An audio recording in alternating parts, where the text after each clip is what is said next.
वाहिगुरू जी का खालसा वाहिगुरू जी की फतेह। अस्सलाम वालेकुम आदाब बर्ड्स मां ਤੁਹਾਡੀ ਹੋਸਟ ਨੀਲਮ ਕੌਰ ਤੇ ਮੈਂ ਟੀਵੀ 84 ਦੇ ਸਾਰੇ ਦਰਸ਼ਕਾਂ ਤੇ ਸਰੋਤਿਆਂ ਨੂੰ ਜੀ ਆਇਆਂ ਕਹਿੰਦੀ ਹਾਂ ਪ੍ਰੋਗਰਾਮ ਸੱਚੋ ਸੱਚ ਵਿੱਚ ਜਿਹੜੇ ਇਸ ਪ੍ਰੋਗਰਾਮ ਨਾਲ ਦੇਸ਼ਾਂ ਵਿਦੇਸ਼ਾਂ ਤੋਂ ਛੁੱਟ ਚੁੱਕੇ ਨੇ। ਸੋ ਖਾਲਸਾ ਨਫੇਰ ਸੈਂਟਰ ਦੇ ਸੰਚਾਲਕ ਡਾਕਟਰ ਅਮਰਜੀਤ ਸਿੰਘ ਜੀ ਰੋਜ਼ਾਨਾ ਦੀ ਤਰ੍ਹਾਂ ਸਟੂਡੀਓ 'ਚ ਮੇਰੇ ਨਾਲ ਸ਼ਾਮਿਲ ਨੇ। ਆਓ ਉਹਨਾਂ ਨਾਲ ਗੱਲਬਾਤ ਕਰਕੇ ਅੱਜ ਦੇ ਅਹਿਮ ਇਸ਼ੂਜ਼ ਉੱਪਰ ਉਹਨਾਂ ਤੋਂ ਉਹਨਾਂ ਦਾ ਤਬਸਰਾ ਜਾਣਦੇ ਹਾਂ।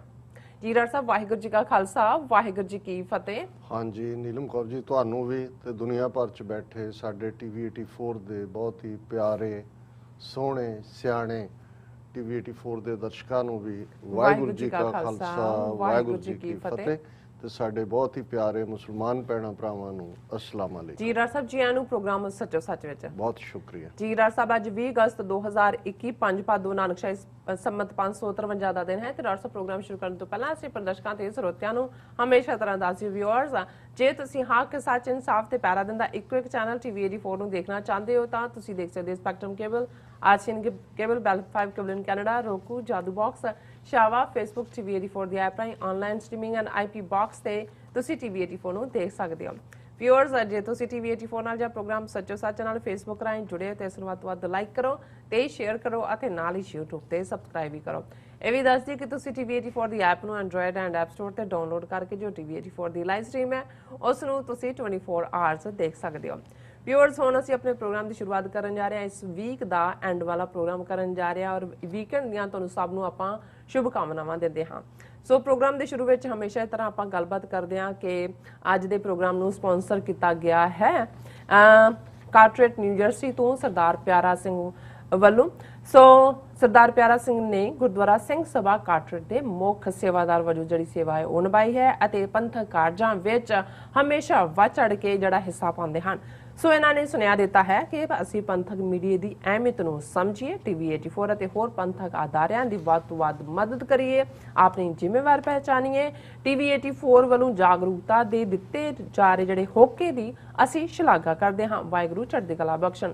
ਸੋ ਅੱਜ ਦੀ ਸਪਾਂਸਰਸ਼ਿਪ ਲਈ ਅਸੀਂ ਸਰਦਾਰ ਪਿਆਰਾ ਸਿੰਘ ਜੀ ਹੋਰਾਂ ਦਾ ਤਹਿ ਦਿਲ ਤੋਂ ਸ਼ੁਕਰੀਆ ਅਦਾ ਕਰਦੇ ਹਾਂ ਔਰ ਤੁਹਾਨੂੰ ਵੀ ਅਪੀਲ ਤੇ ਬੇਨਤੀ ਕਰਦੇ ਹਾਂ ਕਿ ਤੁਸੀਂ ਵੀ ਪ੍ਰੋਗਰਾਮ ਸੱਚੋ ਸੱਚ ਨੂੰ ਵੱਧ ਤੋਂ ਵੱਧ ਸਪਾਂਸਰ ਕਰੋ। ਸਪਾਂਸਰਸ਼ਿਪ ਲਈ ਤੁਸੀਂ ਸਾਨੂੰ ਕਾਲ ਕਰ ਸਕਦੇ ਹੋ 5166191984। ਤੁਸੀਂ ਸਾਨੂੰ ਸੇਮ ਨੰਬਰ ਤੇ WhatsApp ਕਰ ਸਕਦੇ ਹੋ।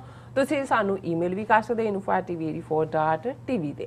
ਸੋ ਪ੍ਰੋਗਰਾਮ ਦੇ ਸ਼ੁਰੂ ਵਿੱਚ ਗੱਲਬਾਤ ਕਰਨ ਜਾ ਰਹੇ ਹਾਂ ਭਾਰਤ ਦੇ ਹਵਾਲੇ ਨਾਲ ਕਿ ਵਿਊਅਰਸ ਜਿਸ ਤਰ੍ਹਾਂ ਕਿ ਪੰਜਾਬੀ ਦਾ ਅਖਾਣ ਬੜਾ ਹੀ ਮਸ਼ਹੂਰ ਹੈ ਕਿ ਕਹਿੰਦੇ ਨੇ ਕਿ ਮੁਰਦਾ ਬੋਲੇ ਕਫਨ ਫਾੜੇ।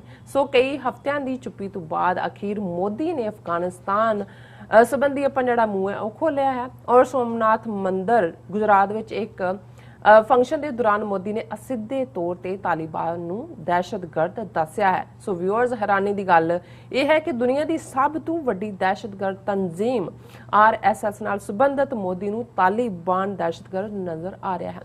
ਸੋ ਇਸ ਬਾਰੇ ਆਪਾਂ ਗੱਲਬਾਤ ਕਰਨ ਜਾ ਰਹੇ ਹਾਂ। ਸੋ ਅਸੀਂ ਚਾਹਾਂਗੇ ਕਿ ਤੁਸੀਂ ਇਸੇ ਤਰ੍ਹਾਂ ਬਣੇ ਰਹਿਣਾ। ਦੇਖਣ ਸੁਣਨ ਲਈ ਤੁਹਾਡਾ ਸਭ ਦਾ ਬਹੁਤ ਬਹੁਤ ਸ਼ੁਕਰੀਆ। ਜੀ ਡਾਕਟਰ ਸਾਹਿਬ ਕੀ ਵਿਚਾਰਾਂ ਨੇ? ਦੇਖੋ ਵੈਸੇ ਤਾਂ ਜਿਹੜਾ ਤੁਹਾਡਾ ਓਪਨਿੰਗ ਫਰੇਜ਼ ਹੀ ਹੈ ਮੁਰਦਾ ਬੋਲੇ ਕਫਨ ਪਾੜੇ ਇਹ ਬਹੁਤ ਕੁਝ ਕਹਿ ਦਿੰਦਾ ਹੈ। ਪਰ ਇਸ ਤੋਂ ਪਹਿਲਾਂ ਕਿ ਦੇਖੀਏ ਕਿ ਕਫਨ ਦੇ ਵਿੱਚ ਮੁਰਦਾ ਕਿਸ ਹਾਲਤ 'ਚ ਹੈ ਅਸੀਂ ਗੱਲ ਸ਼ੁਰੂ ਕਰਦੇ ਹਾਂ ਅੱਜ ਦੇ ਸਪਾਂਸਰ ਸਰ ਪਿਆਰਾ ਸਿੰਘ ਜੀ ਕਾਰਟਰੇਟ। ਬਹੁਤ ਜਦੋਂ ਟੀਵੀ 84 ਦੇ ਹਵਾਲੇ ਨਾਲ ਮੈਂ ਦੇਖਦਾ 8-9 ਸਾਲ ਦੀ ਇਸ ਜਰਨੀ ਦੇ ਵਿੱਚ ਇਸ ਸਫ਼ਰ ਦੇ ਵਿੱਚ ਜਦੋਂ ਕੋਈ ਗੁਰਸਿੱਖ ਵੀਰ ਭੈਣ ਕਿਤੇ ਵੀ ਜਦੋਂ ਅਸੀਂ ਟਰੈਵਲ ਅਰਾਊਂਡ ਕਰਦੇ ਹਾਂ ਜਾਂ ਪੰਥਕ ਸਮਾਗਮਾਂ ਤੇ ਇਕੱਠੇ ਹੁੰਦੇ ਹਾਂ ਆ ਕੇ ਤੁਹਾਨੂੰ ਮਿਲਣ ਕਹਿਣ ਜੀ ਅਸੀਂ ਟੀਵੀ 84 ਦੇਖਦੇ ਹਾਂ ਬਹੁਤ ਚੰਗੇ ਢੰਗ ਨਾਲ ਸਿੱਖ ਕੌਮ ਦਾ ਕੇਸ ਤੁਸੀਂ ਪ੍ਰੈਜ਼ੈਂਟ ਕਰਦੇ ਹੋ ਤੇ ਇੱਕ ਵਾਰ ਲੱਗਦਾ ਹੈ ਕਿ ਵੀ ਜੋ ਅਸੀਂ ਕਰ ਰਹੇ ਹਾਂ ਉਹ ਜ਼ਰੂਰ ਕੋਈ ਚੰਗੀ ਚੀਜ਼ ਹੈ ਜੀ। ਔਰ ਸਰ ਪਿਆਰਾ ਸਿੰਘ ਜਿਹੜੇ ਗੁਰਦੁਆਰਾ ਸਿੰਘ ਸਭਾ ਦੇ ਪ੍ਰੈਜ਼ੀਡੈਂਟ ਵੀ ਰਹੇ ਔਰ ਹਰ ਪੰਥਕ ਸਮਾਗਮ ਦੇ ਵਿੱਚ ਨਿਊ ਜਰਸੀ 'ਚ ਨਹੀਂ ਨਿਊਯਾਰਕ 'ਚ ਵੱਡੇ ਵੱਡੇ ਪੰਥਕ ਇਕੱਠਾਂ 'ਚ ਤੁਸੀਂ ਉਹਨਾਂ ਦੀ ਪ੍ਰੈਜ਼ੈਂਸ ਵੀ ਦੇਖਦੇ ਹੋ। ਹਰ ਪੱਖੋਂ ਉਹ ਮਦਦਗਾਰ ਵੀ ਹੁੰਦੇ ਨੇ ਔਰ ਉਹ ਵੀਰ ਜਿਹੜੇ ਸਿਰਫ ਤੇ ਸਿਰਫ ਕਿਸੇ ਧੜੇ ਨਾਲ ਜੁੜ ਕੇ ਗੱਲ ਨਹੀਂ ਕਰਦੇ ਜਿਹੜੇ ਸਿਰਫ ਪੰਥ ਦੀ ਗੱਲ ਕਰਦੇ ਨੇ ਉਹਨਾਂ 'ਚ ਸਰ ਪਿਆਰਾ ਸਿੰਘ ਉਹਨਾਂ ਨੂੰ ਮੈਂ ਸ਼ਾਮਲ ਕਰਦਾ ਕਿ ਜਿਨ੍ਹਾਂ ਨੂੰ ਇਹ ਹੈ ਕਿ ਇਸ ਚੋਂ ਪੰਥ ਦੀ ਚੜ੍ਹਦੀ ਕਲਾ ਨਿਕਲਦੀ ਹੈ, ਸਿੱਖੀ ਦੀ ਚੜ੍ਹਦੀ ਕਲਾ ਨਿਕਲਦੀ ਹੈ ਔਰ ਸੇਵਾ ਦੇ ਪੱਖੋਂ ਵੀ ਅਸੀਂ ਦੇਖਦੇ ਹਾਂ ਕਿ ਹੱਥੀਂ ਸੇਵਾ ਵੀ ਔਰ ਹਰ ਆਰਗੇਨਾਈਜੇਸ਼ਨ ਜਿਹੜੀ ਪੰਥ ਲਈ ਕੰਮ ਕਰਦੀ ਹੈ ਉਹਦੇ ਨਾਲ ਤੁਸੀਂ ਉਹਨਾਂ ਨੂੰ ਖੜਾ ਦੇਖੋਗੇ। ਔਰ ਅਸੀਂ ਸ਼ੁਕਰਗੁਜ਼ਾਰ ਹੈ। ਅਜੇ 2 ਹਫ਼ਤੇ ਪਹਿਲਾਂ ਹੀ ਜਦੋਂ ਕਿ ਗੱਤਕਾ ਟੂਰਨਾਮੈਂਟ ਸੀ ਗੁਰਦੁਆਰਾ ਸਿੰਘ ਸਭਾ ਵੱਲੋਂ ਹੀ ਉਸ ਨੂੰ ਸਪਾਂਸਰ ਕੀਤਾ ਗਿਆ ਸੀ ਔਰ ਆਲਮੋਸਟ 5 ਸਟੇਟਾਂ ਤੋਂ ਮੇਰਾ ਖਿਆਲ ਹੈ 100 ਦੇ ਕਰੀਬ ਨੌਜਵਾਨ ਸਿੰਘ ਸਿੰਘਣੀਆਂ ਹੋਣਗੇ ਯੰਗਸਟਰਸ ਜਿਨ੍ਹਾਂ ਨੇ ਪਾਰਟਿਸਿਪੇਟ ਕੀਤਾ ਉਦੋਂ। ਔਰ ਬਹੁਤ ਸੇਵਾ ਜਿਹੜੀ ਹੈ ਉਹਨਾਂ ਨੇ ਸੰਗਤ ਦੀ ਵੀ ਕੀਤੀ। ਸਾਰੇ ਸਿੰਘ ਸਭਾ ਵੱਲੋਂ ਹਮੇਸ਼ਾ ਹੀ ਇਹ ਇੱਕ ਪੱਖ ਰਿਹਾ ਔਰ ਕਿਸੇ ਵੇਲੇ ਗੱਤਕੇ ਦਾ ਇਸ ਸਟੇਟ ਦੇ ਵਿੱਚ ਸ਼ੁਰੂਆਤ ਵੀ ਜਿਹੜੀ ਹੈ ਗੁਰਦੁਆਰਾ ਸਿੰਘ ਸਭਾ ਦੇ ਹੀ ਭਾਈ ਜੰਗਬੀਰ ਸਿੰਘ ਆਏ ਔਰ ਉਹਨਾਂ ਨੇ ਸ਼ੁਰੂਆਤ ਕੀਤੀ ਸੀ ਔਰ ਉਸ ਮੁਕਾਮ ਤੇ ਹੀ ਵੀਰ ਪਿਆਰਾ ਸਿੰਘ ਹੋਰਾਂ ਦੇ ਨਾਲ ਡਾਕਟਰ ਰਣਜੀਤ ਸਿੰਘ ਅਮਰਵੀਰ ਸਿੰਘ ਹੋਰਾਂ ਨੇ ਜਿਹੜੀ ਮੁਲਾਕਾਤ ਵੀ ਕੀਤੀ ਔਰ ਅਸੀਂ ਬਹੁਤ ਸ਼ੁਕਰਗੁਜ਼ਾਰ ਹਾਂ ਕਿ ਉਹ ਇਸ ਪਾਸੇ ਵੱਲ ਜਿੱਥੇ ਉਹ ਸਮਝਦੇ ਨੇ ਔਰ ਉਹਨਾਂ ਦਾ ਮੈਸੇਜ ਵੀ ਇਹੀ ਹੈ ਕਿ ਇਨ ਦਾ ਐਂਡ ਜਿਹੜੀ ਗੇਮ ਹੈ ਉਹ ਮੀਡੀਆ ਦੇ ਹੱਥ 'ਚ ਹੈ। ਔਰ ਅੱਜ ਵੀ ਜੇ ਅਸੀਂ ਅਫਗਾਨ ਕ੍ਰਾਈਸਿਸ ਦੇ ਚਲਦਿਆਂ ਦੇਖੀਏ ਕਿ ਜੇ ਤੁਸੀਂ 2 ਡਿਫਰੈਂਟ ਇੱਕ ਪਾਸੇ ਯੂਰਪ ਅਮਰੀਕਾ ਔਰ ਇੰਡੀਅਨ ਮੀਡੀਆ ਦੇਖ ਲਓ ਔਰ ਦੂਸਰੇ ਪਾਸੇ ਜਿਹੜੇ ਈਵਨ ਇਹਨਾਂ ਦੇ ਵਿੱਚ ਬੈਠੇ ਹੋਏ ਥੋੜੇ ਬਹੁਤ ਨਿਰਪੱਖ ਲੋਕ ਨੇ ਉਹਨਾਂ ਦਾ ਐਨਾਲਿਸਿਸ ਸੁਣੋ ਤੇ ਫਿਰ ਤੁਹਾਨੂੰ ਲੱਗੇਗਾ ਕਿ ਭਾਈ ਇਹ ਤਾਂ ਜ਼ਮੀਨ ਅਸਮਾਨ ਦਾ ਫਰਕ ਹੈ। ਇਹ ਇੱਕ ਪਾਸੇ ਮਿੱਟੀ ਨੂੰ ਸੋਨਾ ਸਾਬਤ ਕਰਨ ਤੇ ਲੱਗੇ ਹੁੰਦੇ ਨੇ ਜਿਨ੍ਹਾਂ ਦੇ ਕੋਲ ਇਹ ਮੀਡੀਆ ਦਾ ਹਥਿਆਰ ਹੈ ਤੇ ਦੂਸਰੇ ਜਿਨ੍ਹਾਂ ਦੇ ਕੋਲ ਅਗੇਨ ਮੀਡੀਆ ਦਾ ਹਥਿਆਰ ਹੈ ਉਹ ਮਿੱਟੀ ਨੂੰ ਸੋਨਾ ਬਣਾਉਣ ਤੇ ਲੱਗੇ ਹੁੰਦੇ ਨੇ। ਇੰਡੀਆ ਉਹਨਾਂ ਦਾ ਮੀਡੀਆ ਉਹਨਾਂ ਦੀ ਹਕੂਮਤ ਇਸ ਤੋਂ ਵਧੀਆ ਕੋਈ ਉਦਾਹਰਣ ਨਹੀਂ ਹੈ ਕਿ ਕਿਵੇਂ ਮਿੱਟੀ ਨੂੰ ਸੋਨਾ ਬਣਾਇਆ ਜਾ ਸਕਦਾ ਹੈ, ਕਿਵੇਂ ਮੁਕੰਮਲ ਝੂਠ ਨੂੰ ਸੱਚ ਦੇ ਰੂਪ 'ਚ ਪਰੋਸਿਆ ਜਾ ਸਕਦਾ ਹੈ। ਔਰ ਇਹਨਾਂ ਸਾਰੇ ਦਿਨਾਂ ਦੇ ਵਿੱਚ ਪਿਛਲੇ ਦਿਨਾਂ ਤੋਂ ਜਦੋਂ ਤੋਂ ਅਫਗਾਨਿਸਤਾਨ ਦਾ ਕ੍ਰਾਈਸਿਸ ਵੀ ਹੈ ਇਸ਼ੂ ਵੀ ਹੈ ਸਾਡੇ ਲਈ ਵੀ ਇਹ ਅਹਿਮੀਅਤ ਰੱਖਦਾ ਹੈ ਕਿਉਂਕਿ ਮੇਰੇ ਲਈ ਜਦੋਂ ਮੈਂ ਉਸ ਖਿੱਤੇ ਵੱਲ ਦੇਖਦਾ ਤੇ ਇਸ ਨੂੰ ਮੈਂ ਇੱਕ ਪੋਸੀਬਿਲਿਟੀ ਦੇ ਤੌਰ ਤੇ ਦੇਖਦਾ ਖਾਲਿਸਤਾਨ ਦੀ ਆਜ਼ਾਦੀ ਕਸ਼ਮੀਰ ਦੀ ਆਜ਼ਾਦੀ। ਔਰ ਜੇ ਤੁਸੀਂ ਭਾਰਤ ਦੇ ਵਿੱਚ ਉਹਨਾਂ ਦਾ ਮੀਡੀਆ ਇਹਦੇ 'ਚ ਕੋਈ ਸ਼ੱਕ ਨਹੀਂ ਹੈ ਕਿ ਉਹਨਾਂ ਦਾ ਹਕੂਮਤੀ ਨਿਜ਼ਾਮ ਮੀਡੀਆ ਬੇਸ਼ੱਕ ਨਫ਼ਰਤ ਨਾਲ ਭਰਿਆ ਹੋਇਆ ਨੱਕੋ ਨੱਕ ਜਿਹਨੂੰ ਅਸੀਂ ਪੰਜਾਬੀ 'ਚ ਕਹਿੰਦੇ ਔਰ ਇਹੀ ਨਹੀਂ ਕਿ ਇੱਕ ਤਾਂ ਉਹਨਾਂ ਦਾ ਹਿੰਦੂਤਵੀ ਜਿਹੜਾ ਆਲਮੋਸਟ ਗੋਦੀ ਮੀਡੀਆ ਜਿਹਨੂੰ ਕਿਹਾ ਹੀ ਜਾਂਦਾ ਹੈ ਫਿਰ ਸੋਸ਼ਲ ਨੈਟਵਰਕਿੰਗ ਵੀ। ਲੇਕਿਨ ਮੈਂ ਅੱਜ ਦੇਖ ਰਿਹਾ ਸੀ ਕਿ ਈਵਨ ਉਹ ਜਰਨਲਿਸਟ ਜਿਹੜੇ ਜਿਨ੍ਹਾਂ ਨੂੰ ਅਦਰਵਾਈਜ਼ ਖੱਬੇ ਪੱਖੀ ਕਿਹਾ ਜਾਂਦਾ ਹੈ ਕਸ਼ਮੀਰ ਦੇ ਮੁੱਦੇ ਤੇ ਉਹਨਾਂ ਦੀ ਰੀਜ਼ਨੇਬਲ ਅਪਰੋਚ ਲੱਗਦੀ ਹੈ ਲੇਕਿਨ ਜਦੋਂ ਹੁਣ ਇਹ ਤਾਲਿਬਾਨ ਦੇ ਮੁੱਦੇ ਦੇ ਉੱਤੇ ਜੋ ਕੁਝ ਅਸੀਂ ਦੇਖ ਰਹੇ ਹਾਂ ਤੇ ਸਵਾ ਨਫ਼ਰਤ ਦੇ ਕੁਝ ਨਹੀਂ ਹੈ। ਔਰ ਉਹਨਾਂ ਦੇ ਵਿੱਚ ਰਵੀਸ਼ ਕੁਮਾਰ NDTV ਜਾਂ ਇੱਕ ਅਭਿਸਾਰ ਸ਼ਰਮਾ ਜਿਹੜਾ ਹਮੇਸ਼ਾ ਹੀ ਉਹ ਫੈਜ਼ ਅਹਿਮਦ ਫੈਜ਼ ਦੀ ਜਿਹੜੀ ਹੈ ਉਸ ਲੈ ਦੇ ਉੱਤੇ ਗੱਲ ਕਰਨ ਦੀ ਕੋਸ਼ਿਸ਼ ਕਰਦਾ ਹੈ ਕਿ ਭਾਈ ਜਨਤਾ ਪੁੱਛਤੀ ਹੈ ਔਰ ਇਹ ਉਹ ਕਰਕੇ ਬੋਲੋ ਸਰਕਾਰ ਇੱਦਾਂ ਦੇ। ਔਰ ਮੈਂ ਅੱਜ ਕੁਦਰਤੀ ਮੈਨੂੰ ਇਹ ਲੱਗਿਆ ਕਿ ਵੀ ਦੂਸਰਿਆਂ ਦਾ ਤਾਂ ਪਤਾ ਲੱਗ ਹੀ ਰਿਹਾ ਸੀ ਕੀ ਹੈ। ਮੈਂ ਜਦੋਂ ਉਹਨਾਂ ਨੂੰ ਵੀ ਦੇਖਿਆ ਤੇ ਉਹ ਬਿਲਕੁਲ ਉਹੀ ਕਹਾਣੀ ਤਾਲਿਬਾਨ ਔਰ ਡਰੱਗਸ ਸਾਰੀਆਂ ਤਾਲਿਬਾਨ ਨੇ ਡਰੱਗਸ ਚੋਂ ਮਨੀ ਬਣਾਈ ਔਰ ਆਤੰਕਵਾਦ ਔਰ ਫਲਾਣਾ ਔਰ ਟਿਮਕਾ ਔਰ ਉਹ ਉਹੀ ਵਰਜ਼ਨ। ਹੁਣ ਇੱਕ ਪਾਸੇ ਜਦੋਂ ਕੁਝ ਇਸ਼ੂਜ਼ ਆਉਂਦੇ ਨੇ ਜਦੋਂ ਇਹ ਮੋਦੀ ਜਾਂ RSS ਦੀ ਵਿਚਾਰਧਾਰਾ ਦੇ ਖਿਲਾਫ ਕੁਝ ਕਹਿੰਦੇ ਨੇ ਤੇ ਸਾਡੇ ਬਹੁਤ ਸਾਰਿਆਂ ਨੂੰ ਲੱਗਣ ਲੱਗ ਜਾਂਦਾ ਕਿ ਵੀਰ ਸਾਨੂੰ ਵੀ ਲੱਗਦਾ ਵੀ ਚਲੋ ਘੱਟੋ ਘੱਟ ਇੱਕ ਇਸ਼ੂ ਦੇ ਉੱਤੇ ਤੋਂ ਇਮਾਨਦਾਰੀ ਦਿਖਾ ਰਹੇ ਨੇ ਪਰ ਮੈਨੂੰ ਇਹ ਲੱਗਦਾ ਕਿ ਵੀ ਇਹ ਬਿਲਕੁਲ ਵੀ ਇਮਾਨਦਾਰ ਪਹੁੰਚ ਇਸ ਵੇਲੇ। ਔਰ ਇਹੀ ਕਾਰਨ ਹੈ ਕਿ ਇਸ ਨੇ ਈਵਨ ਸਾਡੀਆਂ ਸਫਾਂ ਵਿਚਲੇ ਵੀ ਖਾਸ ਤੌਰ ਤੇ ਭਾਰਤ ਜਿਹੜੇ ਲੋਕ ਨੇ ਸਿੱਖਾਂ ਚੋਂ ਵੀ ਉਹਨਾਂ ਨੂੰ ਕਿਤੇ ਨਾ ਕਿਤੇ ਖੌਫਜ਼ਦਾ ਕੀਤਾ ਕਿ ਵੀ ਜੇ ਅਸੀਂ ਕੋਈ ਡਿਸੈਂਟਿੰਗ ਓਪੀਨੀਅਨ ਲਈ ਹੈ ਹਾਲਾਂ ਪ੍ਰਾਈਵੇਟ ਕਨਵਰਸੇਸ਼ਨ ਦੇ ਵਿੱਚ ਉਹ ਇਹ ਵੰਗਾਰ ਵੀ ਰਹੇ ਨੇ ਇੱਕ ਦੂਜੇ ਨੂੰ ਸੋਸ਼ਲ ਮੀਡੀਆ ਦੇ ਉੱਤੇ ਕਿ ਭਾਈ ਦੇਖੋ ਕਿਵੇਂ ਉਹਨਾਂ ਨੇ ਆਜ਼ਾਦੀ ਲਈ ਹੈ।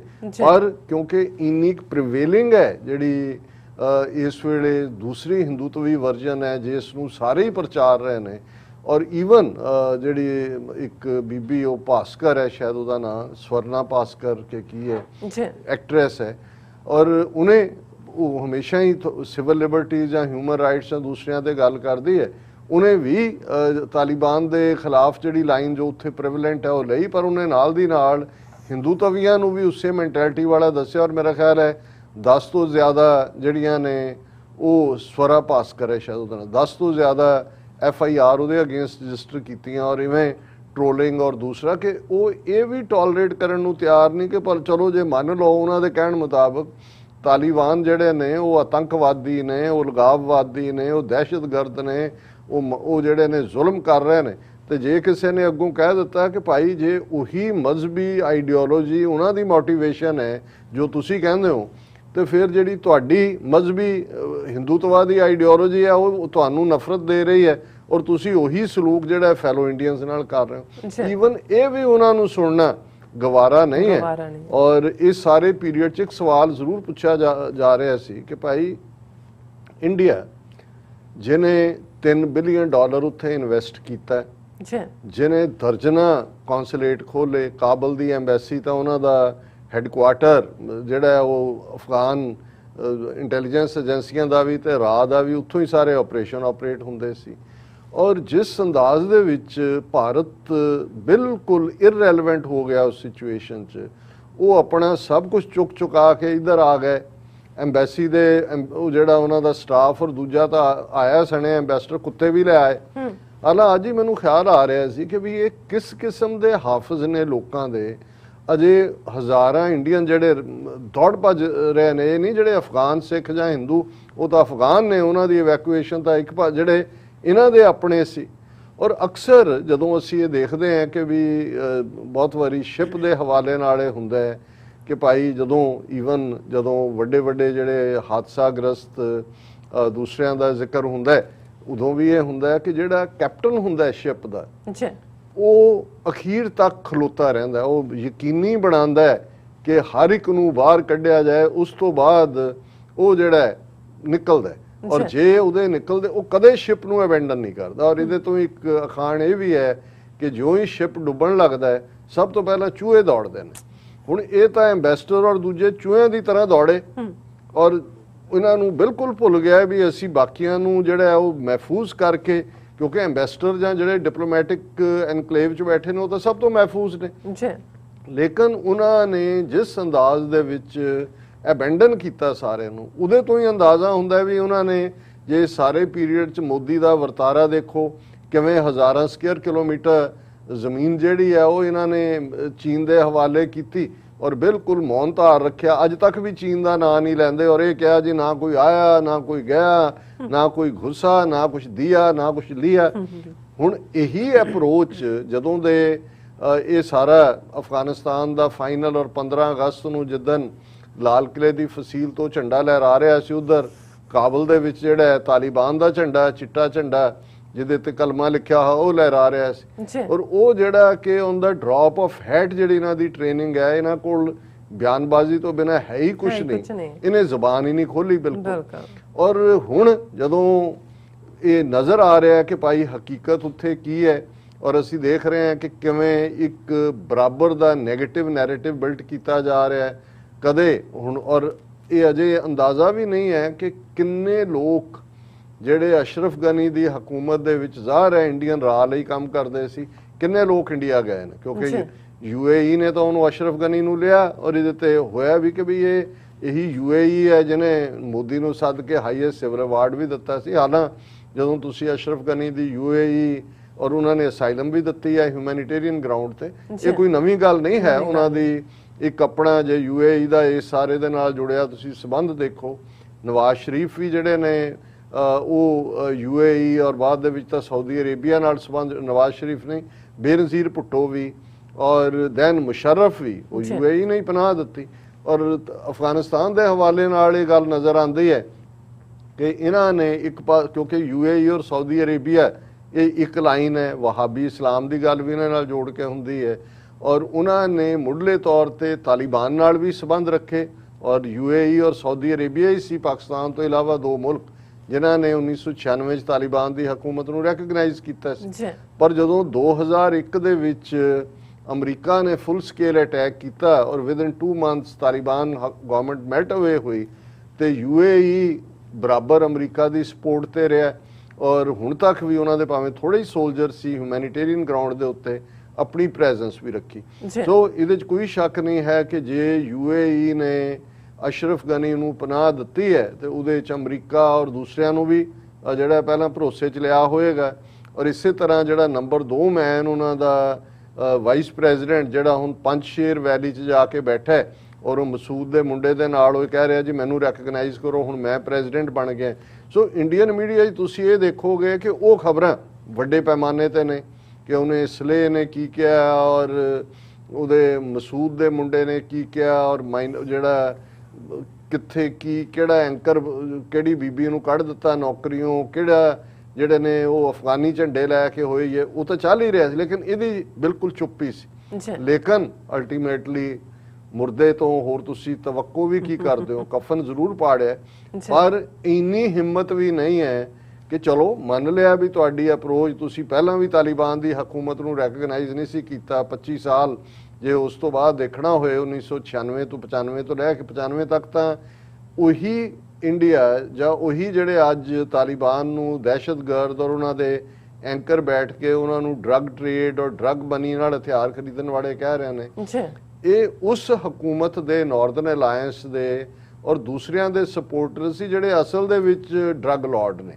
ਤਾਲਿਬਾਨ ਬਾਰੇ UN ਦੀਆਂ ਰਿਪੋਰਟਾਂ ਵੀ ਜਿਹੜੀਆਂ ਨੇ ਕਿ ਜਦੋਂ ਇਹਨਾਂ ਦੇ ਕੋਲ ਹਕੂਮਤ ਸੀ, ਕਿਉਂਕਿ ਭੰਗ ਹੋਏ, ਪੋਸਤ ਹੋਏ, ਅਫੀਮ ਹੋਏ, ਇਹ ਕੋਈ ਵੀ ਇਸਲਾਮ ਦੇ ਵੀ ਖਿਲਾਫ ਹੈ।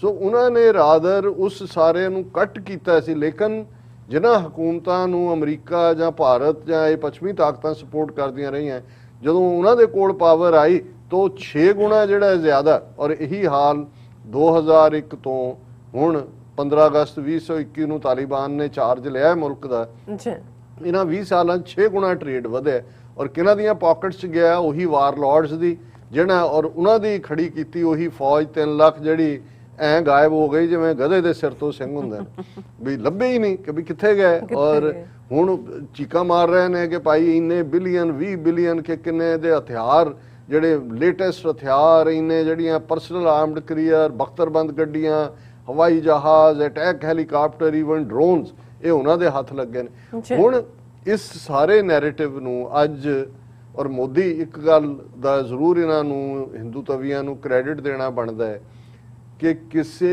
ਈਵੈਂਟ ਨੂੰ ਡਿਸਟਰੋਏ ਕਿਵੇਂ ਕਰਨਾ ਹੈ, ਉਹਦੇ ਲਈ ਥਾਂ ਔਰ ਸਮਾਂ ਉਹ ਕਿਵੇਂ ਚੁਣਦੇ ਨੇ, ਔਰ ਪੁਰਾਣੀ ਹਿਸਟਰੀ ਜਾਂ ਜੋ ਵੀ ਉਹਨਾਂ ਦਾ ਮਿਥਿਹਾਸ ਹੈ ਉਹਦੇ ਨਾਲ ਜੋੜ ਕੇ ਕਿਸੇ ਡੇਟ ਨੂੰ ਕਿਵੇਂ ਕੋਈ ਗੱਲ ਕਹਿੰਦੇ ਨੇ।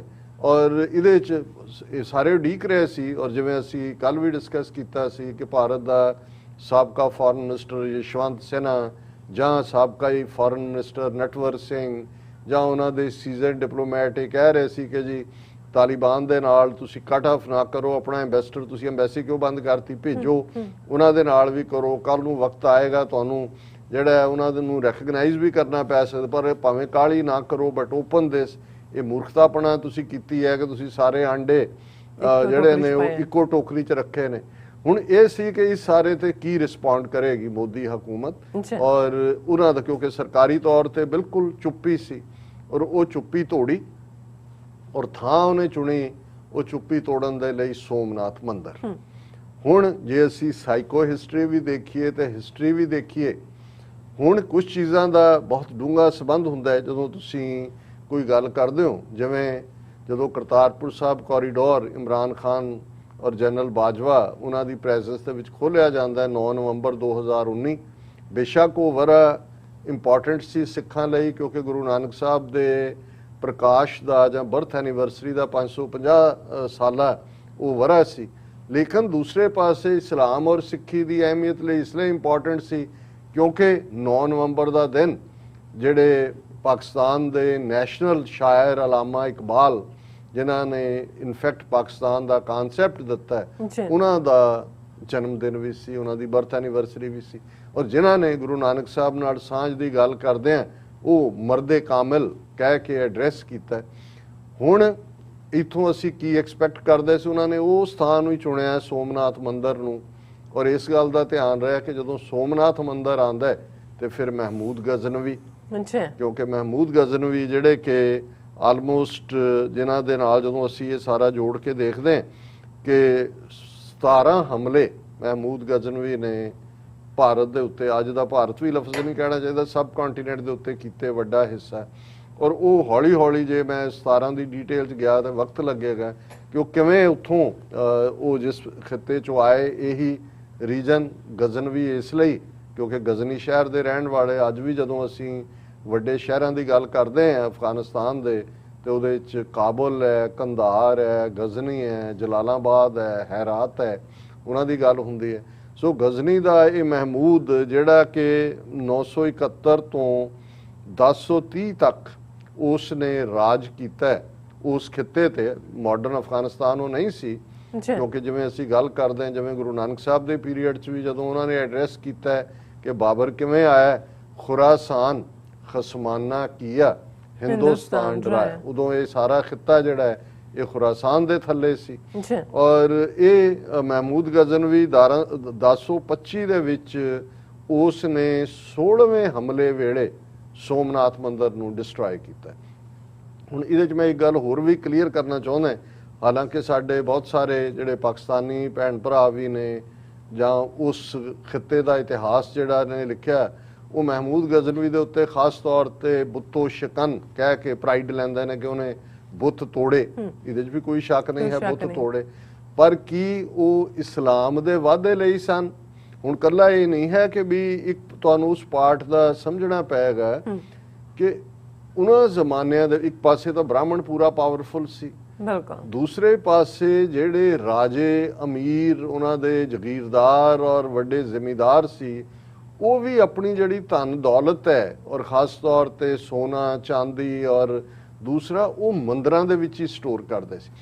ਇਸ ਲਈ ਜਿਹੜੇ ਵੀ ਲੁਟੇਰੇ, ਔਰ ਮਹਿਮੂਦ ਗਜ਼ਨਵੀ ਨੇ ਖਾਸ ਤੌਰ ਤੇ ਸੋਮਨਾਥ ਮੰਦਿਰ ਦਾ ਜ਼ਿਕਰ ਇਸ ਲਈ ਹੁੰਦਾ ਹੈ ਕਿ ਉੱਥੇ ਲੁੱਟ ਦਾ ਬਹੁਤ ਮਾਲ ਉਹ ਲੈ ਕੇ ਗਿਆ, ਔਰ ਇੱਕ ਜਿਹੜਾ ਉਹਨਾਂ ਨੇ ਆਪਣਾ ਜਿਸ ਨੂੰ ਜੋਤਿਰਲਿੰਗ ਕਹਿੰਦੇ ਨੇ ਕਿ ਜੀ ਇਹ ਸਟੈਬਲਿਸ਼ ਕੀਤਾ ਹੋਇਆ ਸ਼ਿਵ ਦੇ ਨਾਲ ਜੋੜ ਕੇ ਇੱਕ ਮੂਰਤੀ ਜਿਹੜੀ ਵਿਚਕਾਰ ਲਟਕ ਰਹੀ ਸੀ, ਔਰ ਇਹ ਜਿਹੜੀ ਹੈ ਖੁਫੀਆ ਜਾਣਕਾਰੀ ਪਹੁੰਚੀ ਕਿ ਵੀ ਜਿਹਨੂੰ ਉਹ ਕਹਿੰਦਾ ਸੀ, ਪੰਡਤਾਂ ਨੇ ਕਿਹਾ ਜੀ ਇਹ ਰਹਿਣ ਦਿਓ, ਭਾਵੇਂ ਤੁਸੀਂ ਇੰਨਾ ਸੀ ਹੋਰ ਦੇ ਦਿੰਦੇ। ਐਕਚੁਅਲੀ ਉਹ ਭਰੀ ਅਸ਼ਰਫੀਆਂ ਨਾਲ ਔਰ ਸੋਨੇ ਦੇ ਨਾਲ ਹੋਈ ਸੀ, ਔਰ ਬਹੁਤ ਸਾਰੇ ਔਰ 4 ਵੱਡੇ ਮੰਦਿਰ ਜਿਹੜੇ ਉਹਨਾਂ 17 ਹਮਲਿਆਂ ਦੇ ਵੇਲੇ, ਬਾਕੀ ਇਲਾਕੇ ਵੀ ਲੁੱਟਮਾਰ ਤਾਂ ਕੋਈ ਨਹੀਂ ਹੈ। ਇਹ ਤਾਂ ਉਸ ਪੀਰੀਅਡ ਦੇ ਵਿੱਚ ਠੀਕ ਹੈ, ਮਜ਼ਹਬ ਨੂੰ ਅੱਜ ਅਸੀਂ ਹਰ ਐਂਗਲ ਮਜ਼ਹਬ ਤੋਂ ਦੇਖਦੇ ਹਾਂ, ਉਸ ਵੇਲੇ ਆਪਣੇ ਰਾਜ ਨੂੰ ਵਧਾਉਣਾ, ਵੱਧ ਤੋਂ ਵੱਧ ਦੌਲਤ ਕਿੱਥੇ ਹੈ? ਹਿੰਦੁਸਤਾਨ, ਜਿਸ ਨੂੰ ਲਫ਼ਜ਼ ਇਹਨਾਂ ਨੇ ਹੀ ਦਿੱਤਾ, ਪਰਸ਼ੀਅਨ ਜ਼ਬਾਨ ਚੋਂ ਆਇਆ ਜਾਂ ਅਰਬੀ ਚੋਂ ਆਇਆ, ਉਸ ਨੂੰ ਕਹਿੰਦੇ ਹੀ ਸੋਨੇ ਦੀ ਚਿੜੀ ਹੈ ਕਿ ਚਿੜੀ ਹੈ। ਹੁਣ ਜਾਂ ਤਾਂ ਤੁਸੀਂ ਸੋਨੇ ਦਾ ਬਾਜ ਬਣੋ, ਜੇ ਚਿੜੀ ਬਣੇ ਹੋ ਤੇ ਬਾਜ ਤਾਂ ਨੋਚੇਗਾ ਹੀ ਨਾ। ਫਿਰ ਹੁਣ ਬਾਜ ਨੇ ਉਹ ਹੈ ਹੀ ਚਿੜੀ ਹੈ। ਹੁਣ ਸੋਨੇ ਦੀ ਚਿੜੀ ਇਹ ਠੀਕ ਹੈ ਕਿ ਬਹੁਤ ਸਾਰੀਆਂ ਗੋਲਡ ਮਾਈਨਸ ਔਰ ਦੂਸਰੀਆਂ ਉਸ ਖਿੱਤੇ 'ਚ ਔਰ ਮਾਲਾਮਾਲ ਸੀ, ਔਰ ਉਹ ਬਹੁਤ ਸਾਰਾ ਜਿਹੜਾ ਸਟੋਰੇਜ ਹੈ ਉਹ ਮੰਦਿਰਾਂ ਦੇ ਵਿੱਚ ਸੀ। ਇਸ ਲਈ ਸੋਮਨਾਥ ਮੰਦਿਰ ਹੋਏ, ਮਥੁਰਾ ਹੋਏ, ਜਵਾਲਾਮੁਖੀ ਹੋਏ ਔਰ ਕਾਂਗੜੇ ਦਾ ਮੰਦਿਰ ਹੋਏ, ਕਾਂਗੜਾ ਕੋਟ, ਇਹ ਸਾਰੇ ਅੱਡ-ਅੱਡ ਵਕਤਾਂ ਦੇ ਉੱਤੇ ਉਹਦਾ ਹਿੱਸਾ ਬਣਿਆ। ਹੁਣ ਜੇ ਗੱਲ ਸਿਰਫ ਇਸਲਾਮ ਤੱਕ ਹੁੰਦੀ, ਹਾਲਾਂਕਿ ਮਹਿਮੂਦ ਗਜ਼ਨਵੀ ਦੀ ਪਰਸਨੈਲਿਟੀ ਨੂੰ ਡਿਫਰੈਂਟਲੀ ਪੋਰਟਰੇ ਕੀਤਾ ਜਾਂਦਾ ਹੈ, ਜਿਵੇਂ ਮੈਂ ਕਿਹਾ ਉਹਨਾਂ ਕਿ ਇੱਕ ਹਲਕੇ ਵੱਲੋਂ, ਜੇ ਇਹ ਹੁੰਦਾ ਤੇ ਫਿਰ ਜਦੋਂ ਬਾਬਰ 1526 ਦੇ ਵਿੱਚ ਹਮਲਾ ਕਰਦਾ ਹੈ, ਆਂਦਾ ਹੈ, ਪਾਣੀਪਤ ਦੀ ਤੀਸਰੀ ਲੜਾਈ ਤੋਂ ਬਾਅਦ ਦਿੱਲੀ ਦਾ ਬਾਦਸ਼ਾਹ ਬਣਦਾ ਹੈ, ਤੇ ਦਿੱਲੀ ਦੇ ਉੱਤੇ ਤਾਂ ਕੋਈ ਹਿੰਦੂਆਂ ਦਾ ਰਾਜ ਨਹੀਂ ਸੀ, ਲੋਧੀ ਪਠਾਣਾ ਦਾ ਰਾਜ ਸੀ, ਬਾਬਰ ਉਜ਼ਬੈਕ ਸੀ। ਅੱਜ ਵੀ ਜਦੋਂ ਅਸੀਂ ਟ੍ਰਾਈਬਸ ਦਾ ਜਾਂ ਦੂਸਰਾ ਦੇਖਦੇ, ਪਰ ਉਹ ਪਹਿਲਾਂ ਉਧਰ ਖੁਰਾਸਾਨ ਵੱਲ ਗਿਆ, ਉਹਨੂੰ ਕੰਕਰ ਕਰਕੇ ਫਿਰ ਇੱਧਰ ਹਿੰਦੁਸਤਾਨ ਵੱਲ ਆਇਆ। ਸੋ ਇਹੀ ਔਰ ਬਹੁਤ ਸਾਰੀਆਂ ਤੁਸੀਂ ਇਸ ਪੀਰੀਅਡ ਦੇ ਵਿੱਚ, ਔਰ ਇਹੀ ਗੱਲ ਜੇ ਔਰੰਗਜ਼ੇਬ ਦੀਆਂ ਫੌਜਾਂ ਦੀ ਗੱਲ ਕਰੀਏ ਤੇ ਔਰੰਗਜ਼ੇਬ ਦੀ ਫੌਜ ਦਾ 1/3 ਹਿੱਸਾ ਰਾਜਪੂਤ ਰਾਜੇ ਸੀ। ਹੁਣ ਜਦੋਂ ਸ਼ਿਵਾਜੀ ਦੇ ਖਿਲਾਫ ਜਿਹੜਾ ਐਕਸਪੀਡੀਸ਼ਨ ਲੀਡ ਕਰ ਰਿਹਾ ਹੈ, ਉਹ ਕੋਈ ਜਿਹੜਾ ਉਹ ਮੁਸਲਮਾਨ ਜਰਨੈਲ ਨਹੀਂ ਸੀ, ਉਹ ਜੈ ਸਿੰਘ ਸਵਾਈ ਸੀ ਜਿਹੜਾ ਲੀਡ ਕਰ ਰਿਹਾ ਸੀ।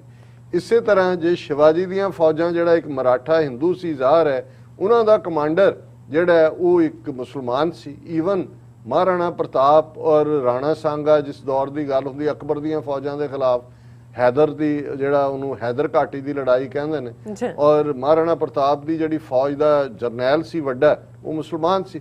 ਸੋ ਇਹ ਇੱਕ ਬਾਦਸ਼ਾਹ ਦਾ ਆਪਣੇ ਰਾਜ ਵਧਾਉਣ ਦੀ ਗੱਲ ਦੂਜੀ ਤੀਜੀ ਸੀ। ਔਰ ਸੋਮਨਾਥ ਮੰਦਿਰ ਕਿਉਂਕਿ ਲੁੱਟ ਦਾ ਨਾਲ ਜੋ ਵੀ ਮਾਲਾ ਮਾਲ ਸੀ ਉਹਨੂੰ ਲੁੱਟਿਆ, ਔਰ ਇਹ ਜਿਹੜਾ 1030 ਤੱਕ ਗਜ਼ਨੀ ਦਾ ਜਿਹੜਾ ਇਹ ਮਹਿਮੂਦ ਹੈ ਉਸ ਦੀ ਡੈਥ ਹੋ ਜਾਂਦੀ ਹੈ।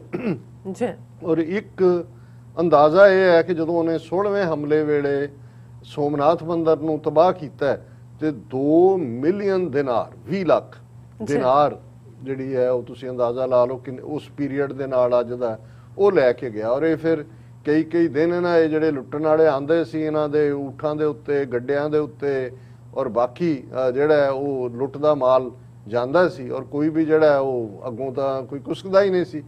ਇਸ ਲਈ ਉਹ ਸਰਦੀਆਂ ਉੱਥੇ ਬਹੁਤ ਹੁੰਦੀਆਂ ਨੇ ਅਫਗਾਨਿਸਤਾਨ 'ਚ, ਉਦੋਂ ਜਿਹੜਾ ਉਹ ਨਿਕਲਦੇ ਸੀ ਇੱਧਰ ਆ ਜਾਂਦੇ ਸੀ, ਤੇ ਗਰਮੀ ਇੱਧਰ ਦੀ ਨਹੀਂ ਟੋਲਰੇਟ ਹੁੰਦੀ। ਚਲੇ ਰਾਜ ਨਹੀਂ ਐਸਟੈਬਲਿਸ਼ ਕੀਤਾ ਮਹਿਮੂਦ ਗਜ਼ਨਵੀ ਦੂਜੇ, ਲੇਕਿਨ 17 ਵਾਰ ਉਹ ਹੈ ਰਾਜ ਮੁਹੰਮਦ ਗੌਰੀ ਨੇ ਐਸਟੈਬਲਿਸ਼ ਕੀਤਾ ਪ੍ਰਿਥਵੀ ਰਾਜ ਚੌਹਾਨ ਨੂੰ ਹਰਾ ਕੇ।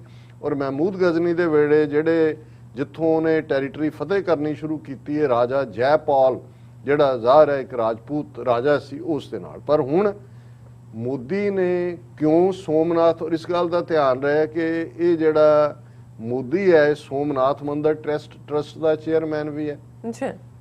ਇਸ ਤੋਂ ਪਹਿਲਾਂ ਜਿਹੜਾ ਪ੍ਰਾਈਮ ਮਿਨਿਸਟਰ ਮੁਰਾਰਜੀ ਦੇਸਾਈ ਸੀ ਉਹ ਵੀ ਸੋਮਨਾਥ ਮੰਦਰ ਟਰਸਟ ਦਾ ਚੇਅਰਮੈਨ ਸੀ। ਔਰ ਇਸ ਗੱਲ ਦਾ ਧਿਆਨ ਰਿਹਾ ਕਿ ਇਹ ਜਿਹੜਾ ਸੋਮਨਾਥ ਮੰਦਰ ਆਲਮੋਸਟ 16ਵੇਂ ਹਮਲੇ ਵੇਲੇ ਜਿਹੜਾ ਉਹ ਬਰਬਾਦ ਹੁੰਦਾ ਹੈ 1025 ਚ, 11ਵੀਂ ਸਦੀ ਦੀ ਬਿਗਨਿੰਗ। ਹਾਲਾਂਕਿ 1001 ਦੇ ਵਿੱਚ ਪਹਿਲਾ ਹਮਲਾ ਮਹਿਮੂਦ ਗਜ਼ਨਵੀ ਦਾ ਹੁੰਦਾ, ਤੁਸੀਂ ਉਹਨੂੰ 11ਵੀਂ ਸਦੀ ਦੀ ਬਿਲਕੁਲ ਬਿਗਨਿੰਗ ਕਹਿੰਦੇ। 1025 ਤੋਂ ਲੈ ਕੇ 1947 ਤੱਕ ਆਲਮੋਸਟ 800 ਸਾਲ ਬਣ ਜਾਂਦਾ ਔਰ ਜ਼ਿਆਦਾ ਬਣ ਜਾਂਦਾ, ਸਗੋਂ 900 ਸਾਲ ਬਣ ਜਾਂਦਾ। ਇਸ ਪੀਰੀਅਡ 'ਚ ਉਸ ਮੰਦਰ ਨੂੰ ਇਹਨਾਂ ਨੇ ਜਿਹੜਾ ਜੋਤਿਰਮय ਲਿੰਗ ਔਰ ਦੂਜਾ ਉਹਨੂੰ ਉਹਨਾਂ ਨੇ ਟੱਚ ਨਹੀਂ ਕੀਤਾ, ਲੁੱਟਿਆ ਜਾਂਦਾ ਰਿਹਾ। ਕੁਝ ਹੋਰ ਬਣਾ ਲੈਂਦੇ ਹੋਣਗੇ ਨੇੜੇ ਤੇੜੇ। ਜਦੋਂ 15 ਅਗਸਤ 1947 ਨੂੰ ਪਾਰਟੀਸ਼ਨ ਹੁੰਦੀ ਹੈ ਔਰ ਦੂਜੇ ਜਦੋਂ ਅਸੀਂ ਇਹ ਕਹਿੰਦੇ ਹਾਂ ਕਿ ਵੀ ਇਹ ਅੱਜ ਜਿਹੜਾ ਹਿੰਦੂਤਵਾ ਦਾ ਏਜੰਡਾ ਤਾਂ ਫਾਈਨਲ ਵਰਜ਼ਨ ਹੈ ਜੋ ਵੀ ਇਹ ਦੇ ਰਹੇ ਨੇ, ਵੀ ਇਹਦੀਆਂ ਰੂਟਸ ਤਾਂ ਇਹਦੀਆਂ ਫਾਊਂਡੇਸ਼ਨਸ ਤਾਂ 15 ਅਗਸਤ 1947 ਨੂੰ ਲੇ ਕਰਤੀਆਂ ਸੀ। Patel home minister, doctor Rajinder Prasad president, ਉਹਨਾਂ ਨੇ ਕਿਹਾ ਕਿ ਜੀ ਇਹ ਸਾਡਾ ਹੁਣ ਹਿੰਦੂ ਰਾਜ ਵਾਪਸ ਆ ਗਿਆ ਔਰ ਇਹ ਸਰਕਾਰੀ ਖਰਚ ਦੇ ਉੱਤੇ ਸੋਮਨਾਥ ਮੰਦਰ ਬਣਾਇਆ ਜਾਣਾ ਚਾਹੀਦਾ। ਹਾਲਾਂਕਿ ਨਹਿਰੂ 50-50 ਸੀ, ਬਹੁਤਾ ਹੱਕ 'ਚ ਨਹੀਂ ਸੀ, ਕਿਉਂਕਿ ਉਹਨੂੰ ਲੱਗਦਾ ਸੀ ਵੀ ਸਾਡਾ ਸੈਕੂਲਰਿਜ਼ਮ ਦਾ ਪਰਦਾਫਾਸ਼ ਹੋ ਜਾਂਦਾ। ਪਰ ਇਹ ਇੱਕ ਹਕੀਕਤ ਹੈ ਕਿ ਸੋਮਨਾਥ ਮੰਦਰ ਦਾ ਵੱਡਾ ਹਿੱਸਾ ਜਿਹੜਾ ਹੈ ਜਾਂ ਉਹਦੀ ਤਾਮੀਰ ਜਿਹੜੀ ਭਾਰਤੀ ਫੌਜ ਦੀ ਜਿਹੜੀ ਜਿਹਨੂੰ MES ਉਦੋਂ ਕਹਿੰਦੇ ਸੀ ਮਿਲਟਰੀ ਇੰਜੀਨੀਅਰਿੰਗ ਸਰਵਿਸ, ਉਹਨਾਂ ਨੇ ਬਣਾਇਆ। ਪੈਸਾ ਵੀ ਭਾਰਤ ਸਰਕਾਰ ਨੇ ਦਿੱਤਾ। ਹੁਣ ਵੀ ਜੇ ਮੋਦੀ ਸੋਮਨਾਥ ਮੰਦਰ ਤੋਂ ਰਾਮ ਮੰਦਰ ਤੱਕ ਪਹੁੰਚਦਾ ਹੈ ਤੇ ਰਾਮ ਮੰਦਰ ਵੀ ਸਰਕਾਰੀ ਕਿਵੇਂ ਪੈਸਾ ਇਕੱਠਾ ਕੀਤਾ ਜਾ ਰਿਹਾ, ਕੀ ਕੀਤਾ ਜਾ ਰਿਹਾ। ਹੁਣ ਇਹ ਸਿੰਬੋਲਿਜ਼ਮ ਹੈ ਜਿਹੜਾ ਹਿੰਦੂ ਤਾਂ ਵੀ ਬਹੁਤ ਚੰਗੀ ਤਰ੍ਹਾਂ ਸਮਝਦੇ ਨੇ, ਕਿਉਂਕਿ ਬਹੁਤਿਆਂ ਨੂੰ ਤਾਂ ਅਫਗਾਨਿਸਤਾਨ 'ਚ ਕੀ ਹੋਏਗਾ ਇਸ ਦਾ ਫਿਕਰ ਹੈ। ਉਹਨਾਂ ਨੂੰ ਫਿਕਰ ਹੈ ਵੀ ਉਹਨਾਂ ਨੇ ਅਗਲੀਆਂ ਚੋਣਾਂ 2022 ਦੀਆਂ ਯੂਪੀ 'ਚ ਕਿਵੇਂ ਜਿੱਤਣੀਆਂ, ਫਿਰ 2024 ਔਰ ਇਸ ਲਈ ਜਿੰਨੇ ਮੁਸਲਮਾਨ ਥੋੜੇ ਬਹੁਤ ਇੰਟੈਲੈਕਚੁਅਲ ਨੇ ਉਹਨਾਂ ਨੂੰ ਰੋਜ਼ ਉੱਥੇ ਟੀਵੀ ਚੈਨਲਾਂ ਵਾਲੇ ਐਂਕਰ ਬਿਠਾ ਕੇ ਗਾਲਾਂ ਕਢਵਾਉਂਦੇ ਰਹੇ ਤਾਲਿਬਾਨ ਨੂੰ। ਔਰ ਕਿ ਵੀ ਇਹ ਤੁਹਾਡਾ ਪ੍ਰੂਫ ਆ, ਸੀ ਜਾਵੇਦ ਅਖਤਰ ਦੀ ਗੱਲ ਕੀਤੀ ਸੀ, ਉਹ ਦੂਸਰਿਆਂ ਦੀ ਗੱਲ ਕੀਤੀ ਸੀ ਕਿ ਵੀ ਕਿਵੇਂ ਉਹ ਲੱਗੇ ਹੋਏ ਨੇ ਉਹਨਾਂ ਨੂੰ ਖੁਸ਼ ਕਰਨ ਦੇ ਉੱਤੇ। ਹੁਣ ਇਹਨਾਂ ਨੇ ਆਉਣ ਵਾਲੇ ਪੀਰੀਅਡ ਦੇ ਵਿੱਚ ਕੀ ਲਾਈਨ ਲੈਣੀ ਹੈ, ਇਹ ਮੋਦੀ ਉੱਥੇ ਸੋਮਨਾਥ ਮੰਦਰ ਪਹੁੰਚਦਾ ਹੈ ਔਰ ਉੱਥੇ ਉਦਘਾਟਨ ਦੇ ਨਾਂ ਥੱਲੇ ਜਿਹੜਾ ਉਹਨੇ ਇਹ ਦੇਖਿਆ ਔਰ ਇਹਦੀ ਸ਼ੁਰੂਆਤ ਹੀ ਜਿਹੜੀ ਹੈ ਮੀਡੀਆ 'ਚ ਜਿਹੜੀ ਉਹਨਾਂ ਦੀ ਰਿਪੋਰਟ ਹੈ, rain of terror is never permanent prime minister, ਕਿ ਭਾਈ ਇਹ ਜਿਹੜੀ ਦਹਿਸ਼ਤਗਰਦੀ ਦਾ ਰਾਜ ਹੁੰਦਾ ਹੈ ਇਹ ਪੱਕਾ ਨਹੀਂ ਰਹਿੰਦਾ। Modi launches new projects at Somnath temple, ਉੱਥੇ ਜਾ ਕੇ ਕਹਿੰਦਾ at a time when the world is anxiously concerned about Taliban's seize of power in Afghanistan, Prime Minister Modi, on occasion of launching new projects at the historic Somnath Temple on August 20th, reminded the world that reign of terror is always temporary and cannot be permanent. ਹੁਣ ਉੱਥੋਂ ਖਲੋ ਕੇ ਮੂੰਹ ਅਫਗਾਨਿਸਤਾਨ ਵੱਲ ਕਰਕੇ ਕਹਿ ਰਿਹਾ ਕਿ ਜੀ ਇਹ ਤੁਹਾਡਾ ਦਹਿਸ਼ਤਗਰਦੀ ਦਾ ਰਾਜ ਹਮੇਸ਼ਾ ਨਹੀਂ ਰਹਿਣਾ, ਪਰਮਾਨੈਂਟ ਨਹੀਂ ਰਹਿਣਾ। ਕਹਿਣਾ ਉਹ ਇਹ ਚਾਹੁੰਦਾ ਕਿ ਜਿਵੇਂ ਇੱਥੇ ਕਦੇ ਤੁਹਾਡੇ ਗਜ਼ਨੀ ਵਾਲੇ ਨੇ ਆ ਕੇ ਤਬਾਹੀ ਮਚਾਈ ਸੀ, ਦੇਖੋ ਅੱਜ ਅਸੀਂ ਹਿੰਦੂਤਵੀ 900 ਸਾਲ ਬਾਅਦ ਵਾਪਸ ਆ ਕੇ ਉੱਥੇ ਖੜੇ ਹਾਂ ਔਰ ਅਸੀਂ ਇਹ ਤੁਹਾਨੂੰ ਇਹ ਮੈਸੇਜ ਦੇ ਰਹੇ ਹਾਂ। ਔਰ ਉਹਨਾਂ ਦਾ ਜਿਹੜਾ ਇਹਨੂੰ ਸਟਲ ਮੈਸੇਜ, ਸਟਲ ਨਹੀਂ, ਇਹ ਜ਼ਾਹਰ ਹੈ ਵੀ ਕਿਉਂ ਸੁਣਾ ਰਿਹਾ। ਉਹਦੇ 'ਚ ਉਹ ਕਹਿ ਰਿਹਾ destructive and terror forces may become dominant temporarily ਕਿ ਦਹਿਸ਼ਤਗਰਦੀ ਵਾਲੀਆਂ ਔਰ ਤਬਾਹੀ ਵਾਲੀਆਂ ਤਾਕਤਾਂ ਇਹ ਉਹਨਾਂ ਨੂੰ ਐਡਰੈਸ ਕਰ ਰਿਹਾ ਤਾਲਿਬਾਨ ਨੂੰ। ਜੀ Destructive and terror forces may become dominant temporarily but were not permanent, citing the example of Somnath temple which was razed and plundered several times in the past। और ਉਹਨੂੰ ਉਹ ਕਹਿ ਰਿਹਾ ਕਿ ਵੀ ਸੋਮਨਾਥ ਟੈਂਪਲ ਬੈਸਟ ਐਗਜ਼ਾਮਪਲ ਉਹਨੇ ਅੱਗੋਂ elaborate ਕੀਤਾ। forces that strive for destruction and those who follow the ideology of creating empires out of terrorism can dominate for some time, but their existence is never permanent as they cannot suppress humanity forever। ਵਾਹ ਵਾਹ ਵਾਹ ਇਹ ਹੈ ਜਿਹੜੀ ਗੁਰੂ ਨਾਨਕ ਸਾਹਿਬ ਨੇ ਫਰਮਾਇਆ ਸੀ ਕਿ ਕਾਜ਼ੀਆਂ ਬਾਹਮਣਾ ਕੀ ਗੱਲ ਥੱਕੀ ਅਗਦ ਪੜੈ ਸ਼ੈਤਾਨ ਵੇਲਾ ਲੋ, ਕਿ ਸ਼ੈਤਾਨ ਜਿਹੜਾ ਹੈ ਉਹ ਕੁਰਾਨ ਸ਼ਰੀਫ ਦੀਆਂ ਆਇਤਾਂ ਸੁਣਾ ਰਿਹਾ, ਉਹ ਗੁਰੂ ਗ੍ਰੰਥ ਸਾਹਿਬ ਸੁਣਾ ਰਿਹਾ ਕਿ ਭਾਈ ਕਾਜ਼ੀ ਔਰ ਬ੍ਰਾਹਮਣ ਜਿਹੜੇ ਧਾਰਮਿਕ ਪਰਸਨੈਲਿਟੀ ਸੀ ਉਹਨਾਂ ਦੀ ਜ਼ਬਾਨ ਉਹਨਾਂ ਦਾ ਗਲ ਤਾਂ ਸੁੱਕਿਆ ਹੋਇਆ ਤੇ ਸ਼ੈਤਾਨ ਜਿਹੜਾ ਹੈ ਉਹ ਵਿਆਹ ਪੜਾ ਰਿਹਾ ਹੈ ਜਿਹੜਾ ਉਹ ਸਕ੍ਰਿਪਚਰਸ ਨੂੰ ਕੋਟ ਕਰਕੇ। ਇਹ ਬਾਬਰ ਦੇ ਹਮਲੇ ਵੇਲੇ ਦੀ ਬਾਣੀ। ਪਰ ਜਦੋਂ ਮੋਦੀ ਦੇ ਮੂੰਹੋਂ ਹਿਊਮੈਨਿਟੇਰੀਅਨ, ਦੂਸਰਿਆਂ ਦੇ ਲਈ ਦਹਿਸ਼ਤਗਰਦ ਔਰ ਇਹ ਲਫ਼ਜ਼ ਨਿਕਲਦੇ ਨੇ ਤੇ ਇਹ ਹੁੰਦਾ ਹੈ ਵੀ ਦੁਨੀਆ ਦੀ ਜੇ ਅੱਜ ਤੁਸੀਂ ਬਾਹਰਲੀਆਂ ਰਿਪੋਰਟ, ਸਭ ਤੋਂ ਵੱਡੀ ਦਹਿਸ਼ਤਗਰਦ ਆਰਗੇਨਾਈਜੇਸ਼ਨ ਹੈ ਤਾਂ RSS ਹੈ ਨੰਬਰ ਵਾਈਜ਼ ਵੀ। ਔਰ ਇਹ RSS ਦਾ ਨੁਮਾਇੰਦਾ ਜਿਹਦੇ ਚਿਹਰੇ ਵੱਲ ਦੇਖੋ, ਜਿਹਦੇ ਹੱਥਾਂ ਚੋਂ ਲਹੂ ਟਪਕਦਾ ਹੈ ਬੇਗੁਨਾਹ ਦਾ, ਜੋ ਇਹਨੇ ਗੁਜਰਾਤ 'ਚ ਕੀਤਾ। ਔਰ ਤਾਜ਼ਾ 40-45 ਲੱਖ ਜਿਹੜੇ ਨੇ ਉਹ ਆਪਣੇ ਮੁਲਕ ਦੇ ਵਾਸੀ COVID-19 ਨਾਲ ਮਰਵਾ ਕੇ ਆਇਆ ਝੂਠ ਬੋਲ ਕੇ ਔਰ ਬਿਲਕੁਲ ਕਰਕੇ। ਉਹ ਇਹ ਕਹਿ ਰਹੇ, ਫਿਰ ਉਹਨੇ ਕਿਹਾ ਕਿ ਇਹ ਜਿਹੜਾ ਹੈ terrorism can not suppress the faith. ਇਹ ਆਪਣਿਆਂ ਨੂੰ ਸੁਣਾ ਰਿਹਾ ਕਿ ਇਹ ਇਵੇਂ ਨਹੀਂ ਕਰ ਸਕਦਾ। ਔਰ ਫਿਰ ਉਹਨੇ ਅਗਲੀਆਂ ਜਬਲੀਆਂ ਮਾਰੀਆਂ ਨੇ। ਫਿਰ ਉਹਨੇ ਜਿਹੜਾ ਇਹ ਕਿਹਾ ਕਿ ਜੀ ਅਸੀਂ ਬੜਾ ਵੱਡਾ ਟੂਰਿਜ਼ਮ ਸਰਕਟ ਬਣਾ ਦੇਵਾਂਗੇ ਔਰ ਸਵਦੇਸ਼ ਦਰਸ਼ਨ ਕਰਾਂਗੇ, ਇਹ ਅਸੀਂ ਨਿਊ ਇੰਡੀਆ ਬਣਾ ਰਹੇ ਹਾਂ। ਔਰ ਇਹ ਨਿਊ ਇੰਡੀਆ ਜਿਹੜਾ ਹੈ ਇਹ van I talk about A unite India movement, it's not just about geographical and ideological connection but an oath to create a new India with the legacy of our history। Ram temple is being developed as a strong pillar of our new India।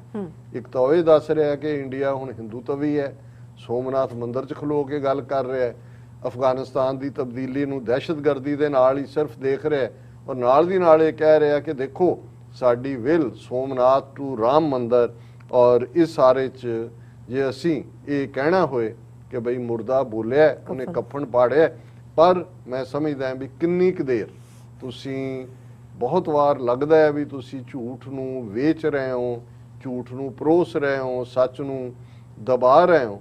But in the end of the day ਮੈਂ ਇਹਨੂੰ conclude ਕਰਾਂ, ਜਿਹੜੇ ਇੱਕ ਬੜੇ ਵੱਡੇ American thinker ਵੀ, historian ਦੇ ਤੌਰ ਤੇ ਵੀ ਜਾਣੇ ਜਾਂਦੇ ਨੇ, ਚਾਰਲਸ ਏ ਬੀਅਰਡ, ਉਹਨਾਂ ਦਾ ਚਾਰਲਸ ਏ ਬੀਅਰਡ, ਉਹਨਾਂ ਦੀ ਕੋਟ ਜਿਹੜੀਆਂ ਅਕਸਰ ਕੋਟ ਹੁੰਦੀਆਂ, ਉਹਦੇ 4 ਨੁਕਤੇ ਉਹਨਾਂ ਦੇ ਨੇ ਹਿਸਟਰੀ ਦੇ। whom the gods would destroy they first make mad with power। ਕਿ ਜਿਨ੍ਹਾਂ ਨੂੰ ਰੱਬ ਤਬਾਹ ਕਰਨਾ ਚਾਹੁੰਦਾ ਹੈ ਉਹਨਾਂ ਨੂੰ ਪਹਿਲਾਂ ਤਾਕਤ ਦੇ ਵਿੱਚ ਅੰਨ੍ਹਿਆ ਕਰ ਦਿੰਦਾ ਹੈ ਕਿ ਵੀ ਉਹ ਜਿਹੜੀ ਤਾਕਤ ਉਹਨਾਂ ਦੇ ਕੋਲ ਪਾਵਰ ਹੁੰਦੀ ਹੈ ਉਹਦੇ 'ਚ ਅੰਨੇ ਹੋ ਜਾਂਦੇ, ਉਹਨੂੰ ਕੁਝ ਨਹੀਂ ਨਜ਼ਰ ਆਉਂਦਾ। ਔਰ ਤੁਸੀਂ ਮੋਦੀ ਬਾਰੇ ਔਰ ਇਹ RSS ਕਿ ਇਹ ਖੁਦ ਅੰਨੇ ਨੇ, ਖੁਦ ਦਹਿਸ਼ਤਗਰਦ ਨੇ, ਔਰ ਇਹ ਜ਼ਮੀਨੀ ਹਕੀਕਤ ਦੇ ਵਿੱਚ ਕਿਵੇਂ ਆਪਣੀ ਦਹਿਸ਼ਤਗਰਦੀ ਨੂੰ ਹਿਊਮੈਨਿਟੇਰੀਅਨਿਜ਼ਮ ਬਣਾ ਕੇ ਵੇਚ ਰਹੇ ਨੇ। ਫਿਰ ਦੂਸਰੀ ਕੋਟ ਹੈ Charles A beard the, the mills of God grind slowly but they grind exceedingly small। ਕਿ ਰੱਬ ਦੇ ਇਨਸਾਫ ਦੀ ਚੱਕੀ ਹੌਲੀ ਚੱਲਦੀ ਹੈ ਪਰ ਪੀਂਦੀ ਬੜਾ ਬਰੀਕ ਹੈ, ਬਹੁਤ ਬਰੀਕ ਪੀਸਦੀ ਹੈ। the bee fertilizes the flowers it robs। ਹੁਣ ਜਦੋਂ ਆ ਕੇ ਜਿਹੜੀ ਬੀ ਹੈ, ਮਧੂਮੱਖੀ ਹੈ, ਮਧੂ ਸ਼ਹਿਦ ਨੂੰ ਕਹਿੰਦੇ ਨੇ, ਉਹ ਆ ਕੇ ਬਹਿੰਦੀ ਹੈ ਫੁੱਲ 'ਚ। ਉਹ ਫੁੱਲ ਦਾ ਸਭ ਤੋਂ ਜਿਹੜਾ ਵਧੀਆ ਹਿੱਸਾ ਹੁੰਦਾ ਹੈ ਜਿਹਨੂੰ ਨੈਕਟਰ ਕਹਿੰਦੇ ਨੇ ਅੰਦਰ, ਉਹਨੂੰ ਉਹ ਚੂਸ ਲੈਂਦੀ ਹੈ। ਉਹਨੇ ਕਿਹਾ ਵੀ ਉਹਨੇ ਰੌਬ ਕਰਤਾ ਕਿਉਂਕਿ ਸਭ ਤੋਂ ਕੀਮਤੀ ਚੀਜ਼ ਫੁੱਲ ਦੇ ਅੰਦਰ ਹੈ, ਉਹਨੂੰ ਉਹ ਲੁੱਟ ਕੇ ਲੈ ਗਈ ਵੀ ਮੱਖੀ। ਲੇਕਿਨ ਜਿੱਥੇ ਜਾ ਕੇ ਉਹ ਬੈਠੀ ਉੱਥੇ ਉਹਨੇ ਉਹਦੇ ਪੋਲਨ ਛੱਡੇ ਔਰ ਉਹਨੂੰ ਉਹਨੇ ਫਰਟੀਲਾਈਜ਼ ਕੀਤਾ। ਕਿ ਬਈ ਇਹ ਮਤਲਬ ਇਹ ਹੈ ਜਦੋਂ ਅਸੀਂ ਕਹਿੰਦੇ ਹਾਂ ਕਿ ਘੱਲੂਘਾਰਿਆਂ 'ਚੋਂ ਵੈਲੀ ਆਫ ਡੈਥਸ ਚੋਂ ਜਦੋਂ ਕੌਮਾਂ ਗੁਜ਼ਰਦੀਆਂ ਨੇ ਤੇ ਉਹ ਤਬਾਹ ਨਹੀਂ ਹੁੰਦੀਆਂ, ਉਹ ਮਜ਼ਬੂਤ ਹੋ ਕੇ ਨਿਕਲਦੀਆਂ ਨੇ। ਇਹੀ ਹੈ the bee fertilizes the flower, it robs. ਇਹਨਾਂ ਨੂੰ ਰੁੱਟ ਰਹੀ ਅਸਲ 'ਚ ਉਹਦੀ ਉਸ ਪਰਾਗ ਨੂੰ, ਉਸ ਪੋਲਨ ਨੂੰ ਥਾਂ ਪਹੁੰਚਾ ਰਹੀ ਹੈ। ਔਰ ਅਖੀਰ 'ਚ ਮੈਂ ਸਮਝਦਾ ਹਾਂ ਵੀ ਹਿੰਦੂ ਤਵੀਆਂ ਦੀ ਇਸ ਜਕੜ ਦੇ ਵਿੱਚ ਫਸੇ, ਸਿੱਖ ਹੋਣ ਪੰਜਾਬ ਦੇ, ਕਸ਼ਮੀਰੀ ਹੋਣ, 200 ਮਿਲੀਅਨ ਮੁਸਲਮਾਨ ਹੋਣ, ਈਸਾਈ ਹੋਣ, ਦਲਿਤ ਹੋਣ, ਚੌਥੀ ਕੋਟ ਚਾਰਲਸ ਏ ਬੀਅਰਡ ਦੀ ਸਾਡੇ ਲਈ ਬਹੁਤ ਇਨਸਪਾਇਰਿੰਗ ਹੈ। When it is dark enough you can see the stars. ਬਿਲਕੁਲ ਕਿ ਹਨੇਰਾ ਜਿੰਨਾ ਡੂੰਘਾ ਹੁੰਦਾ ਹੈ, ਜਿੰਨਾ ਗਹਿਰਾ ਹੁੰਦਾ ਹੈ, ਬਿਲਕੁਲ ਉਨੇ ਹੀ ਤਾਰੇ, ਚਮਕਦੇ ਤਾਰੇ ਤੁਸੀਂ ਦੇਖ ਸਕਦੇ ਹੋ। ਜੀ ਡਾਕਟਰ ਸਾਹਿਬ ਤੁਹਾਡਾ ਬਹੁਤ ਬਹੁਤ ਸ਼ੁਕਰੀਆ, ਤੁਸੀਂ ਆਪਣੇ ਵਿਚਾਰ ਸਾਡੇ ਦਰਸ਼ਕਾਂ ਨਾਲ ਸਾਂਝੇ ਕੀਤੇ ਨੇ। ਸੋ ਇੱਥੇ ਲੈਣੇ ਬ੍ਰੇਕ ਤੋਂ ਪਹਿਲਾਂ ਅਸੀਂ ਆਪਣੇ ਦਰਸ਼ਕਾਂ ਤੇ ਸਰੋਤਿਆਂ ਨੂੰ ਅਪੀਲ ਦੀ ਬੇਨਤੀ ਕਰਦੀ ਵਿਊਅਰਸ ਆ, ਜਿਸ ਤਰ੍ਹਾਂ ਕਿ ਤੁਸੀਂ ਜਾਣਦੇ ਹੋ ਕਿ ਟੀਵੀ 84 ਇੱਕ ਪੰਥਕ ਚੈਨਲ ਹੈ ਔਰ ਟੀਵੀ 84 ਦੀ ਚੜ੍ਹਦੀ ਕਲਾ ਲਈ ਵੱਧ ਤੋਂ ਵੱਧ ਡੋਨੇਟ ਕਰੋ। ਡੋਨੇਟ ਕਰਨ ਲਈ ਸਾਡੀ ਵੈਬਸਾਈਟ tv84.tv ਤੇ ਜਾ ਕੇ ਪੇਪਲ ਦੀ ਵਰਤੋਂ ਕਰਕੇ ਵਨ ਟਾਈਮ ਡੋਨੇਟ ਕਰ ਸਕਦੇ ਹੋ, ਮੰਥਲੀ ਡੋਨੇਟ ਵੀ ਕਰ ਸਕਦੇ ਹੋ। ਤੁਸੀਂ ਟੀਵੀ 84 ਦੇ ਨਾਮ ਤੇ ਚੈੱਕ ਬਣਾ ਕੇ ਸਾਨੂੰ ਮੇਲ ਵੀ ਕਰ ਸਕਦੇ ਹੋ ਸਾਡੇ ਇਸ ਪਤੇ ਤੇ 36-01 37th Avenue, Long Island City, New York 11101 USA, ਜਾਂ ਫਿਰ ਤੁਸੀਂ ਸਾਨੂੰ ਫੋਨ ਰਾਹੀਂ ਵੀ ਸੰਪਰਕ ਕਰ ਸਕਦੇ ਹੋ ਸਾਡੇ ਫੋਨ ਨੰਬਰ ਤੇ 5166191984। ਤੁਸੀਂ ਸਾਨੂੰ ਈਮੇਲ ਵੀ ਕਰ ਸਕਦੇ ਹੋ info@tv84.tv ਤੇ। ਅਸੀਂ ਤੁਹਾਡੇ ਤਹਿ ਦਿਲ ਤੋਂ ਸ਼ੁਕਰਗੁਜ਼ਾਰ ਹੋਵਾਂਗੇ। ਸੋ ਇੱਥੇ ਲੈਣੇ ਬ੍ਰੇਕ ਵਿਊਅਰਸ, ਤੁਸੀਂ ਸਾਨੂੰ ਇਸੇ ਤਰ੍ਹਾਂ ਹੀ ਬਣੇ ਰਹਿਣਾ। ਮਿਲਦੇ ਹਾਂ ਛੋਟੇ ਜਿਹੇ ਵਕਫੇ ਤੋਂ ਬਾਅਦ।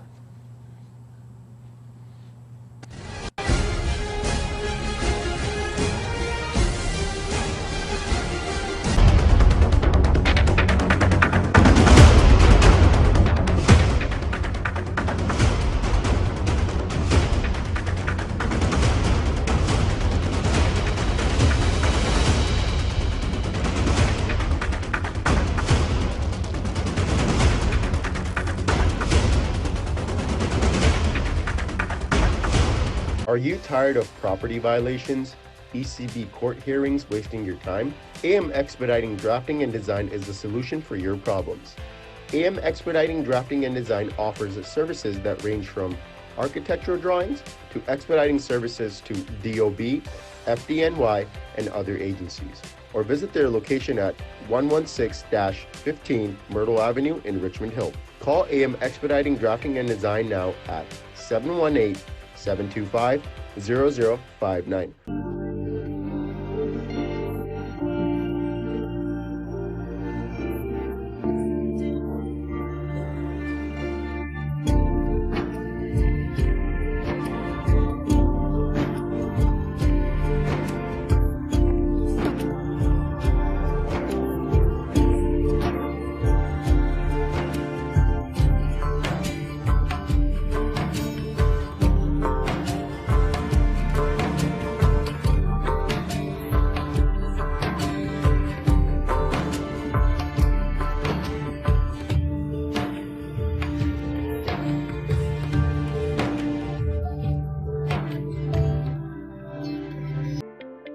ਸਿਗਨੇਚਰ ਟਰੱਕ ਸਰਵਿਸ ਰਾਊਟ 81 ਉੱਤੇ ਐਗਜ਼ਿਟ 235 ਤੇ ਟਰੱਕਰ ਵੀਰਾਂ ਲਈ 24 ਘੰਟੇ ਰੋਡ ਸਰਵਿਸ ਦੀ ਸੁਵਿਧਾ ਮੌਜੂਦ।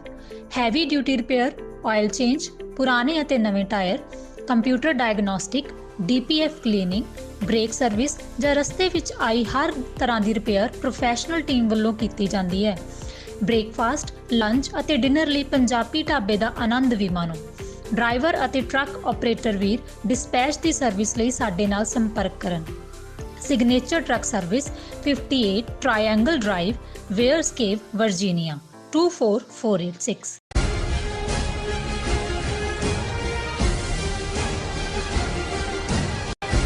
ਦਰਸ਼ਕੋ ਬ੍ਰੇਕ ਤੋਂ ਬਾਅਦ ਤੁਹਾਡਾ ਸਭ ਦਾ ਭਰਪੂਰ ਸਵਾਗਤ ਹੈ। ਸੋ ਵਿਊਅਰਸ, ਪ੍ਰੋਗਰਾਮ ਨੂੰ ਹੋਰ ਅੱਗੇ ਵਧਾਉਂਦੇ ਅੱਜ ਦੇ ਦੂਸਰੇ ਅਹਿਮ ਇਸ਼ੂ ਦੇ ਨਾਲ ਇਸ ਦੇ ਵਿੱਚ ਗੱਲਬਾਤ ਕਰਨ ਜਾ ਰਹੇ ਹਾਂ ਕਿ ਅਫਗਾਨਿਸਤਾਨ ਦੇ ਤਾਜ਼ਾ ਸੂਰਤ-ਏ-ਹਾਲ ਸੰਬੰਧੀ ਅਮਰੀਕਾ ਦੇ ਪ੍ਰੈਜ਼ੀਡੈਂਟ ਜੋ ਬਾਈਡਨ ਨੇ ਪ੍ਰੈਸ ਕਾਨਫਰੰਸ ਕੀਤੀ ਹੈ ਅਤੇ ਨਾਟੋ ਦੇਸ਼ਾਂ ਦੇ ਫੋਰਨ ਮਿਨਿਸਟਰਸ ਨੇ ਵੀ ਇੱਕ ਸਾਂਝੀ ਪ੍ਰੈਸ ਸਟੇਟਮੈਂਟ ਜਾਰੀ ਕੀਤੀ ਹੈ। ਸੋ ਅਫਗਾਨਿਸਤਾਨ ਦੇ ਤਾਜ਼ਾ ਹਾਲਾਤਾਂ ਸੰਬੰਧੀ ਆਪਾਂ ਵਿਚਾਰ ਚਰਚਾ ਕਰਨ ਜਾ ਰਹੇ ਹਾਂ। ਸੋ ਅਸੀਂ ਚਾਹਾਂਗੇ ਕਿ ਤੁਸੀਂ ਨਾਲ ਇਸੇ ਤਰ੍ਹਾਂ ਬਣੇ ਰਹਿਣਾ, ਦੇਖਣ ਸੁਣ ਲਈ ਐਂਡ ਲਿਖਣ ਲਈ ਤੁਹਾਡਾ ਸਭ ਦਾ ਬਹੁਤ ਬਹੁਤ ਸ਼ੁਕਰੀਆ। ਜੀ ਡਾਕਟਰ ਸਾਹਿਬ, ਕੀ ਕਹਿਣਾ ਚਾਹੋਗੇ? ਦੇਖੋ, ਅਜੇ ਵੀ ਕਿਉਂਕਿ ਇਸ ਵੇਲੇ ਕਾਬਲ ਦਾ ਜਿਹੜਾ ਹਾਮਿਦ ਕਰਜ਼ਾਈ ਇੰਟਰਨੈਸ਼ਨਲ ਏਅਰਪੋਰਟ ਹੈ ਉਹੀ ਫੋਕਸ ਵੀ ਹੈ ਮੇਨ ਖਬਰਾਂ ਦਾ। ਬਾਈ ਐਂਡ ਲਾਰਜ ਮੇਨਲੈਂਡ ਅਫਗਾਨਿਸਤਾਨ ਚੋਂ ਕੋਈ ਇਸ ਕਿਸਮ ਦੀਆਂ ਖਬਰਾਂ ਨਹੀਂ ਨੇ ਕਿ ਕੋਈ ਉੱਥੇ ਲੋਕਲ ਰੈਜ਼ਿਸਟੈਂਸ ਹੋ ਰਹੀ ਹੈ ਜਾਂ ਮਾਰ ਮਰਾਇਆ ਹੋ ਰਿਹਾ ਹੈ। ਬਿਲਕੁਲ। ਹਾਲਾਂਕਿ ਐਮਨੈਸਟੀ ਇੰਟਰਨੈਸ਼ਨਲ ਔਰ ਦੂਸਰੀਆਂ ਆਰਗੇਨਾਈਜੇਸ਼ਨਸ ਦੀਆਂ ਰਿਪੋਰਟਸ ਜ਼ਰੂਰ ਆਈਆਂ ਨੇ ਜਿਹਦੇ 'ਚ ਉਹਨਾਂ ਨੇ ਪਿਛਲੇ ਮਹੀਨੇ ਜੁਲਾਈ ਮਹੀਨੇ 'ਚ ਕੁਝ ਹਜ਼ਾਰਾਂ ਫਿਰਕੇ ਦੇ ਲੋਕਾਂ ਨੂੰ ਮਾਰੇ ਜਾਣ ਦੀ ਜਿਹੜੀ ਹੈ ਉਹ ਤਸਦੀਕ ਕੀਤੀ ਹੈ। ਔਰ ਅਦਰਵਾਈਜ਼ ਕੁੱਲ ਮਿਲਾ ਕੇ ਜਿਸ ਕਿਸਮ ਦੀ ਖਾਨਾ ਜੰਗੀ ਦਾ ਫੀਅਰ ਸੀ ਉਹ ਤਾਂ ਦੂਰ ਦੀ ਗੱਲ, ਉਹ ਤਾਂ ਕਾਬਲ ਵਿਦਆਊਟ ਫਾਇਰਿੰਗ ਇਹ ਸ਼ਾਟ ਹੋਇਆ। ਔਰ ਈਵਨ ਅਮਰੀਕਨ ਸਿਸਟਮ ਨੇ ਵੀ ਇਹ ਕਿਹਾ ਕਿ ਵੀ ਜਿਨ੍ਹਾਂ ਕੋਲ ਉਹ 에ਅਰਪੋਰਟ ਦਾ ਮੁਕੰਮਲ ਕੰਟਰੋਲ ਤਾਂ ਅਮਰੀਕਾ ਕੋਲ ਹੈ, 5000 ਦੇ ਕਰੀਬ ਅਮਰੀਕਨ ਸੋਲਜਰ ਨੇ।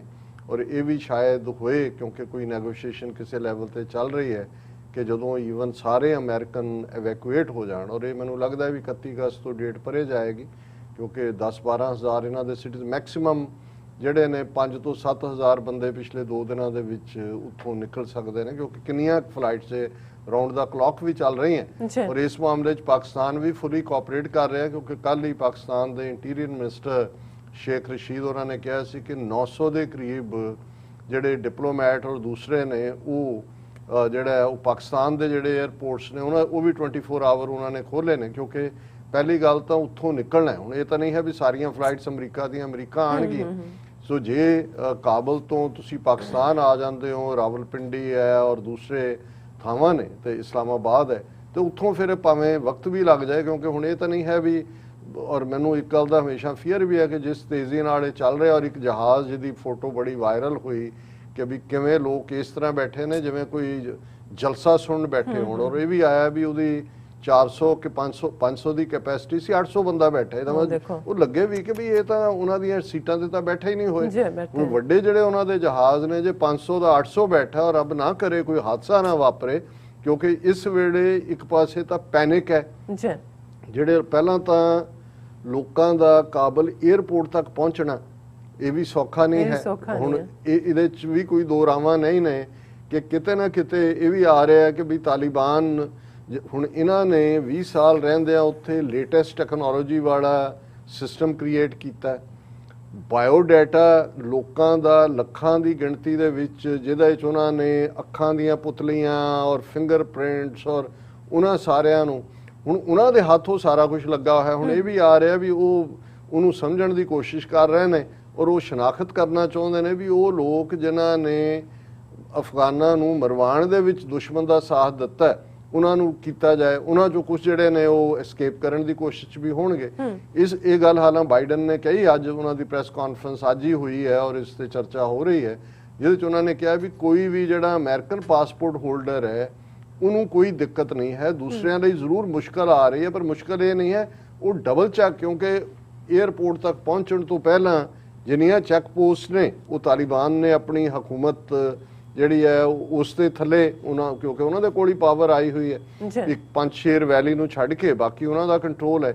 ਔਰ ਇਹ ਵੀ ਕਿਉਂਕਿ ਜਿਵੇਂ ਅਸੀਂ ਕੱਲ ਜ਼ਿਕਰ ਕੀਤਾ ਸੀ ਕਿ ਵੀ ਇਸ ਵੇਲੇ ਵਾਰ ਆਫ ਨਰਵਸ ਜਿਹਨੂੰ ਕਹਿੰਦੇ ਨੇ ਉਹ ਵੀ ਚੱਲ ਰਹੀ ਹੈ। ਅਮਰੀਕਾ ਵੈਸਟਰਨ ਪਾਵਰ ਜਿਵੇਂ ਪ੍ਰੈਜ਼ੀਡੈਂਟ ਬਾਈਡਨ ਨੇ ਕਿਹਾ ਸੀ ਕਿ ਬੇਸ਼ੱਕ ਅਸੀਂ ਫੌਜ ਕੱਢ ਰਹੇ ਹਾਂ ਵੀ ਹੈਵ ਇਕਨੋਮਿਕ ਟੂਲਸ। ਹੁਣ ਇਕਨੋਮਿਕ ਟੂਲ ਉਹਨਾਂ ਨੇ ਵਰਤ ਲਏ। IMF ਨੇ 420 ਕੇ 440 ਮਿਲੀਅਨ ਡਾਲਰ ਉਸ ਨੂੰ ਫਰੀਜ਼ ਕਰਤਾ। ਅਮਰੀਕਾ ਨੇ ਉਹਨਾਂ ਦਾ 7-8 ਬਿਲੀਅਨ ਡਾਲਰ ਫਰੀਜ਼ ਕਰਤਾ ਜੀ। ਗੱਲਬਾਤ ਚੱਲ ਰਹੀ ਹੈ। ਤਾਲਿਬਾਨ ਨੇ ਵੀ ਕਿਹਾ ਜੀ ਠੀਕ ਹੈ ਹੁਣ 31 ਅਗਸਤ ਤੋਂ ਬਾਅਦ ਅਸੀਂ ਦੇਖਾਂਗੇ ਹੋਏਗੀ ਸਾਡੀ ਇਹ ਜਿਹੜੀ ਹੈ ਐਮੀਰੇਟ ਅਫਗਾਨਿਸਤਾਨ ਇਸਲਾਮਿਕ ਐਮੀਰੇਟ ਹੈ ਲੇਕਿਨ ਕੀ ਹੋਏਗਾ ਗੱਲਬਾਤ ਹਾਲਾਂਕਿ ਚੱਲ ਰਹੀ ਹੈ।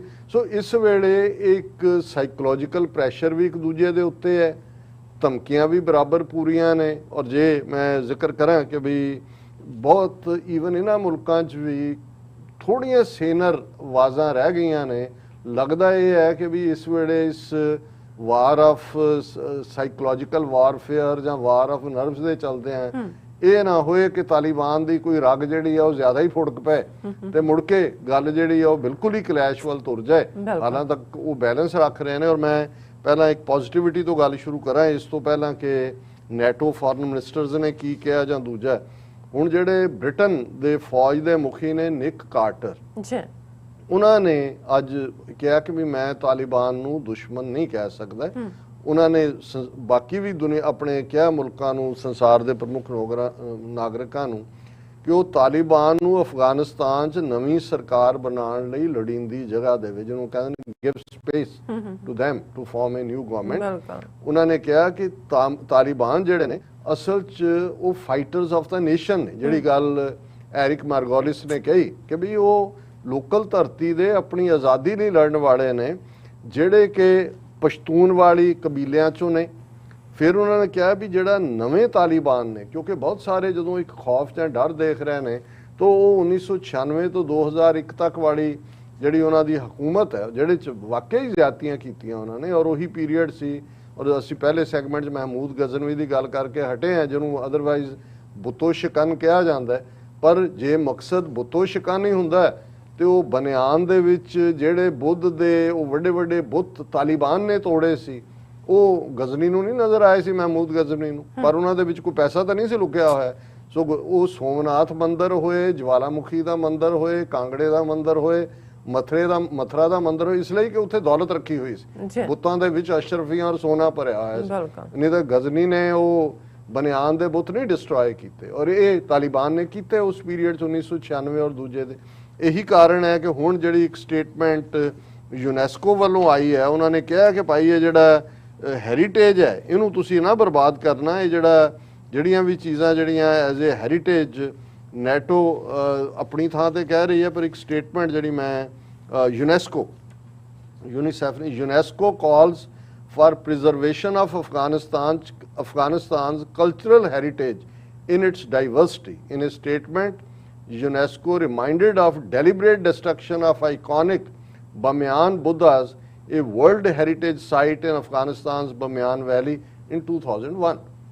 ਔਰ ਉਹਨਾਂ ਨੇ ਕਿਹਾ ਜੀ ਇਹ ਤੁਸੀਂ 2001 'ਚ ਉਹ ਹਿਸਟੋਰਿਕ ਆਈਕੋਨਿਕ ਡਿਸਟਰੋਏ ਕੀਤੇ ਸੀ। ਹੁਣ ਇਸ ਗੱਲ ਦਾ ਧਿਆਨ ਰੱਖੋ ਕਿ ਵੀ ਜਿਹੜਾ ਅਫਗਾਨਿਸਤਾਨ ਦਾ ਕਲਚਰ, ਕਿਉਂਕਿ ਅਫਗਾਨਿਸਤਾਨ ਇਕੱਲਾ ਕੋਈ ਲੜਾਕੂਆਂ ਜਾਂ ਕਬੀਲਿਆਂ ਦੇ ਨਾਲ ਜੁੜਿਆ ਹੋਇਆ ਨਹੀਂ, ਬੜੀ ਰਿਚ ਉਹਨਾਂ ਦਾ ਸਾਰੇ ਡੋਰਵੇ ਵੀ ਸੀ ਰਿਚ। ਜੇ ਰਾਜਾ ਜੈਪਾਲ ਦੀ ਗੱਲ ਕਰੀਏ, ਜਿਹਨੂੰ ਮਹਿਮੂਦ ਗਜ਼ਨਵੀ ਨੇ ਡਿਫੀਟ ਕੀਤਾ 1001 ਦੇ ਵਿੱਚ ਆਪਣੇ ਪਹਿਲੇ ਹਮਲੇ ਦੇ ਵੇੜੇ, ਤੇ ਉਹਦੇ ਨਾਲ ਜੁੜਿਆ ਹੋਇਆ ਉਹ ਰਾਜਪੂਤ ਹੈਰੀਟੇਜ ਵੀ ਹੈ ਉਸ ਦੌਰ ਦਾ।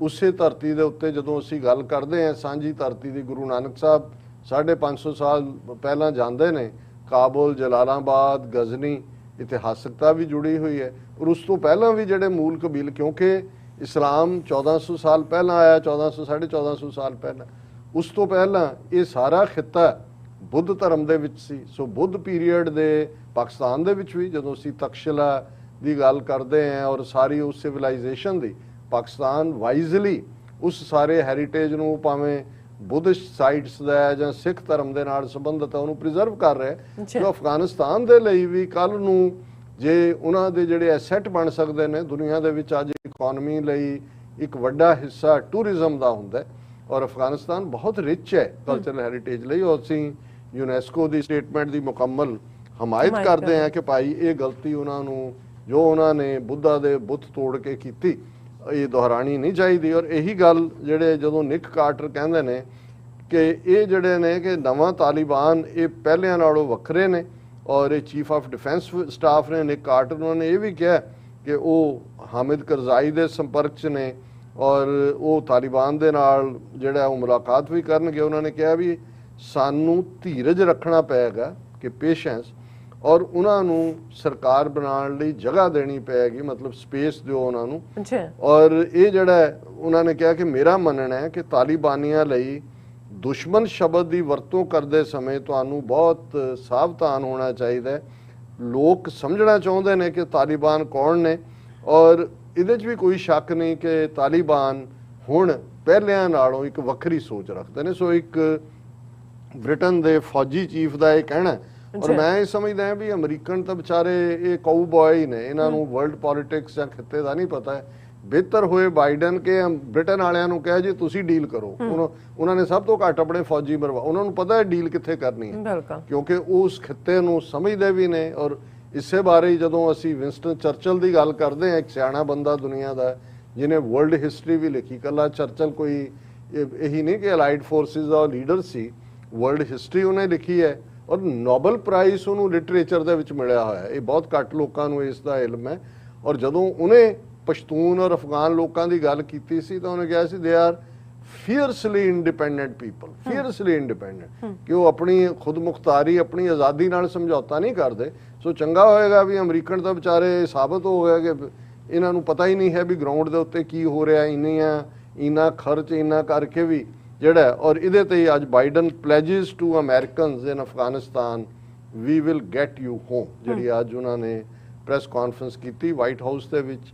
ਉਹਦੇ 'ਚ ਉਹਨਾਂ ਨੇ ਕਿਹਾ ਕਿ ਅਸੀਂ US government struggles to ramp up a massive airlift clearing Americans and other foreigners and vulnerable Afghans through the Kabul airport, ਕਿ ਅਸੀਂ ਵੱਡੇ ਪੈਮਾਨੇ ਦੇ ਉੱਤੇ ਜਿਹੜਾ 에ਅਰਲਿਫਟ ਔਰ ਦੂਸਰਾ ਕਰਾਂਗੇ। ਦਰਸ਼ਕ ਦੇਖ ਸਕਦੇ ਨੇ ਨਾਲ ਉਹਨਾਂ ਦੇ ਵਾਈਸ ਪ੍ਰੈਜ਼ੀਡੈਂਟ ਵੀ ਖੜੇ ਨੇ, ਬੀਬੀ ਜੀ ਕਮਲਾ ਹੈਰਿਸ, ਔਰ ਉਹਨਾਂ ਨੇ ਕਿਹਾ ਅਮਰੀਕਨਾਂ ਨੂੰ ਜਿਹੜੇ ਟ੍ਰੈਪਡ ਨੇ ਉੱਥੇ we will get you home. ਔਰ ਨਾਲ ਦੀ ਨਾਲ ਉਹਨਾਂ ਨੇ ਕਿਉਂਕਿ ਬਹੁਤ ਕ੍ਰਿਟਿਸਿਜ਼ਮ ਬਾਈਡਨ ਦਾ ਹੋ ਰਿਹਾ, ਪਹਿਲਾਂ ਤਾਂ ਇਹੀ ਸੀ ਕਿ ਤੁਸੀਂ ਇਹ ਵਾਪਸ ਆਉਣ ਦਾ ਬਿਲਕੁਲ ਇਹ ਉਹਨੂੰ ਡਿਜ਼ਾਸਟਰ ਹੋ ਗਿਆ, ਪਹਿਲਾਂ ਕਿਉਂ ਨਹੀਂ ਕੀਤਾ। ਪਰ ਨਾਲ ਹੀ ਉਹਨਾਂ ਨੇ, ਕਿਉਂਕਿ ਦੇਖੋ ਬਾਈਡਨ ਇੱਕ ਸੀਜ਼ਨਡ ਪੋਲੀਟੀਸ਼ੀਅਨ ਵੀ ਹੈ ਔਰ ਹਿਊਮਨ ਰਾਈਟਸ ਔਰ ਦੂਸਰੇ ਇਸ਼ੂਜ਼ ਤੇ ਵੋਕਲ ਵੀ ਰਿਹਾ। ਉਹਨੇ ਕਿਹਾ ਕਿ ਅਸੀਂ ਪਿਛਲਾ ਹਫਤਾ ਦੇਖਿਆ ਵਿਚ ਵਾਸ ਹਾਰਟ ਬ੍ਰੇਕਿੰਗ, but he insisted that his administration was working hard to smooth and speed the evacuation. I don't think anyone of us can see these pictures and not feel that pain on a human level, Mr. Biden said, but now I am focused on getting this job done. So ਉਹਨੇ ਕਿਹਾ ਵੀ ਭਾਵੇਂ ਜੇ ਅਸੀਂ ਕੁਝ lapse ਵੀ ਕੀਤਾ ਹੋਏ, ਹੁਣ ਸਾਡਾ ਫੋਕਸ ਹੈ ਅਸੀਂ evacuate ਕਰਾਂਗੇ। ਔਰ ਉਹਨਾਂ ਨੇ ਇਹ ਕਿਹਾ ਕਿ ਵੀ ਅਸੀਂ ਆਉਣ ਵਾਲੇ ਪੀਰੀਅਡ ਦੇ ਵਿੱਚ 3 ਫਲਾਈਟਸ ਜਿਹੜੀਆਂ ਨੇ ਕਾਬਲ ਤੋਂ ਬਾਹਰ ਅਗਲੇ ਕੁਝ ਘੰਟਿਆਂ ਜਾਣਗੀਆਂ, ਬਹਿਰੀਨ ਜਾਣਗੀਆਂ, ਔਰ ਉਹਨਾਂ 'ਚ 1500 ਦੇ ਕਰੀਬ ਐਵੈਕੂਏਜ਼ ਹੋਣਗੇ। ਔਰ ਇਸੇ ਤਰ੍ਹਾਂ ਕਿਉਂਕਿ ਕਾਂਗਰਸ ਦੇ ਵਿੱਚ ਵੀ ਕਾਫੀ ਕ੍ਰਿਟਿਸਿਜ਼ਮ ਹੋਇਆ ਔਰ ਬਾਕੀਆਂ ਨੇ ਵੀ ਕੀਤਾ। ਸੋ ਮੈਂ ਵਕਤ ਦੀ ਦੇਖਦੇ ਹਾਂ, ਘੜੀ ਵਾਰ ਅੱਗੇ ਨਹੀਂ ਜਾਵਾਂਗਾ, ਪਰ ਮੈਂ ਇਹਦਾ ਜ਼ਿਕਰ ਕਰਨਾ ਚਾਹੁੰਦਾ ਕਿ ਵੀ ਜਿਹੜੀਆਂ ਨੈਟੋ ਫੋਰਨ ਮਿਨਿਸਟਰਸ ਦੀ ਜੁਆਇੰਟ ਸਟੇਟਮੈਂਟ ਆਈ ਹੈ, ਜਿਹਦੇ 'ਚ ਉਹਨਾਂ ਨੇ ਆਲਮੋਸਟ 6 ਨੁਕਤੇ ਦਿੱਤੇ ਨੇ। ਪਹਿਲਾ ਤਾਂ ਉਹਨਾਂ ਨੇ ਕਿਹਾ ਕਿ ਜੀ ਅਸੀਂ ਫੋਰਨ ਮਿਨਿਸਟਰ ਅੱਜ ਮਿਲੇ, discuss the difficult situation in Afghanistan. ਫਿਰ ਉਹਨਾਂ ਨੇ ਕਿਹਾ ਜੀ ਅਸੀਂ ਯੂਨਾਈਟਿਡ ਹੈ in our deep concern about the grave events in Afghanistan and call for an immediate end to violence, ਕਿ ਹਿੰਸਾ ਬਿਲਕੁਲ ਖਤਮ ਕਰੋ। ਔਰ ਅਸੀਂ ਡੀਪ ਕੰਸਰਨ ਹੈ ਸਾਡਾ ਜਿਹੜੀਆਂ ਹਿਊਮਨ ਰਾਈਟਸ ਵਾਇਓਲੇਸ਼ਨਸ ਔਰ ਐਬਿਊਜ਼ਸ ਹੋ ਰਹੀਆਂ ਨੇ ਅਫਗਾਨਿਸਤਾਨ 'ਚ, ਉਹਨਾਂ ਬਾਰੇ ਵੀ। ਔਰ we affirm our commitment to statement by UN security council on 16 August and we call for adherence to international norms and standards on human rights and international humanitarian law in all circumstances। ਇਹ ਤਾਂ ਹੈ ਹੀ ਹੈ ਕਿ ਜੀ ਤੁਸੀਂ ਜਿਹੜਾ ਉਹ ਅਬਾਈਡ ਬਾਈ ਕਰੋ ਜੋ ਕਿ UN ਸਿਕਿਉਰਿਟੀ ਕਾਉਂਸਲ ਨੇ ਕਿਹਾ। ਫਿਰ ਉਹਨਾਂ ਨੇ ਕਿਹਾ ਵੀ ਸਾਡਾ ਜਿਹੜਾ ਇਮੀਡੀਏਟ ਮਿਸ਼ਨ ਸੇਫ ਐਵੈਕੂਏਸ਼ਨ ਹੈ ਆਪਣੇ ਸਿਟੀਜ਼ਨਸ ਦਾ, ਔਰ ਆਪਣੇ ਜਿਹੜੇ ਸਾਡੇ ਪਾਰਟਨਰਸ ਸੀ ਐਟ ਰਿਸਕ ਅਫਗਾਨਸ ਔਰ ਜਿਨ੍ਹਾਂ ਨੇ ਸਾਨੂੰ ਮਦਦ ਕੀਤੀ। ਔਰ ਅਸੀਂ ਅਫਗਾਨਿਸਤਾਨ 'ਚ ਜਿਹੜੇ ਵੀ ਲੋਕ ਅਥਾਰਟੀ 'ਚ ਨੇ ਉਹਨਾਂ ਨੂੰ ਅਸੀਂ ਕਹਿੰਦੇ ਹਾਂ ਕਿ ਉਹਨਾਂ ਨੂੰ ਰਿਸਪੈਕਟ ਦੇਣ ਔਰ ਫੈਸਿਲੀਟੇਟ ਕਰਨ ਉਹਨਾਂ ਦਾ ਸੇਫ ਔਰ ਆਰਡਰਲੀ ਜਿਹੜਾ ਡਿਪਾਰਚਰ ਹੈ। ਔਰ ਇਹ ਉਹਨਾਂ ਨੇ ਕਿਹਾ ਕਿ ਵੀ ਅਸੀਂ ਆਪਰੇਸ਼ਨਲ ਕੋਆਰਡੀਨੇਸ਼ਨ ਰੱਖਾਂਗੇ ਜਦੋਂ ਤੱਕ ਕਿ ਐਵੈਕੂਏਸ਼ਨ ਜਿਹੜੀ ਹੈ ਉਹ ਕੰਪਲੀਟ ਨਹੀਂ ਹੋ ਜਾਂਦੀ। ਫਿਰ ਉਹਨਾਂ ਨੇ ਕਿਹਾ ਕਿ ਜੀ ਅਫਗਾਨ ਲੋਕ ਜਿਹੜੇ ਨੇ ਉਹ ਸੇਫਟੀ, ਸਿਕਿਉਰਿਟੀ, ਡਿਗਨਿਟੀ ਨਾਲ ਜੀਣ ਦਾ ਹੱਕ ਰੱਖਦੇ ਨੇ। ਪੋਲੀਟੀਕਲ, ਇਕਨੋਮਿਕਲ ਔਰ ਸੋਸ਼ਲ ਅਚੀਵਮੈਂਟਸ ਵੀ ਉਹਨਾਂ ਨੇ ਕੀਤੀਆਂ ਪਿਛਲੇ 20 ਸਾਲ 'ਚ। ਅਸੀਂ ਸਿਵਲ ਸੁਸਾਇਟੀ ਐਕਟਰਸ ਦੇ ਨਾਲ ਖਲੋਤੇ ਹਾਂ ਔਰ ਅਸੀਂ ਸਾਰੀਆਂ ਪਾਰਟੀਆਂ ਜਿਹੜੀਆਂ ਅਫਗਾਨਿਸਤਾਨ ਦੀਆਂ ਨੇ ਉਹਨਾਂ ਨੂੰ ਇਹ ਕਹਿੰਦੇ ਹਾਂ ਕਿ ਗੁੱਡ ਫੇਥ ਕਰੋ, ਇਨਕਲੂਸਿਵ ਰਿਪਰੈਜ਼ੈਂਟੇਟਿਵ ਗਵਰਨਮੈਂਟ ਬਣਾਓ, ਮੀਨਿੰਗਫੁਲ ਪਾਰਟਿਸਿਪੇਸ਼ਨ ਹੋਏ ਵਿਮਨ ਔਰ ਮਾਈਨੋਰਿਟੀ ਗਰੁੱਪਸ ਦੀ। ਔਰ ਇਸ ਲਈ ਉਹਨਾਂ ਨੇ ਕਿਹਾ ਕਿ ਵੀ ਅਸੀਂ ਇਸ ਦੇ ਚਲਦੇ ਹਾਂ ਕਰੰਟ ਸਰਕਮਸਟਾਂਸਿਸ 'ਚ ਆਲ ਸਪੋਰਟ ਟੂ ਅਫਗਾਨ ਅਥਾਰਟੀਜ਼ ਜਿਹੜੀ ਹੈ ਅਸੀਂ ਸਸਪੈਂਡ ਕਰਦੇ। ਹੁਣ ਇੱਥੇ ਕੋਈ ਪੁੱਛੇ ਕਿ ਵੀ ਤੁਸੀਂ ਚਾਰਟਰ ਆਫ ਡਿਮਾਂਡਸ ਤਾਂ ਦੇ ਰਹੇ ਹੋ, ਇਹ ਵੀ ਕਰੋ, ਇਹ ਵੀ ਕਰੋ, ਇਹ ਵੀ ਕਰੋ, ਪਰ ਅਸੀਂ ਤੁਹਾਨੂੰ ਦੁੱਕੀ ਨਹੀਂ ਦੇਣੀ। ਜੇ ਭਾਈ ਤੁਸੀਂ ਜਿਹੜਾ ਉਹਨਾਂ ਦਾ ਬਣਦਾ ਡਿਊ ਹੈ ਦਿਓ, ਫਿਰ ਤੁਹਾਡਾ ਵੇਟ ਵੀ ਹੋਏਗਾ। ਤੁਸੀਂ ਤਾਂ ਖੁਦ ਉਹਨਾਂ ਨੂੰ ਪੁਸ਼ ਟੂ ਦਾ ਵਾਲ ਕਰ ਰਹੇ ਹੋ, ਇਵੇਂ ਨਹੀਂ ਹੁੰਦਾ। ਈਵਨ ਜਿਹੜੇ ਲੋਕਾਂ ਨੇ ਕੈਰਟ ਐਂਡ ਸਟਿਕ ਪਾਲਿਸੀ ਬਣਾਈ ਹੈ ਉਹਨਾਂ ਦਾ ਵੀ ਮਤਲਬ ਹੁੰਦਾ ਹੈ ਕਿ ਭਾਈ ਚਲੋ ਤੁਸੀਂ ਡੰਡਾ ਵੀ ਰੱਖੋ ਕਿ ਵੀ ਜੋ ਗੱਲਾਂ ਕਹੀਆਂ ਗਲਤ ਨਹੀਂ ਨੇ, ਪਰ ਤੁਸੀਂ ਕਹੋ ਜੀ ਅਸੀਂ ਤੁਹਾਡੀ ਸਾਰੀ ਮਦਦ ਜਿਹੜੀ ਹੈ ਉਹ ਸਸਪੈਂਡ ਕਰ ਰਹੇ, ਪਰ ਸਾਡੀਆਂ ਗੱਲਾਂ ਮੰਨੋ। ਜੇ ਤੁਸੀਂ 20 ਸਾਲ ਫੌਜ ਰੱਖ ਕੇ ਨਹੀਂ ਮਨਾ ਸਕੇ, ਹੁਣ ਤੁਸੀਂ ਨਿਕਲ ਰਹੇ ਹੋ, ਹਰ ਇੱਕ ਨੂੰ ਸੇਫਲੀ ਕੱਢਣਾ ਵੀ ਚਾਹੁੰਦੇ ਹੋ। ਸੋ ਇਸ ਸਾਰੇ ਦੇ ਵਿੱਚ ਜਿਹੜੀ ਹੈ ਉਹਨਾਂ ਨੇ ਕਿਹਾ ਜੀ ਜਿਹੜੀ ਫਿਊਚਰ ਗਵਰਨਮੈਂਟ ਹੋਏਗੀ ਉਹ ਇੰਟਰਨੈਸ਼ਨਲ ਆਬਲੀਗੇਸ਼ਨ ਜਦੋਂ ਤੱਕ ਪੂਰੀਆਂ ਨਹੀਂ ਕਰਦੀ, ਹਿਊਮਨ ਰਾਈਟਸ ਵੂਮਨ ਵੀ ਤੁਸੀਂ ਸਾਊਦੀ ਅਰੇਬੀਆ UAE ਉਹ ਹੁਣ ਕਿੰਨੇ ਜਿਹੜੇ ਨੇ ਯੂਨਾਈਟਿਡ ਐਮੀਰੇਟਸ ਦੀ ਫਲਾਈਟ ਤੇ ਚੜ੍ਹਦੇ ਨੇ, ਇਹਨਾਂ 'ਚੋਂ ਵੀ ਚੜ੍ਹਦੇ ਨੇ, ਲਿਆ ਵੀ ਉੱਥੇ ਹੀ ਰਹੇ ਨੇ। ਹੁਣ ਐਮੀਰੇਟ ਕੀ ਹੈ?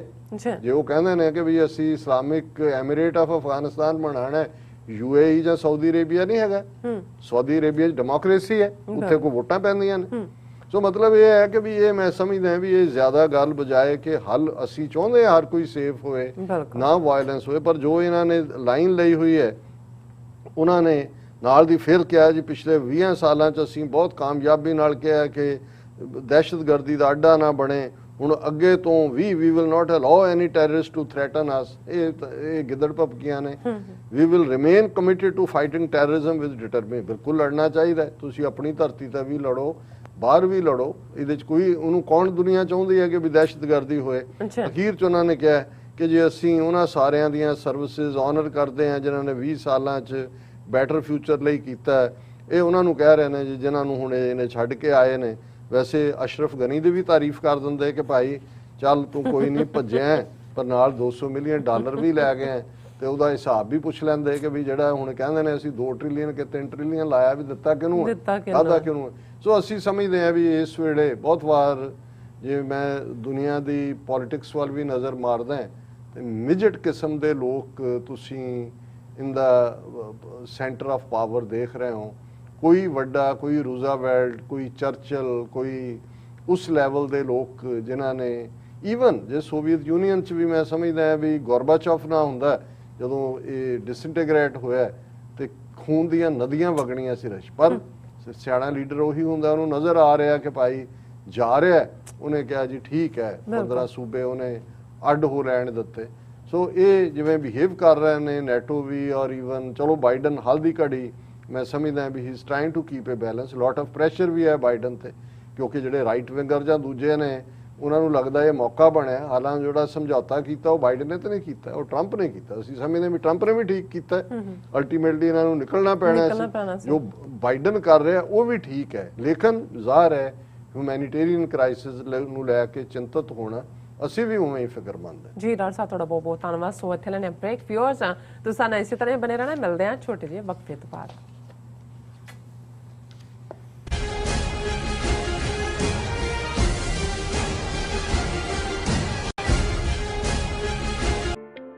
ਸਿਗਨੇਚਰ ਟਰੱਕ ਸਰਵਿਸ ਰਾਊਟ 81 ਉੱਤੇ ਐਗਜ਼ਿਟ 235 ਤੇ ਟਰੱਕਰ ਵੀਰਾਂ ਲਈ 24 ਘੰਟੇ ਰੋਡ ਸਰਵਿਸ ਦੀ ਸੁਵਿਧਾ ਮੌਜੂਦ। Heavy duty repair, oil change, ਪੁਰਾਣੇ ਅਤੇ ਨਵੇਂ tyre, computer diagnostic, DPF cleaning, brake service ਜਾਂ ਰਸਤੇ ਵਿੱਚ ਆਈ ਹਰ ਤਰ੍ਹਾਂ ਦੀ ਰਿਪੇਅਰ ਪ੍ਰੋਫੈਸ਼ਨਲ ਟੀਮ ਵੱਲੋਂ ਕੀਤੀ ਜਾਂਦੀ ਹੈ। ਬ੍ਰੇਕਫਾਸਟ, ਲੰਚ ਅਤੇ ਡਿਨਰ ਲਈ ਪੰਜਾਬੀ ਢਾਬੇ ਦਾ ਆਨੰਦ ਵੀ ਮਾਣੋ। ਡਰਾਈਵਰ ਅਤੇ ਟਰੱਕ ਆਪਰੇਟਰ ਵੀਰ ਡਿਸਪੈਚ ਦੀ ਸਰਵਿਸ ਲਈ ਸਾਡੇ ਨਾਲ ਸੰਪਰਕ ਕਰਨ। Signature truck service 58 triangle drive, Weyers Cave, Virginia 24486।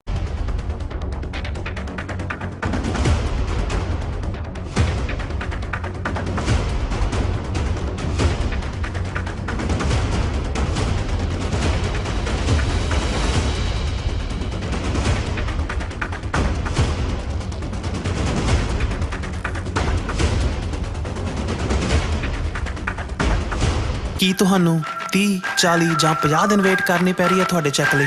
ਫਿਰ ਬ੍ਰੋਕਰਾਂ ਪਿੱਛੇ ਭੱਜਦੇ ਫਿਰਦੇ ਹੋ ਪੈਸੇ ਲਈ, ਬਹੁਤ ਜ਼ਿਆਦਾ ਟਾਈਮ ਵੇਸਟ ਹੋ ਜਾਂਦਾ ਇੱਦਾਂ ਤਾਂ। ਜੇ ਤੁਸੀਂ ਅੱਜ ਹੀ ਪੈਸੇ ਲੈਣੇ ਤਾਂ ਬਾਬ ਟੇਲ ਨੂੰ ਕਾਲ ਕਰੋ। ਬਾਬ ਟੇਲ ਤੁਹਾਡੀਆਂ ਇਨਵੋਇਸਿਸ ਸੇਮ ਡੇ ਫੰਡ ਕਰ ਸਕਦੇ ਹਨ for a small fee, no contract, no reserve and no hidden fees। ਅੱਜ ਹੀ ਕਾਲ ਕਰੋ ਬਾਬ ਟੇਲ ਨੂੰ ਤੇ ਤੁਹਾਡਾ ਪਹਿਲਾ ਮਹੀਨਾ ਫ੍ਰੀ। 410 204 2084। ਅਗੇਨ 410 204।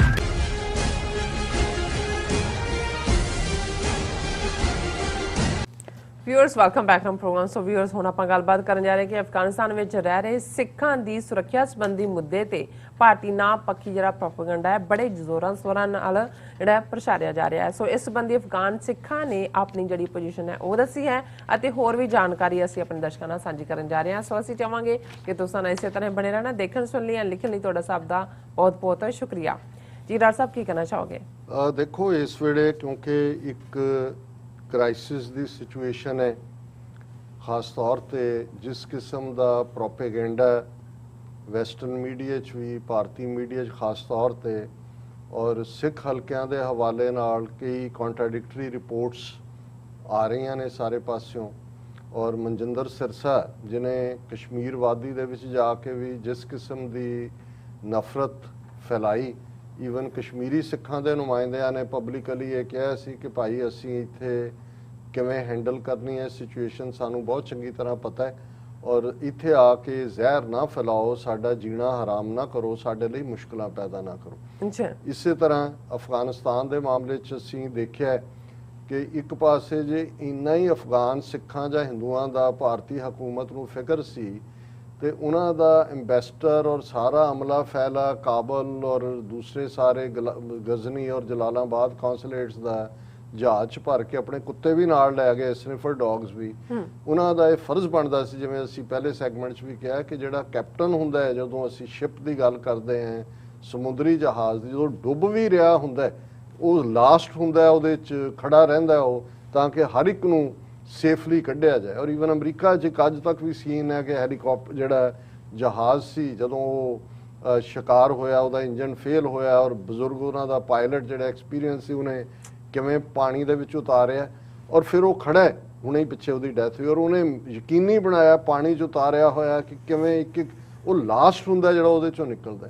ਵੀ ਤੁਸੀਂ ਜਿਹੜਾ ਅੱਜ ਹਕੂਮਤੀ ਲੈਵਲ ਤੇ ਜਾਂ ਉਹਨਾਂ ਦੇ ਦੁਮਛੱਲੇ ਜਿਹੜੇ ਅਫਗਾਨ ਹਿੰਦੂ ਸਿੱਖਾਂ ਦਾ ਬੜਾ ਫਿਕਰ ਕਰ ਰਹੇ ਨੇ, ਸਿੱਖਾਂ ਦਾ ਖਾਸ ਤੌਰ ਤੇ ਇਹ ਜਤਾ ਰਹੇ ਨੇ ਵੀ ਤੁਸੀਂ ਤਾਂ ਆਪਣੇ ਉਹਨਾਂ ਚੂਹਿਆਂ ਦੀ ਤਰ੍ਹਾਂ ਦੌੜੇ ਹੋ। ਜਿਹੜਾ ਜਹਾਜ਼ ਡੁੱਬਣ ਵੇਲੇ ਸਭ ਤੋਂ ਪਹਿਲਾਂ ਉਹ ਜਹਾਜ਼ ਦੇ ਚੂਹੇ ਦੌੜਦੇ ਨੇ, ਕਿਉਂਕਿ ਸਮੁੰਦਰੀ ਜਹਾਜ਼ ਕਈ ਮਹੀਨੇ ਜਿਹੜੇ ਨੇ ਉਹ ਰਹਿੰਦੇ ਸੀ ਸਮੁੰਦਰ 'ਚ, ਔਰ ਖਾਣ ਪੀਣ ਦਾ ਸਮਾਨ ਹੁੰਦਾ ਸੀ, ਚੂਹੇ ਵੀ ਬੜੇ ਮੋਟੇ ਹੁੰਦੇ ਸੀ, ਉਹ ਸਭ ਤੋਂ ਪਹਿਲਾਂ ਪਾਣੀ 'ਚ ਛਾਲਾਂ ਮਾਰਦੇ ਨੇ। ਵੀ ਤੁਸੀਂ ਤਾਂ ਚੂਹਿਆਂ ਦੀ ਤਰ੍ਹਾਂ ਛਾਲਾਂ ਮਾਰੀਆਂ ਨੇ ਪਾਣੀ ਦੇ ਵਿੱਚ, ਔਰ ਹੁਣ ਤੁਸੀਂ ਉਹਨਾਂ ਦਾ ਫਿਕਰ ਬੜਾ ਕਰ ਰਹੇ ਹੋ। ਹਾਲਾਂਕਿ ਇਹਦੇ 'ਚ ਕੋਈ ਸ਼ੱਕ ਨਹੀਂ ਹੈ ਕਿ ਥੋੜਾ ਬਹੁਤ ਦੇਖੋ, ਵੈਸੇ ਕਿਤੇ ਗੋਲੀ ਚੱਲੇ ਤੇ ਇੱਕ ਖੌਫ ਹੁੰਦਾ ਹੈ, ਫਿਰ ਜਿਸ ਕਿਸਮ ਦੇ ਵਰਤਾਰੇ 'ਚ ਪਹਿਲਾ ਖੌਫ ਤਾਂ ਇਹੀ ਸੀ ਕਿ ਕਾਬਲ ਦੇ ਵਿੱਚ ਗਿਆ ਗੱਚ ਲੜਾਈ ਹੋਏਗੀ, ਕਿਉਂਕਿ ਸਾਰੇ ਜਿਹੜੇ ਰਿਟਰੀਟ ਕਰ ਰਹੇ ਸੀ ਕਾਬਲ ਵਾਲੀ ਕਰ ਰਹੇ ਸੀ। ਔਰ ਇਹ ਚਲੋ ਇਸ ਗੱਲ ਦਾ ਸ਼ੁਕਰੀਆ ਹੈ, ਸ਼ੁਕਰਾਨਾ ਤਾਂ ਰੱਬ ਦਾ ਹੈ ਕਿ ਵਿਦਆਊਟ ਫਾਇਰਿੰਗ ਇਹ ਬੁਲਟ ਹੋਇਆ। ਫਿਰ ਅਸੀਂ ਇਹ ਦੇਖਿਆ ਕਿ ਭਾਈ ਸਿੱਖ ਜਿਹੜੇ ਨੇ ਉਹਨਾਂ ਨੇ ਗੁਰਦੁਆਰਾ ਕਰਤਾ ਪ੍ਰਵਾਨ ਕਾਬਲ 'ਚ, ਔਰ ਇੱਕ ਜਿਹੜੀ ਹੈ ਰਿਪੋਰਟ ਦੇ ਮੁਤਾਬਕ ਸ਼ਾਇਦ 260 ਕੇ ਕਿੰਨੇ ਟੋਟਲ ਨੰਬਰ ਜਿਨ੍ਹਾਂ ਦੇ ਵਿੱਚ ਹਿੰਦੂ ਵੀ ਆ ਗਏ ਨੇ, ਔਰ ਉਹਨਾਂ 'ਚ ਉਹ ਹਿੰਦੂ ਨੇ ਜਿਹੜੇ ਅਦਰਵਾਈਜ਼ ਨੌਕਰੀਆਂ ਨੇ ਉੱਥੇ ਗਏ ਹੋਏ ਸੀ, ਉਹਨਾਂ ਨੂੰ ਵੀ ਇੰਡੀਅਨ ਐਮਬੈਸੀ ਨੇ, ਇੱਕ ਤਾਂ ਅਫਗਾਨੀ ਹਿੰਦੂ ਨੇ ਜਾਂ ਅਫਗਾਨੀ ਸਿੱਖ ਨੇ ਜਿਹੜੇ ਆਪਣੇ ਇਹਨਾਂ ਦੇ EMPLOYEE ਸੀ ਉਹਨਾਂ ਨੂੰ ਵੀ ਉੱਥੇ ਛੱਡ ਆਏ, ਏਡੇ ਬਹਾਦਰ ਜਿਹੜੇ ਬਣੇ ਹੋਏ ਨੇ। ਔਰ ਇਸ ਸਾਰੇ ਦੇ ਚਲਦਿਆਂ ਅਸੀਂ ਦੇਖ ਰਹੇ ਹਾਂ ਕਿ ਭਾਈ ਕਨਫਿਊਜ਼ਨ ਹੈ, ਇਹਦੇ 'ਚ ਕੋਈ ਸ਼ੱਕ ਨਹੀਂ ਹੈ। ਅਫਗਾਨ ਸਿੱਖਾਂ ਨੇ ਜਿਹੜੇ ਗੁਰਦੁਆਰਾ ਕਰਤਾ ਪ੍ਰਵਾਨ 'ਚ ਨੇ, ਜਿਨ੍ਹਾਂ ਦੀ ਇੱਕ ਵੀਡੀਓ ਕਲਿੱਪ BBC ਨੇ ਵੀ ਚਲਾਈ, ਉਹਨਾਂ ਦੀ ਪੰਜਾਬੀ ਸਰਵਿਸ ਨੇ, ਰਵਿੰਦਰ ਸਿੰਘ ਰੋਬਿਨ ਨੇ ਉਹਨੂੰ ਕੀਤਾ ਜਿਵੇਂ ਵੀ ਉਹਦੀ ਰਿਕਾਰਡਿੰਗ ਹੋਈ, ਔਰ ਉਹਦੇ 'ਚ ਉਹਨਾਂ ਨੇ ਕਿਹਾ ਸੀ, ਉਹਨਾਂ ਨੇ ਖਾਸ ਤੌਰ ਤੇ ਯੂਨਾਈਟਿਡ ਸਿੱਖਸ ਆਰਗੇਨਾਈਜੇਸ਼ਨ ਨੂੰ ਕਿਹਾ ਕਿ ਭਾਈ ਸਾਨੂੰ ਅਮਰੀਕਾ ਕੈਨੇਡਾ ਲੈ ਜਾਓ। ਦੇਖੋ ਗੱਲ ਇਹ ਨਹੀਂ ਹੈ ਅੱਜ ਕਿਸੇ ਨੂੰ ਖਤਰਾ, ਬਹੁਤ ਵਾਰ ਕੱਲ ਨੂੰ ਕੀ ਹੋਏਗਾ, ਜਿਵੇਂ ਤਾਲਿਬਾਨ ਨੂੰ ਪ੍ਰਚਾਰਿਆ ਜਾ ਰਿਹਾ ਦੁਬਾਰਾ, ਔਰ ਜਿਹਨੂੰ ਈਵਨ ਅਮਰੀਕਾ ਬ੍ਰਿਟਿਸ਼ ਫੌਜ ਦੇ ਮੁਖੀ ਨੇ ਵੀ ਨਿੱਕ ਨੇ ਕਿਹਾ ਕਿ ਦੁਸ਼ਮਣ ਵਾਂਗ ਨਾ ਕਰੋ, ਅਦਰਵਾਈਜ਼ ਤੁਸੀਂ you are pushing them to the wall. ਲੇਕਿਨ ਖੌਫ ਤਾਂ ਭਰਪਾ ਹੁੰਦਾ, ਉਹ ਭਾਵੇਂ ਇਕੱਲਾ ਨਹੀਂ ਵੀ ਸਿੱਖ ਜਾਂ ਉੱਥੇ ਬੈਠੇ ਹਿੰਦੂਆਂ 'ਚ ਹੈ, ਆਮ ਅਫਗਾਨ ਕਿਸ ਹਾਲਤ 'ਚ ਨੇ। ਹਾਲਾਂਕਿ ਹੁਣ ਲਾਈਫ ਹੌਲੀ ਹੌਲੀ ਨਾਰਮਲ ਸ਼ੁਰੂ ਹੋਈ ਹੈ, ਦਫ਼ਤਰਾਂ 'ਚ ਕੰਮ ਹੋਣਾ ਸ਼ੁਰੂ ਹੋਇਆ, ਉਹਨਾਂ ਨੇ ਆਮ ਮੁਆਫੀ ਤੋਂ ਬਾਅਦ ਇਹ ਹੁਣ ਦੇਖਣਾ ਵੀ ਅਸੀਂ ਵੀ ਓਬਜ਼ਰਵ ਕਰ ਰਹੇ ਹਾਂ, ਅਸੀਂ ਕੋਈ ਬਲਾਈਂਡ ਸਪੋਰਟਰ ਨਹੀਂ ਹੈ ਕਿ ਭਾਈ ਅਸੀਂ ਜੋ ਗਲਤ ਕੰਮ ਨੇ ਜਾਂ ਉਹਨਾਂ ਨੂੰ, ਪਰ ਅਸੀਂ ਇੱਕ ਗੱਲ ਦੀ ਜਿਹਨੂੰ ਤੁਸੀਂ ਦੇਖਦੇ ਹੋ ਕਿ ਓਬਜੈਕਟਿਵਲੀ ਕਿਸੇ ਸਿਚੁਏਸ਼ਨ ਨੂੰ ਐਨਾਲਾਈਜ਼ ਕਰਨਾ, ਇੱਕ ਹੈ ਵੀ ਤੁਸੀਂ ਆਪਣੇ ਮਨ 'ਚ ਹੀ ਬਾਇਸ ਬਣਾਇਆ ਹੋਇਆ। ਸੋ ਦੋਨੋਂ ਤਰ੍ਹਾਂ ਦੇ ਸਿਗਨਲ ਨੇ, ਇੱਕ ਖੌਫ ਹੈ ਉਹ ਨਿਕਲਣਾ ਵੀ। ਹੁਣ ਇਹ ਤਾਂ ਸਵਾਲ ਕੋਈ ਨਹੀਂ ਪੁੱਛਦਾ ਕਿ ਵੀ ਉਹ ਜਿਹੜੇ ਅਫਗਾਨ ਸਿੱਖ ਨੇ ਉਹ ਇੰਡੀਆ ਕਿਉਂ ਨਹੀਂ ਜਾਣਾ ਚਾਹੁੰਦੇ, ਉਹ ਅਮਰੀਕਾ ਕੈਨੇਡਾ ਕਿਉਂ ਜਾਣਾ ਚਾਹੁੰਦੇ ਨੇ।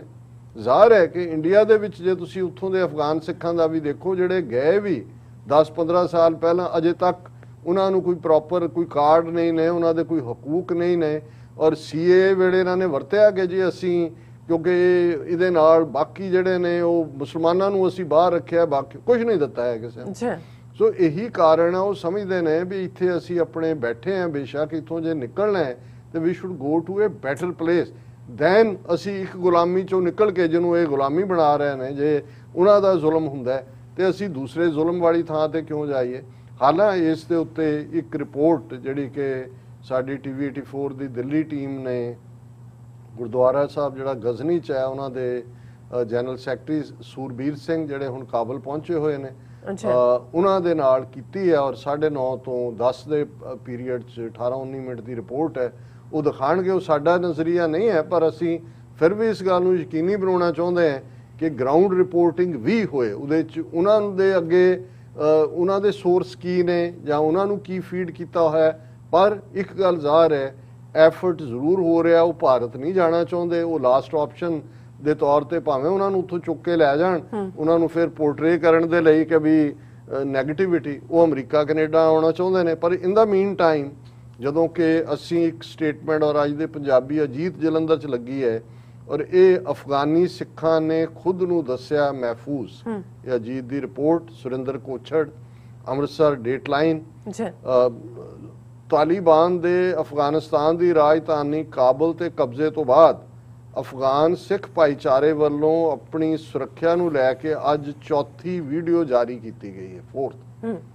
ਅਫਗਾਨਿਸਤਾਨ ਦੇ ਜਲਾਲਾਬਾਦ ਤੋਂ ਜਾਰੀ ਇਸ ਤਾਜ਼ਾ ਵੀਡੀਓ 'ਚ ਸ਼ਹਿਰ ਦੇ ਗੁਰਦੁਆਰਾ ਗੁਰੂ ਨਾਨਕ ਦਰਬਾਰ ਦੇ ਗ੍ਰੰਥੀ ਭਾਈ ਜਸਬੀਰ ਸਿੰਘ ਨੇ ਦਾਅਵਾ ਕੀਤਾ ਹੈ ਕਿ ਉੱਥੋਂ ਦੇ ਹਿੰਦੂ ਤੇ ਸਿੱਖ ਪੂਰੀ ਤਰ੍ਹਾਂ ਮਹਿਫੂਜ਼ ਹਨ।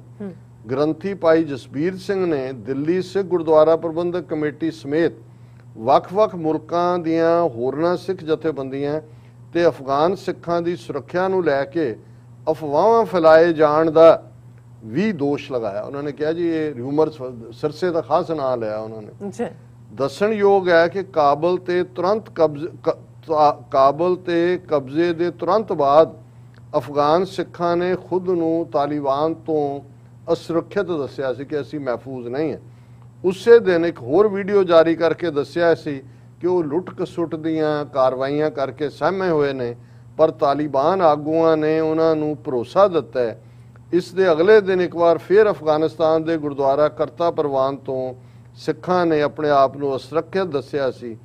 ਹੁਣ ਜਾਰੀ ਕੀਤੀ ਵੀਡੀਓ 'ਚ ਇੱਕ ਵਾਰ ਫਿਰ ਖੁਦ ਨੂੰ ਤੇ ਆਪਣੇ ਕਾਰੋਬਾਰਾਂ ਨੂੰ ਮਹਿਫੂਜ਼ ਦੱਸਿਆ। ਹੁਣ ਇਹ ਜਿਹੜਾ ਦੇਖੋ ਸਿਚੁਏਸ਼ਨ, ਜਦੋਂ ਤੁਸੀਂ ਕ੍ਰਾਈਸਿਸ 'ਚ, ਮੈਂ ਵੀ 80s ਦਾ ਪੀਰੀਅਡ ਪੰਜਾਬ 'ਚ ਹੁੰਦੇ ਆ, 70s ਦੇ ਅਖੀਰ 'ਚ ਵੀ ਦੇਖਿਆ ਹੋਇਆ, ਜਦੋਂ ਇੱਕ ਫੀਅਰ ਹੁੰਦਾ, ਇੱਕ ਰਿਊਮਰ ਵੀ ਚੱਲ ਰਹੀ ਹੁੰਦੀ ਕਿ ਪੈ ਗਈ ਪੁਲਿਸ, ਪੈ ਗਈ, ਉਹਨੂੰ ਪੈ ਗਈ, ਉਹਨੂੰ ਵੀ ਲੈ ਗਈ, ਇਹਨੂੰ ਵੀ ਲੈ ਗਈ, ਉਹੀ ਖਬਰ ਅੱਗੇ ਘੁੰਮ ਰਹੀ ਹੁੰਦੀ ਹੈ। ਮੁੜ ਕੇ ਇਹ ਪਤਾ ਲੱਗਦਾ ਕਿ ਪੁਲਿਸ ਉੱਥੋਂ ਦੀ ਲੰਘੀ ਜ਼ਰੂਰ ਸੀ ਪਰ ਉਹ ਅਗਲੇ ਪਿੰਡ ਪਏ ਨੇ, ਇੱਥੇ ਨਹੀਂ ਪਈ। ਹੁਣ ਇਹੀ ਹਾਲ ਇਸ ਵੇਲੇ, ਕਿਉਂਕਿ ਉੱਥੇ ਜਿਸ ਕਿਸਮ ਦੀ ਸਿਚੁਏਸ਼ਨ ਬਣੀ ਹੋਈ ਹੈ ਉਹਦੇ 'ਚ ਹਰ ਕੋਈ ਜਿਹੜਾ ਹੈ ਕਿਤੇ ਨਾ ਕਿਤੇ ਉਹ ਖੌਫਜ਼ਦਾ ਜ਼ਰੂਰ ਹੈ। ਔਰ ਈਵਨ ਇਸ ਮੁੱਦੇ ਦੇ ਉੱਤੇ ਕਿ ਭਾਈ ਉਹ ਕਿਉਂ ਨਹੀਂ ਉੱਥੇ ਜਾਣਾ ਚਾਹੁੰਦੇ, ਈਵਨ ਇੰਡੀਆ, ਪੰਜਾਬ ਸਪੈਕਟਰਮ ਦੇ ਵੀ ਇੱਕ ਨਿਊਜ਼ ਦੇ ਤੇ ਹੈ ਕਿ ਅਫਗਾਨਿਸਤਾਨ ਦੇ ਬਹੁਤੇ ਸਿੱਖ ਕੈਨੇਡਾ ਤੇ ਅਮਰੀਕਾ 'ਚ ਸੈਟਲ ਹੋਣਾ ਚਾਹੁੰਦੇ ਨੇ, ਭਾਰਤ 'ਚ ਨਹੀਂ। ਔਰ ਉਹਦੇ 'ਚ ਉਹਨਾਂ ਨੇ ਕਿਹਾ ਵੀ ਗੁਰਦੁਆਰਿਆਂ ਦੇ ਵਿੱਚ ਸਿੱਖ ਮਹਿਫੂਜ਼ ਨੇ। ਲੋਕਲ ਭਾਈਚਾਰਾ ਵੀ ਹਾਲਾਂ ਗੁਰਦੁਆਰਾ ਕਰਤਾ ਪ੍ਰਵਾਨ ਦੇ ਹਵਾਲੇ ਨਾਲ ਸੀ ਕਿ ਤਾਲਿਬਾਨਾਂ ਦੇ ਨੁਮਾਇੰਦੇ ਉਹਨਾਂ ਦੇ ਕੋਲ ਆਏ ਔਰ ਉਹਨਾਂ ਨੇ ਪਰਸਨਲ ਨੰਬਰ ਦਿੱਤੇ। ਹੁਣ ਇਹ ਵੀ ਕਿਹਾ ਜਾ ਰਿਹਾ ਕਿ ਉਹਨਾਂ ਤੋਂ ਇਲਾਵਾ ਵੀ ਜਿਹੜਾ ਲੋਕਲ ਭਾਈਚਾਰੇ ਦੇ ਲੋਕ ਉਹਨਾਂ ਕੋਲ ਆਏ ਔਰ ਉਹਨਾਂ ਨੇ ਉਹਨਾਂ ਨੂੰ ਕਿਹਾ ਤੁਸੀਂ ਇੱਥੇ ਮਹਿਫੂਜ਼ ਹੋ ਔਰ ਸਾਨੂੰ ਇਹ ਦੱਸੋ। ਔਰ ਇਹ ਵੀ ਸਾਹਮਣੇ ਆਇਆ ਕਿ ਹੁਣ ਜਿਹੜੇ 2 ਸਿੱਖ ਮੈਂਬਰ ਪਾਰਲੀਮੈਂਟ ਜਿਨ੍ਹਾਂ ਦਾ ਜ਼ਿਕਰ ਅਕਸਰ ਹੁੰਦਾ ਹੈ ਔਰ ਉਹਨਾਂ ਦੇ ਵਿੱਚ ਇੱਕ ਬੀਬੀ ਅਨਾਰਕਲੀ ਕੌਰ ਜਿਹੜੀ ਮੈਂਬਰ ਪਾਰਲੀਮੈਂਟ ਉਹਨਾਂ ਦੇ, ਔਰ ਦੂਸਰੇ ਜਿਹੜੇ ਨਰਿੰਦਰ ਸਿੰਘ ਪਿਛਲੇ ਦਿਨਾਂ 'ਚ ਉਹ ਜਲਾਲਾਬਾਦ 'ਚ ਮਾਰੇ ਗਏ ਸੀ, ਮੈਂ ਉਹਨਾਂ ਦੇ ਨਾਂ ਦੇਖ ਰਿਹਾ ਕਿ ਵੀ ਉਹ ਵੀ ਮਹਿਫੂਜ਼ ਨੇ। ਇਹਦੇ 'ਚ ਉਹਨਾਂ ਨੇ ਇਸ ਸਟੋਰੀ ਦੇ ਵਿੱਚ ਇਹ ਕਿਹਾ ਕਿ ਉਹ ਦੋਨੋਂ ਹੀ ਜਿਹੜੇ ਨੇ ਮੈਂਬਰ ਪਾਰਲੀਮੈਂਟ ਉਹਨਾਂ ਨੂੰ ਮਹਿਫੂਜ਼ ਥਾਵਾਂ 'ਤੇ ਉਹ ਨੇ। ਗੁਰਦੁਆਰਾ ਕਰਤਾ ਪ੍ਰਵਾਨ 'ਚ ਵੀ ਜਿਹੜੇ ਆ ਉਹ ਮਹਿਫੂਜ਼ ਨੇ ਸਿੱਖ ਇਸ ਵੇਲੇ। ਔਰ ਅਮਰੀਕਾ 'ਚ ਵੀ ਯੂਨਾਈਟਿਡ ਸਿੱਖਸ ਵੱਲੋਂ ਐਫਰਟ ਕੀਤਾ ਜਾ ਰਿਹਾ ਹੈ। ਇੱਥੇ ਹਿਕਸਵਿਲ, ਕਿਉਂਕਿ ਅਫਗਾਨੀ ਸਿੱਖ ਕਮਿਊਨਿਟੀ ਕਾਫੀ ਵੱਡੀ ਤਾਦਾਦ 'ਚ ਹੈ, ਗੁਰਦੁਆਰਾ ਸਾਹਿਬ ਵੀ ਆ ਉਹਨਾਂ ਦਾ ਐਸਟੈਬਲਿਸ਼ਡ, ਉਹਨਾਂ ਦੇ ਕਰਤਾ ਧਰਤਾ ਜਿਹੜੇ ਨੇ ਉਹਨਾਂ ਨਾਲ ਯੂਨਾਈਟਿਡ ਸਿੱਖਸ ਦੇ ਨੁਮਾਇੰਦਿਆਂ ਨੇ ਮੁਲਾਕਾਤ ਵੀ ਕੀਤੀ ਹੈ ਕੱਲ ਕਿ ਵੀ ਉਹ ਕਿਵੇਂ ਫੈਸਿਲੀਟੇਟ ਕਰ ਸਕਦੇ ਨੇ। ਔਰ ਇਹਦੇ 'ਚ ਅਮਰੀਕਨ ਸਿੱਖਾਂ ਵੱਲੋਂ ਹਰ ਕਿਸਮ ਦਾ ਜਿਹੜਾ ਹੈ ਉਹ ਕੋਆਪਰੇਸ਼ਨ, ਕਿਉਂਕਿ ਜੇ ਤੁਸੀਂ ਚਾਰਟਰਡ ਫਲਾਈਟ ਕਰਕੇ ਵੀ ਉਹਨਾਂ ਨੂੰ ਲਿਆਉਂਦੇ ਹੋ, ਪਹਿਲਾਂ ਦੇਖਣ ਵਾਲੀ ਗੱਲ ਇਹ ਹੋਏਗੀ ਕਿ ਉਹਨਾਂ ਦੀ ਐਕਸੈਪਟੈਂਸ, ਉਹਦੇ ਲਈ ਅਮਰੀਕਨ ਸਟੇਟ ਡਿਪਾਰਟਮੈਂਟ ਵੀ ਜਿਹੜਾ ਉਹ ਕੋਆਪਰੇਟ ਕਰ ਰਿਹਾ ਹੈ। ਉਹਨਾਂ ਦੇ ਜਿਹੜੇ ਨੇ ਜਿਹੜੇ ਵੀ ਉਹਨਾਂ ਨਾਲ ਰਿਲੇਟਡ ਡੇਟਾ ਹੈ ਉਹ ਲੈ ਕੇ, ਕਿਉਂਕਿ ਦੇਖੋ ਅਮਰੀਕਨਾਂ ਨੂੰ ਵੀ ਜਾਂ ਯੂਰਪ ਨੂੰ ਵੀ ਇਹ ਫੀਅਰ ਹੈ ਕਿ ਇਹ ਨਾ ਹੋਏ ਕਿ ਇਹ ਇਸ ਐਵੈਕੂਏਸ਼ਨ ਦੇ ਬਹਾਨੇ ਦਹਿਸ਼ਤਗਰਦ ਇਹਨਾਂ ਮੁਲਕਾਂ 'ਚ ਆ ਜਾਣ, ਕਿਉਂਕਿ ਇਹ ਨਹੀਂ ਹੈ ਕਿ ਜੋ ਉੱਥੋਂ ਤੁਸੀਂ ਇਕੱਠੇ ਹੋਏ ਨੇ ਜਹਾਜ਼ ਭਰਿਆ ਤੇ ਤੁਸੀਂ ਤੋੜ ਲਿਆ। ਪਰ ਜਿਵੇਂ ਜਿੰਨੀ ਕੁ ਰਿਪੋਰਟ ਸਾਡੇ ਕੋਲ ਹੈ ਔਰ ਅਸੀਂ ਹਮਦਰਦੀ ਰੱਖਦੇ ਹਾਂ, ਅਸੀਂ ਸਮਝਦੇ ਹਾਂ ਕਿ ਭਾਈ ਜੇ ਉਹਨਾਂ ਦੇ ਕੋਲ ਅਪਰਚੁਨਿਟੀ ਹੁੰਦੀ ਹੈ, ਵੈਸੇ ਜੇ ਨਾ ਵੀ ਕ੍ਰਾਈਸਿਸ ਹੋਏ ਜਿਵੇਂ ਅਫਗਾਨਿਸਤਾਨ ਦਾ ਕ੍ਰਾਈਸਿਸ ਹੈ, ਜਿਹੜਾ ਭਾਰਤ ਬੜਾ ਲੱਗਾ ਹੋਇਆ ਉੱਥੇ ਜਾ ਕੇ ਕੋਈ ਦਿੱਲੀ ਖਲੋ ਕੇ ਆਵਾਜ਼ ਦੇ ਨਾ ਵੀ ਗ੍ਰੀਨ ਕਾਰਡ ਮਿਲਣਾ ਅਮਰੀਕਾ ਦਾ, ਚੜ ਜਾਓ, ਕੱਲਾ ਮੋਦੀ ਉੱਥੇ ਰਹਿ ਜਾਏ ਜਾਂ ਮੋਦੀ ਸਭ ਤੋਂ ਪਹਿਲਾਂ ਚੜਿਆ ਹੋਏ, ਬਾਕੀ ਜਿਹੜੇ ਮਗਰ ਹੋਣ ਕਿ ਵੀ ਕੋਈ ਗੱਲ ਨਹੀਂ ਆ ਜਾਣ, ਸਾਰਾ ਮੁਲਕ ਖਾਲੀ ਹੋਇਆ, ਉੱਥੇ ਜਿਹੜੇ ਨੇ ਉੱਲੂ ਬੋਲਣ। ਸੋ ਮਤਲਬ ਇਹ ਇੱਕ ਆਪਣੇ ਆਪ ਦੇ ਵਿੱਚ ਇਸ ਵੇਲੇ ਕ੍ਰਾਈਸਿਸ ਹੈ, ਅਸੀਂ ਸਿੰਪੈਥਾਈਜ਼ ਵੀ ਕਰਦੇ ਹਾਂ ਔਰ ਅਸੀਂ ਯੂਨਾਈਟਿਡ ਸਟੇਟਸ ਖਾਸ ਤੌਰ ਤੇ ਔਰ ਕੈਨੇਡਾ ਦੇ ਵਿੱਚ ਜੇ ਉਹਨਾਂ ਨੇ ਜਸਟਿਨ ਟਰੂਡੋ ਨੇ ਕਿਹਾ ਵੀ 20,000 ਤੋਂ ਜ਼ਿਆਦਾ ਉਹਨਾਂ ਨੇ ਅਕਮੋਡੇਟ ਕਰਨ ਦੀ, ਔਰ ਬਾਕੀ ਵੀ ਮੁਲਕਾਂ ਦੇ ਵਿੱਚ ਈਵਨ ਗ੍ਰੀਸ ਔਰ ਟਰਕੀ ਦੇ ਪ੍ਰੈਜ਼ੀਡੈਂਟ ਔਰ ਗ੍ਰੀਸ ਦੇ ਪ੍ਰਾਈਮ ਮਿਨਿਸਟਰ ਦੀ ਮੁਲਾਕਾਤ ਹੋਈ ਹੈ, ਕਿਉਂਕਿ ਜਿਹੜੇ ਔਨ ਗਰਾਊਂਡ ਰੈਫਿਊਜੀ ਨਿਕਲ ਰਹੇ ਨੇ ਉਹਨਾਂ ਨੇ ਟਰਕੀ 'ਚ ਆਉਣਾ, ਪਹਿਲਾਂ ਉੱਥੋਂ ਗ੍ਰੀਸ 'ਚ ਵੜਨਾ ਯੂਰਪ ਦੇ ਵਿੱਚ ਵੜਨ ਤੋਂ ਪਹਿਲਾਂ, ਤੇ ਉਹ ਆਲਰੇਡੀ ਜਿਹੜਾ ਉਹ ਟਰਕੀ ਦੇ ਵਿੱਚ ਪਹਿਲਾਂ ਵੀ ਜਦੋਂ ਕ੍ਰਾਈਸਿਸ ਸੀਰੀਆ ਔਰ ਮਿਡਲ ਈਸਟ 'ਚ ਹੋਇਆ ਉਹਨਾਂ ਮੁਲਕਾਂ 'ਚ, ਹਾਲਾਂ ਟਰਕੀ ਔਰ ਗ੍ਰੀਸ ਜਿਹੜੇ ਸਾਈਪਰਸ ਦੇ ਮਾਮਲੇ 'ਚ ਜਿਹਨੂੰ ਕਹਿੰਦੇ ਨੇ ਐਟ ਈਚ ਅਦਰਸ ਥਰੋਟ ਨੇ, ਲੇਕਿਨ ਇਸ ਮੁੱਦੇ ਨੂੰ ਅਫਗਾਨਿਸਤਾਨ ਦੇ ਰਿਫਿਊਜੀ ਕ੍ਰਾਈਸਿਸ ਨੂੰ ਉਹ ਹਿਊਮੈਨਿਟੇਰੀਅਨ ਲੈਵਲ ਦੇ ਉੱਤੇ ਮਿਲ ਕੇ ਜਿਹੜਾ ਗੱਲਬਾਤ ਵੀ ਕਰ ਰਹੇ ਜੀ। ਰਾਜ ਸਾਹਿਬ ਤੁਹਾਡਾ ਬਹੁਤ ਬਹੁਤ ਸ਼ੁਕਰੀਆ। ਸਾਥ ਲੈਣ ਬ੍ਰੇਕ ਵਿਊਅਰਸ ਆ, ਤੁਸੀਂ ਕਿਤੇ ਨਹੀਂ ਜਾਣਾ, ਮਿਲਦੇ ਆ ਆਫਟਰ ਦਿਸ ਸ਼ਾਰਟ ਬ੍ਰੇਕ।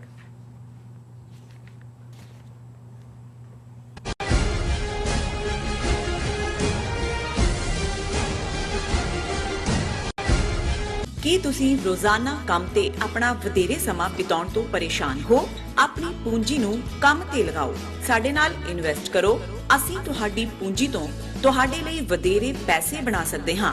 ਅਸੀਂ ਪ੍ਰਾਈਵੇਟ ਇਕੁਇਟੀ ਇਨਵੈਸਟਮੈਂਟ ਫਰਮ ਹਾਂ ਤੇ ਕਮਰਸ਼ੀਅਲ ਰੀਅਲ ਏਸਟੇਟ ਵਿੱਚ ਮਾਹਿਰ ਹਾਂ।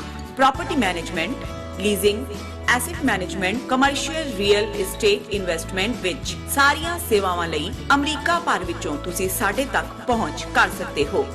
ਆਜ਼ਾਦ ਕਮਰਸ਼ੀਅਲ ਰੀਅਲਟੀ ਸਰਵਿਸਿਜ਼ ਤੇ Azad family trust, 701 North Post Oak Road, suite number 204, Houston, Texas.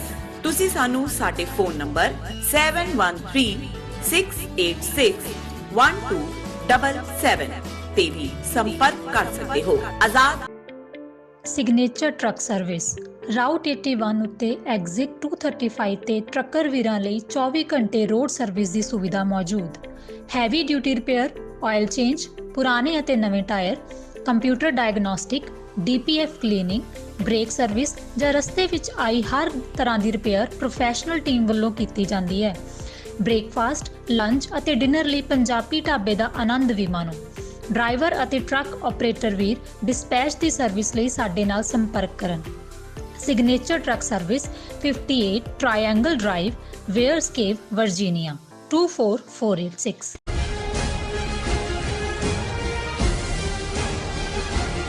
ਦਰਸ਼ਕੋ, break ਤੋਂ ਬਾਅਦ ਤੁਹਾਨੂੰ ਆਪਾਂ ਸਭ ਨੂੰ ਜੀ ਆਇਆਂ ਕਹਿੰਦੇ ਆ। ਸੋ ਹੁਣ ਆਪਾਂ ਗੱਲਬਾਤ ਕਰਨ ਜਾ ਰਹੇ ਹਾਂ ਕਿ ਸਾਡੀ ਅਫਗਾਨਿਸਤਾਨ ਦੇ ਮੁੱਦੇ ਤੇ ਇਮਾਨਦਾਰ ਪਹੁੰਚ ਨੂੰ ਲੈ ਕੇ ਕੁਝ ਹਲਕਿਆਂ ਵੱਲੋਂ ਇਹ ਪ੍ਰਚਾਰਿਆ ਜਾ ਰਿਹਾ ਹੈ ਕਿ ਅਸੀਂ ਅਮਰੀਕਾ ਵਿੱਚ ਰਹਿ ਕੇ ਅਮਰੀਕਾ ਵਿਰੋਧੀ ਵਿਚਾਰਾਂ ਦਾ ਪ੍ਰਗਟਾਵਾ ਕਰ ਰਹੇ ਹਾਂ।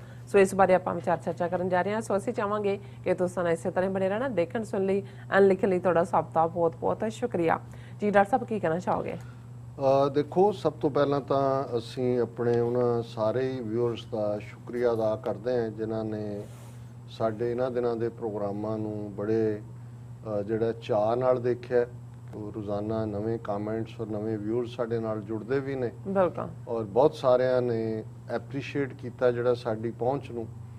ਔਰ ਇਹ ਵੀ ਹੈ ਕਿ ਜਿੱਥੇ ਇੱਕ ਨਜ਼ਰੀਆ ਕਿਸੇ ਸਿਚੁਏਸ਼ਨ ਨੂੰ ਦੇਖਣ ਦਾ ਕਿਸੇ ਦਾ ਹੁੰਦਾ ਹੈ, ਦੂਸਰਾ ਨਜ਼ਰੀਆ ਵੀ ਹੁੰਦਾ ਹੈ। ਔਰ ਜਿਵੇਂ ਅਸੀਂ ਇਹ ਮਹਿਸੂਸ ਕੀਤਾ ਕਿ ਭਾਰਤੀ ਮੀਡੀਆ ਦਾ ਪ੍ਰੋਪੇਗੈਂਡਾ ਵੀ ਔਰ ਉਹਦੇ ਨਾਲ ਵੈਸਟਰਨ ਔਰ ਅਮਰੀਕਨ ਮੀਡੀਆ ਵੀ, ਤੁਸੀਂ ਦੇਖੋ ਕਿ ਵੀ ਇਹੀ ਜਿਨ੍ਹਾਂ ਨੂੰ ਲਗਭਗ ਅਸ਼ਰਫ ਗਨੀ ਦੇ 20 ਸਾਲ ਦੇ ਪੀਰੀਅਡ ਦੇ ਦੌਰਾਨ, ਜਦੋਂ ਕਿ ਅਸ਼ਰਫ ਗਨੀ ਜਾਂ ਉਸ ਤੋਂ ਪਹਿਲਾਂ ਹਾਮਿਦ ਕਰਜ਼ਾਈ, ਜੇ ਅਸੀਂ ਅਮਰੀਕਨ ਔਰ ਨੈਟੋ ਦਾ ਦੇਖੀਏ, ਕੋਈ ਪ੍ਰੋਬਲਮ ਨਜ਼ਰ ਨਹੀਂ ਸੀ ਆਉਂਦੀ। ਇਹਦੇ ਬਾਵਜੂਦ ਕਿ ਇਹਨਾਂ ਦੇ ਜਿਹੜਾ ਹਾਮਿਦ ਕਰਜ਼ਾਈ ਦੇ ਪੀਰੀਅਡ ਤੋਂ ਅਸ਼ਰਫ ਗਨੀ ਤੱਕ ਪਹੁੰਚਦੇ ਆ, ਡਰੱਗਸ, ਕੋਕੇਨ, ਓਪੀਅਮ, ਉਹਦੀ ਸਪਲਾਈ 4 ਤੋਂ 6 ਗੁਣਾ ਵਧੀ। ਦੁਨੀਆ ਦਾ ਜਿਹੜਾ ਸਾਰਾ ਡਰੱਗ ਕਾਰਟੈਲ ਹੈ ਉਹਦਾ ਆਧਾਰ ਉਹ ਬਣਿਆ। ਜੀ ਕਰਪਸ਼ਨ ਕਿਸ ਲੈਵਲ ਤੇ ਹੋਏਗੀ ਕਿ ਜੇ ਉਹਨਾਂ ਦਾ ਪ੍ਰਧਾਨ ਜਿਹਨੂੰ ਬਹੁਤ ਪ੍ਰੈਜ਼ੀਡੈਂਟ ਗਨੀ ਜਿਹਦਾ ਬਹੁਤ ਓਨੈਸਟ ਇਮੇਜ ਸੀ, ਉਹ $200 ਮਿਲੀਅਨ ਤੁੰਨ ਕੇ ਜਹਾਜ਼ 'ਚ ਦੌੜਦਾ ਹੈ, ਕਿਵੇਂ ਸਾਰੀ ਫੌਜ ਕਲੈਪਸ ਹੁੰਦੀ ਹੈ। ਜੇ ਸੱਚਮੁੱਚ ਫੌਜ ਜਿਹੜੀ ਹੈ ਉਹ ਤੁਸੀਂ ਬਣਾਈ ਹੁੰਦੀ, ਜਿਹੜੇ ਕਿਉਂਕਿ ਕਰਪਸ਼ਨ ਦਾ ਲੈਵਲ ਉਦੋਂ ਕਿਸੇ ਨੇ ਸਟੋਰੀਜ਼ ਨਹੀਂ ਕੀਤੀਆਂ ਕਿ ਜੀ ਇਹ ਕਰਪਟ ਨੇ ਇਹ ਮਾਰ ਮਰਾਈ ਹੈ। ਔਰ ਕਿਉਂਕਿ ਇਸ ਤੋਂ ਪਹਿਲਾਂ ਵੀ ਅਸ਼ਰਫ ਗਨੀ ਤੋਂ ਵੀ ਪਹਿਲਾਂ ਜਦੋਂ ਕਿ ਤਾਲਿਬਾਨ 1996 'ਚ ਆਏ, ਜੋ ਕੁਛ 1999-90 ਤੋਂ 1996 ਤੱਕ ਹੋਇਆ, ਇਹੀ ਸਾਰੇ ਕੋਈ ਦੋਸਤਮ, ਕੋਈ ਮਸੂਦ, ਕੋਈ ਦੂਜੇ ਵੱਡੇ ਵੱਡੇ ਜਿਨ੍ਹਾਂ ਨੂੰ ਬਾਹੂਬਲੀ ਕਹਿੰਦੇ ਨੇ, ਡਰੱਗ ਲਾਰਡ ਸੀ, ਇਹਨਾਂ ਦੀ ਸਰਪ੍ਰਸਤੀ ਨਿਗਰਾਨੀ ਥੱਲੇ ਤਾਜ਼ਿਕਸਤਾਨ, ਉਜ਼ਬੇਕਿਸਤਾਨ ਇਹ ਕਿਉਂਕਿ ਉਹਨਾਂ ਕਬੀਲਿਆਂ ਨਾਲ ਸੰਬੰਧਿਤ ਸੀ, ਡਰੱਗ ਦੀਆਂ ਤਸਕਰੀ ਹੋਈ। ਲੇਕਿਨ ਹੁਣ ਆਲ ਆਫ ਏ ਸਡਨ ਜਿਹੜਾ ਸਭ ਕੁਝ ਹੈ ਉਹ ਇੱਕ ਖਾਤੇ 'ਚ ਪਾਉਣਾ, ਇਹ ਨਹੀਂ ਹੈ। ਜੇ ਜ਼ਿੰਮੇਵਾਰੀ ਨਿਰਧਾਰਿਤ ਕਰਨੀ ਹੈ ਫਿਰ ਇਹ ਹੋਏਗਾ ਕਿ ਇਮਾਨਦਾਰੀ ਨਾਲ ਦੇਖੋ ਕਿਹਦਾ ਕੀ ਰੋਲ ਰਿਹਾ। ਲੇਕਿਨ ਸਾਡੇ ਕੁਝ ਸਿੱਖ ਵੀਰ ਜਿਨ੍ਹਾਂ 'ਚੋਂ ਇੱਕ ਸੱਜਣ ਸਿਐਟਲ ਤੋਂ ਸ਼ਾਦੀਪ ਸਿੰਘ ਉਹਨਾਂ ਦਾ ਨਾਂ ਹੈ, ਉਹਨਾਂ ਨੇ ਕੱਲ ਕਿਹਾ ਕਿ ਜੀ ਮੈਂ TV 84 ਨੂੰ ਦੇਖਦਾ ਸੀ, ਹੁਣ ਮੈਂ ਡਿਸਲਾਈਕ ਕਰ ਰਿਹਾ ਕਿਉਂਕਿ ਤੁਸੀਂ ਅਮਰੀਕਾ ਵਿਰੋਧੀ ਲਾਈਨ ਜ਼ਿਆਦਾ ਲਈ ਹੋਈ ਹੈ। ਆਲਰਾਈਟ। ਸਾਡੇ ਇੱਕ ਹੋਰ ਮਿੱਤਰ ਸੱਜਣ ਜਿਹੜੇ ਬੜੇ ਹਾਈਲੀ ਇੰਟੈਲੈਕਚੁਅਲ ਨੇ, ਉਹਨਾਂ ਨੇ ਵੀ ਮੇਰੇ ਉੱਤੇ ਮੈਨੂੰ ਇਹ ਕਿਹਾ ਕਿ ਜੀ ਤੁਸੀਂ ਜਿਹੜਾ ਕੰਗ੍ਰੈਚੁਲੇਸ਼ਨ ਕੀਤਾ ਹੈ ਤਾਲਿਬਾਨ ਨੂੰ 15 ਅਗਸਤ ਵੇਲੇ, ਇਹ ਟੂ ਫਾਰ ਜਿਹੜਾ ਜਾਣਾ ਔਰ ਇਸ ਦੇ ਕਨਸੀਕੁਐਂਸਿਸ ਜਾਂ ਦੂਸਰੇ ਜਿਹੜੇ ਨੇ ਹੋ ਸਕਦੇ ਨੇ ਔਰ ਦਿਸ ਦੈਟ ਇਸ ਕਿਸਮ ਦਾ। ਚਲੋ ਮੈਂ ਹਮੇਸ਼ਾ ਓਨੈਸਟ ਡਿਬੇਟ ਮੈਨੂੰ ਚੰਗੀ ਲੱਗਦੀ ਹੈ, ਜਿਹੜੇ ਲੋਕ ਇੱਕ ਨਜ਼ਰੀਏ ਦੇ ਨਾਲ ਉਹ ਸਮਝਦੇ ਨੇ।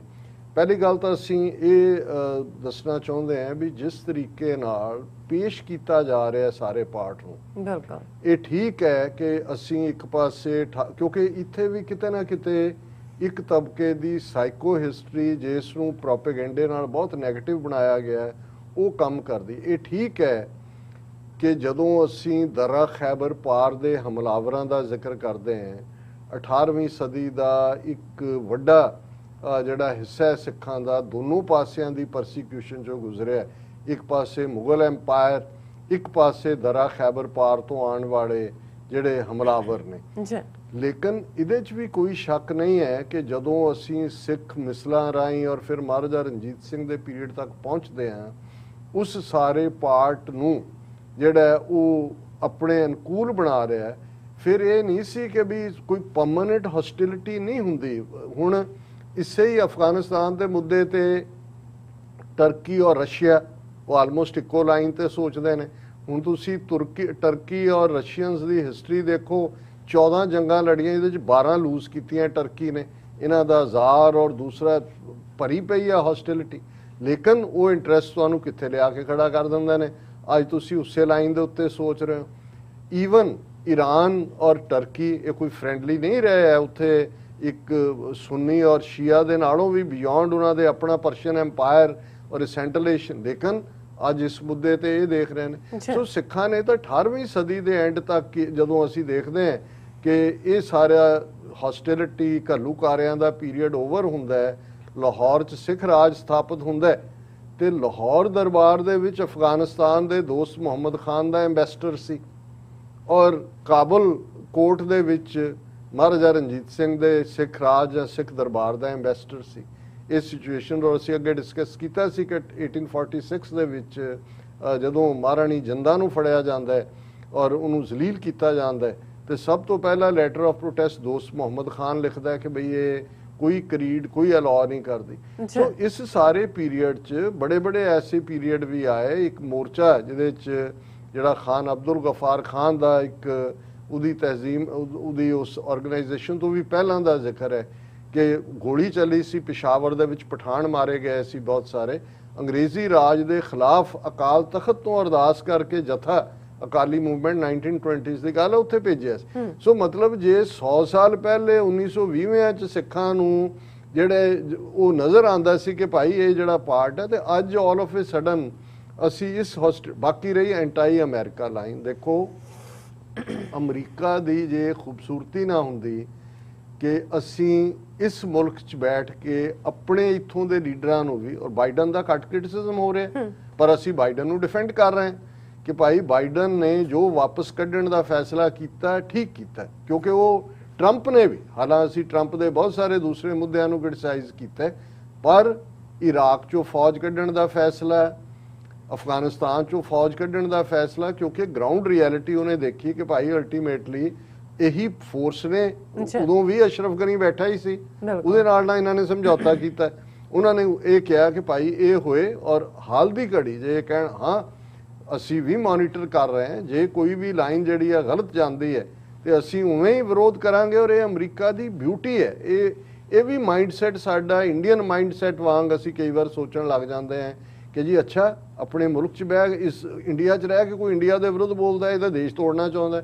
ਉਹ ਅਮਰੀਕਾ ਦੀ ਖੂਬਸੂਰਤੀ ਇਹ ਹੈ ਕਿ ਵੀ ਐਗਰੀ ਟੂ ਡਿਸਐਗਰੀ, ਔਰ ਉਸ ਕ੍ਰਿਟਿਸਿਜ਼ਮ ਨੂੰ ਅਮਰੀਕਨ ਵੈਲਕਮ ਕਰਦੇ ਨੇ। ਰਾਦਰ ਬ੍ਰਿਟਿਸ਼ ਜਿਹੜੀ ਮੈਂਟੈਲਿਟੀ ਆ ਉਹ ਓਬੀਡੀਐਂਟ ਮੰਨਦੇ ਨੇ ਕਿ ਵੀ ਜਿਹੜਾ ਕਹਿ ਰਿਹਾ ਉਹ ਤੁਸੀਂ ਕਿਸੇ ਕਲਾਸਰੂਮ 'ਚ, ਇਹਨਾਂ ਦੇ ਵਰਕ ਪਲੇਸ 'ਚ ਅਮਰੀਕਨ ਉਹਦੀ ਇੱਜ਼ਤ ਕਰਦਾ ਜਿਹੜਾ ਚੈਲੰਜ ਕਰਦਾ, ਬਟ ਵਿਦ ਫੈਕਟਸ, ਔਰ ਉਹਨੂੰ ਉਹ ਰਿਸਪੈਕਟ ਨਾਲ ਦੇਖਦੇ ਨੇ। ਬ੍ਰਿਟਿਸ਼ਰਸ ਜਿਹੜਾ ਓਬੀਡੀਐਂਟ ਹੁੰਦਾ ਯੈਸ ਸਰ ਉਹਦੀ, ਕਿਉਂਕਿ ਉਹਨਾਂ ਦੀ ਉਹ ਕਲੋਨੀਅਲ ਮਾਈਂਡਸੈਟ ਹੈ। ਸੋ ਇਹ ਅਮਰੀਕਾ ਦੀ ਮਹਾਨਤਾ ਨੂੰ ਛੁਟਿਆਉਂਦਾ ਨਹੀਂ ਹੈ, ਅਮਰੀਕਾ ਨੂੰ ਹੋਰ ਵੱਡਾ ਕਰਦਾ ਕਿ ਭਾਈ ਤੁਸੀਂ ਇਸ ਗੱਲ ਨੂੰ, ਔਰ ਇਹੀ ਫਰੀडम ਆਫ ਐਕਸਪ੍ਰੈਸ਼ਨ ਹੈ। ਔਰ ਇਹਦੇ ਤੇ ਮੈਂ ਸਮਝਦਾ ਵੀ ਸਾਨੂੰ ਹੋਰ ਵੀ ਬਹੁਤ ਸਾਰੀਆਂ ਸੋਸ਼ਲ ਮੀਡੀਆ ਤੇ ਲਿਖਤਾਂ ਨੇ ਜਿਨ੍ਹਾਂ ਨੇ, ਔਰ ਮੈਂ ਇਸ ਨੂੰ ਐਡਮਾਇਰ ਕਰਦਾ ਕਿ ਬਈ ਇਹ ਓਬਜੈਕਟਿਵਲੀ ਦੇਖ ਰਹੇ ਨੇ। ਜਿਵੇਂ ਸੁਖਵਿੰਦਰ ਸਿੰਘ ਰਟੌਰ ਹੋਰਾਂ ਨੇ ਇੱਕ ਨਜ਼ਮ ਜਿਹੜੀ ਪ੍ਰੋਫੈਸਰ ਮੋਹਨ ਸਿੰਘ ਨੇ ਲਿਖੀ, ਜਿਹੜਾ ਉਸ ਪੀਰੀਅਡ ਦੀ, ਕਿ ਕਿਵੇਂ ਅਫਗਾਨ ਪਿਓ ਪੁੱਤਰ ਜਿਹੜੇ ਨੇ ਉਹ ਅਖੀਰ ਤੱਕ ਲਾਇਲ ਰਹਿੰਦੇ ਨੇ, ਕਿਲੇ ਦੀ ਚਾਬੀ ਮੰਗਣ ਦਾ ਰਾਜ਼ ਜਿਹੜਾ ਉਹਦੀ ਦੱਸਣ ਦੀ ਥਾਂ ਜਿਹੜਾ ਉਹ ਕੁਰਬਾਨ ਹੋਣਾ ਕਬੂਲ ਕਰਦੇ ਨੇ। ਸੋ ਇਹ ਵੀ ਅੱਜ ਰਿਪੀਟ ਕੀਤਾ ਜਾ ਰਿਹਾ। ਇਸੇ ਤਰ੍ਹਾਂ ਸਤਵੰਤ ਸਿੰਘ ਗਰੇਵਾਲ, ਉਹਨਾਂ ਦੀ ਇੱਕ ਲਿਖਤ ਕਿ ਵੀ ਆਪਣੇ ਲੋਕ ਅਫਗਾਨਾਂ ਨੂੰ ਇਸ ਤਰ੍ਹਾਂ ਪੇਸ਼ ਕਰਦੇ ਨੇ ਜਿਵੇਂ ਸਿੱਖਾਂ ਤੇ ਅਫਗਾਨਾਂ ਦੀ ਸਦਾ ਹੀ ਦੁਸ਼ਮਣੀ ਰਹੀ ਹੋਏ ਤੇ ਕੇਵਲ ਲੜਦੇ ਹੀ ਰਹੇ ਹੋਣ। ਸਿੱਖਾਂ ਦਾ ਅਫਗਾਨਾਂ ਨਾਲ ਰੌਲਾ ਪੰਜਾਬ ਦਾ ਰਾਜ ਲੈਣ ਤੱਕ ਸੀ, ਤੇ ਇਸ 'ਚ ਕੋਈ ਸ਼ੱਕ ਨਹੀਂ ਕਿ ਸਿੱਖਾਂ ਨੇ ਅਫਗਾਨਾਂ ਨੂੰ ਪੰਜਾਬ 'ਚ ਤਲਵਾਰ ਦੇ ਜ਼ੋਰ ਨਾਲ ਕੱਢਿਆ। ਇਹਦੇ 'ਚ ਕੋਈ ਦੋ ਰਾਵਾਂ ਨਹੀਂ ਨੇ। ਤਾਂ ਜਦੋਂ ਤਲਵਾਰ ਖੜਕਦੀ ਹੈ, ਜਿਹੜਾ ਜੇਤੂ ਤਲਵਾਰ ਹੁੰਦੀ ਹੈ ਉਹੀ ਉਸ ਇਲਾਕੇ ਦੀ ਮਾਲਕ ਹੁੰਦੀ ਹੈ। ਪਰ ਜਦ ਰਣਜੀਤ ਸਿੰਘ ਨੇ ਲਾਹੌਰ ਤੇ ਕਬਜ਼ਾ ਕੀਤਾ ਤੇ ਸਭ ਤੋਂ ਪਹਿਲਾਂ ਦੋਸਤੀ ਲਈ ਹੱਥ ਵਧਾਉਂਦੇ ਹੋਏ ਅਫਗਾਨਿਸਤਾਨ ਦੇ ਬਾਦਸ਼ਾਹ ਤੇ ਅਬਦਾਲੀ ਦੇ ਪੋਤੇ ਸ਼ਾਹ ਜ਼ਮਾਨ ਨੇ ਰਣਜੀਤ ਸਿੰਘ ਨੂੰ ਤੋਹਫੇ ਭੇਜੇ ਸਨ। ਹੁਣ ਉਸੇ ਅਬਦਾਲੀ ਨਾਲ ਸਿੱਖ ਲੜ ਰਹੇ ਨੇ, ਉਸੇ ਦਾ ਹੀ ਪੋਤਾ ਸ਼ਾਹ ਜ਼ਮਾਨ ਜਿਹੜਾ ਹੈ ਉਹ ਤੋਹਫੇ ਐਕਸਚੇਂਜ ਕਰ ਰਿਹਾ ਮਹਾਰਾਜਾ ਰਣਜੀਤ ਸਿੰਘ ਨਾਲ। ਉਹ ਤੋਹਫੇ ਇੱਕ ਦਾ ਭੇਜਣ ਦਾ ਮਤਲਬ ਹੁੰਦਾ ਸੀ ਕਿ ਦੋਨੋਂ ਪਾਸੇ। ਫਿਰ ਉਹਨਾਂ ਨੇ ਕਿਹਾ ਕਿ ਭਾਈ ਸਾਡੇ ਐਂਬੈਸਡਰ ਵੀ ਕਾਬਲ 'ਚ ਵੀ ਔਰ ਲਾਹੌਰ 'ਚ ਵੀ ਮੌਜੂਦ ਸੀ। ਫਿਰ ਮਹਾਰਾਣੀ ਜਿੰਦਾਂ ਦਾ ਵੀ ਜ਼ਿਕਰ ਇਹਨਾਂ ਨੇ ਕੀਤਾ। ਸੋ ਉਹਨਾਂ ਨੇ ਕਿਹਾ ਵੀ ਜਦੋਂ ਸਿੱਖਾਂ ਦਾ ਰਾਜ ਨਹੀਂ ਸੀ ਤੇ ਉਦੋਂ ਮੁਗਲ ਵੀ ਅਫਗਾਨ ਵੀ ਸਿੱਖਾਂ ਦੇ ਘੱਲੂਘਾਰੇ ਕਰਦੇ ਸੀ। ਜਦ ਸਿੱਖਾਂ ਨੇ ਰਾਜ ਲੈ ਲਿਆ ਤੇ ਤੋਹਫੇ ਭੇਜਣ ਲੱਗ ਗਏ। ਡਿਪਲੋਮੈਟਿਕ ਰਿਸ਼ਤਿਆਂ ਲਈ ਹੀ ਰਾਜਦੂਤ ਐਂਬੈਸਡਰ ਬਣਾਏ ਜਾਂਦੇ ਨੇ। ਇਹ ਰਾਜ ਦੀਆਂ ਬਰਕਤਾਂ ਨੇ। ਅੱਜ ਅਫਗਾਨਿਸਤਾਨ ਤਾਂ ਆਜ਼ਾਦ ਹੋ ਗਿਆ, ਪਰ ਸਾਡੀ ਕੀ ਹੋਂਦ ਹੈ? ਸਵਾਲ ਇਹ ਪੁੱਛਣਾ ਚਾਹੀਦਾ ਹੈ ਕਿ ਭਾਈ ਉਹਨਾਂ ਨੇ ਤਾਂ ਤਲਵਾਰ ਦੇ ਜ਼ੋਰ ਨਾਲ ਰਾਜ ਲਿਆ, ਤੇ ਜਿਹੜੇ ਅਸੀਂ ਬਹਾਦਰੀ ਦੇ ਸੋਹਲੇ ਗਾਉਂਦੇ ਆ ਆਪਣੇ ਬਜ਼ੁਰਗਾਂ ਦੇ, ਹਰੀ ਸਿੰਘ ਨਲੂਆ, ਮਹਾਰਾਜਾ ਰਣਜੀਤ ਸਿੰਘ, ਦੂਸਰਾ ਅਸੀਂ ਅੱਜ ਹਿੰਦੂ ਤਵੀਆਂ ਦੀ, ਜਿਨ੍ਹਾਂ ਨੇ 1000 ਸਾਲ ਜੁੱਤੀਆਂ ਖਾਧੀਆਂ ਹੋਈਆਂ ਨੇ, ਅਸੀਂ ਉਹਨਾਂ ਦੀ ਜ਼ੇਰੇ ਗੁਲਾਮੀ ਹੈ, ਉਹਨਾਂ ਦੀ ਅਸੀਂ ਫਸੇ ਹੋਏ ਹਾਂ। ਉਹਨਾਂ ਨੇ ਕਿਹਾ ਕਿ ਭਾਈ ਅਫਗਾਨਿਸਤਾਨ ਦੇ ਸਿੱਖ ਵੀ ਉਦੋਂ ਹੀ ਮਹਿਫੂਜ਼ ਹੋਣਗੇ ਜਦੋਂ ਪੰਜਾਬ ਦਾ ਰਾਜਦੂਤ ਕਾਬਲ 'ਚ ਹੋਏਗਾ। ਪੰਜਾਬ ਮਤਲਬ ਖਾਲਿਸਤਾਨ, ਕਿ ਖਾਲਿਸਤਾਨ ਦਾ ਐਂਬੈਸਡਰ ਕਾਬਲ 'ਚ ਹੋਏਗਾ ਤੇ ਕਾਬਲ ਦਾ ਪੰਜਾਬ। ਇਹ ਰਿਸ਼ਤਾ ਜਦ ਭਾਰਤ ਨਾਲ ਬਣੇਗਾ ਤਾਂ ਹੋਰ ਸੂਬਿਆਂ 'ਚ ਬੈਠੇ ਸਿੱਖ ਵੀ ਉਦੋਂ ਹੀ ਸੁਰੱਖਿਅਤ ਹੋਣਗੇ। ਇਹ ਬੜੀ ਕੀਮਤੀ ਗੱਲ ਇਹਨਾਂ ਨੇ ਕੀਤੀ। ਬਹੁਤ ਵਾਰ ਸਾਨੂੰ ਖਾਸ ਤੌਰ ਤੇ ਜਿਹੜੇ ਬਾਹਰਲੇ ਸੂਬਿਆਂ 'ਚ ਸਿੱਖ ਰਹਿੰਦੇ ਨੇ ਭਾਰਤ ਦੇ, ਉਹ ਕਹਿਣਗੇ ਜੀ ਤੁਸੀਂ ਖਾਲਿਸਤਾਨ ਨੂੰ ਤੁਸੀਂ ਮਰਵਾਓਗੇ ਬਾਹਰਲਿਆਂ ਨੂੰ। ਜੀ 4 ਮਿਲੀਅਨ ਸਿੱਖ ਬਾਹਰ ਬੈਠਾ ਹੈ, ਉਹ ਪੰਜਾਬ 'ਚ ਤਾਂ ਉਹਨਾਂ ਦੇ ਗੱਡੀਆਂ ਨਹੀਂ ਖੜੀਆਂ ਹੋਣੀਆਂ ਤੇ ਉਹਨਾਂ ਨੂੰ ਕੀ ਕਰੋਗੇ? ਔਰ ਮੇਰਾ ਹਮੇਸ਼ਾ ਇਹ ਕਹਿਣਾ ਹੁੰਦਾ ਹੈ ਕਿ ਬੇਸ਼ੱਕ ਅਸੀਂ ਪੈਰਲਲ ਡਰਾ ਕਰਨ ਲੱਗੇ ਜਦੋਂ ਇਜ਼ਰਾਈਲ ਦੀ ਗੱਲ ਕਰਦੇ ਹਾਂ, ਮਤਲਬ ਇਹ ਨਹੀਂ ਹੈ ਕਿ ਉਹਦੀਆਂ ਜਿਹੜੀਆਂ ਨੀਤੀਆਂ ਨੇ ਫਲਸਤੀਨੀਆਂ ਪ੍ਰਤੀ ਉਹਦੀ ਅਸੀਂ ਹਮਾਇਤ ਕਰਦੇ ਹਾਂ, ਉਹਨੂੰ ਹਮੇਸ਼ਾ ਅਸੀਂ ਕੰਡੈਮ ਕਰਦੇ ਹਾਂ। ਪਰ ਇੱਕ ਗੱਲ ਦੇਖੋ ਵੀ 2000 ਸਾਲ ਉਹਨਾਂ ਦੀ ਪਰਸੀਕਿਊਸ਼ਨ ਹੁੰਦੀ ਰਹੀ। ਜਿਸ ਦਿਨ ਉਹਨਾਂ ਦੇ ਕੋਲ ਮੁਲਕ ਹੈ, ਭਾਵੇਂ ਕਿਵੇਂ ਉਹਨਾਂ ਨੇ ਹਥਿਆਇਆ ਹੈ, ਬਾਹਰ ਬੈਠਾ ਜਿੱਥੇ ਵੀ ਯਹੂਦੀ ਹੁੰਦਾ ਉਹਦੇ ਕੋਲ ਇੱਕ ਮੁਲਕ ਤਾਂ ਹੈ ਕਿ ਵੀ ਉਹਨੇ ਕਿੱਥੇ ਜਾਣਾ। ਹੁਣ ਜੇ ਚਲੋ ਅਫਗਾਨਿਸਤਾਨ ਦੇ ਸਿੱਖ ਨੇ, ਕ੍ਰਾਈਸਿਸ ਨੇ, ਉਹਨਾਂ ਨੂੰ ਕੱਢਣਾ ਵੀ ਹੈ, ਤੁਸੀਂ ਇੰਡੀਆ ਜਾ ਨਹੀਂ, ਇੰਡੀਆ ਤੁਹਾਡਾ ਮੁਲਕ ਨਹੀਂ ਹੈ, ਪਰ ਜੇ ਤੁਹਾਡਾ ਆਪਣਾ ਮੁਲਕ ਹੋਏ ਤੇ ਫਿਰ ਜਿਹੜੇ ਜੇ ਖਾਲਿਸਤਾਨ ਹੋਣ ਚ ਹੁੰਦਾ ਹੈ ਤੇ ਉਹ ਸਿੱਖ ਭਾਰਤ ਦੇ ਬਾਕੀ ਸੂਬਿਆਂ 'ਚ ਜਿਹੜੇ ਰਹਿਣ ਵਾਲੇ ਭਾਰਤ 'ਚ ਹੀ ਰਹਿਣ ਬੇਸ਼ੱਕ, ਜੇ ਤੁਸੀਂ ਸਟਰੋਂਗ ਕਿੱਲਾ ਸਟਰੋਂਗ ਹੋ, ਜਦੋਂ ਆਮ ਕਹਿੰਦੇ ਨੇ ਜੀ ਕਿੱਲੇ ਦਾ ਜ਼ੋਰ ਹੁੰਦਾ ਤੇ ਫਿਰ ਕੋਈ ਕਿਸੇ ਦੀ ਵਾਹ ਵੱਲ ਨਹੀਂ ਦੇਖ ਸਕਦਾ। ਤੇ ਜਦੋਂ ਤੁਸੀਂ ਬਿਨਾਂ ਮੁਲਕ ਤੋਂ ਫਿਰ ਹਰ ਥਾਂ ਤੇ ਮਾਈਨੋਰਿਟੀ ਨੇ ਰਹਿਣਾ ਹੀ ਹੈ ਪ੍ਰੋਬਲਮ ਦੇ ਵਿੱਚ, ਉਹ ਅਸੀਂ ਅੱਜ ਹੋਈਏ ਕੱਲ ਨੂੰ ਹੋਈਏ।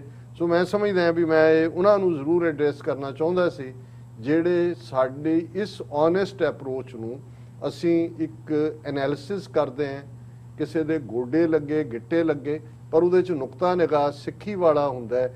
ਔਰ ਇਹ ਵੀ ਹੁੰਦਾ ਹੈ ਕਿ ਜਦੋਂ ਤੁਸੀਂ ਕਿਸੇ ਦਾ ਸਾਥ ਨੰਗੇ ਧੜ ਉਦੋਂ ਦਿੱਤਾ ਹੈ ਜਦੋਂ ਬਾਕੀ ਅਗੇਂਸਟ ਭੁਗਤ ਰਹੇ ਨੇ, ਪਰ ਤੁਹਾਡੀ ਅੰਦਰ ਜ਼ਿਹਨ ਕਹਿੰਦਾ ਵੀ ਨਹੀਂ ਇਹ ਇਮਾਨਦਾਰ ਪਹੁੰਚ ਨਹੀਂ ਹੈ ਜੋ ਦੂਜੇ ਕਰ ਰਹੇ ਨੇ, ਫਿਰ ਕੱਲ ਨੂੰ ਰੈਸੀਪ੍ਰੋਕੇਸ਼ਨ ਵੀ ਹੁੰਦੀ ਹੈ।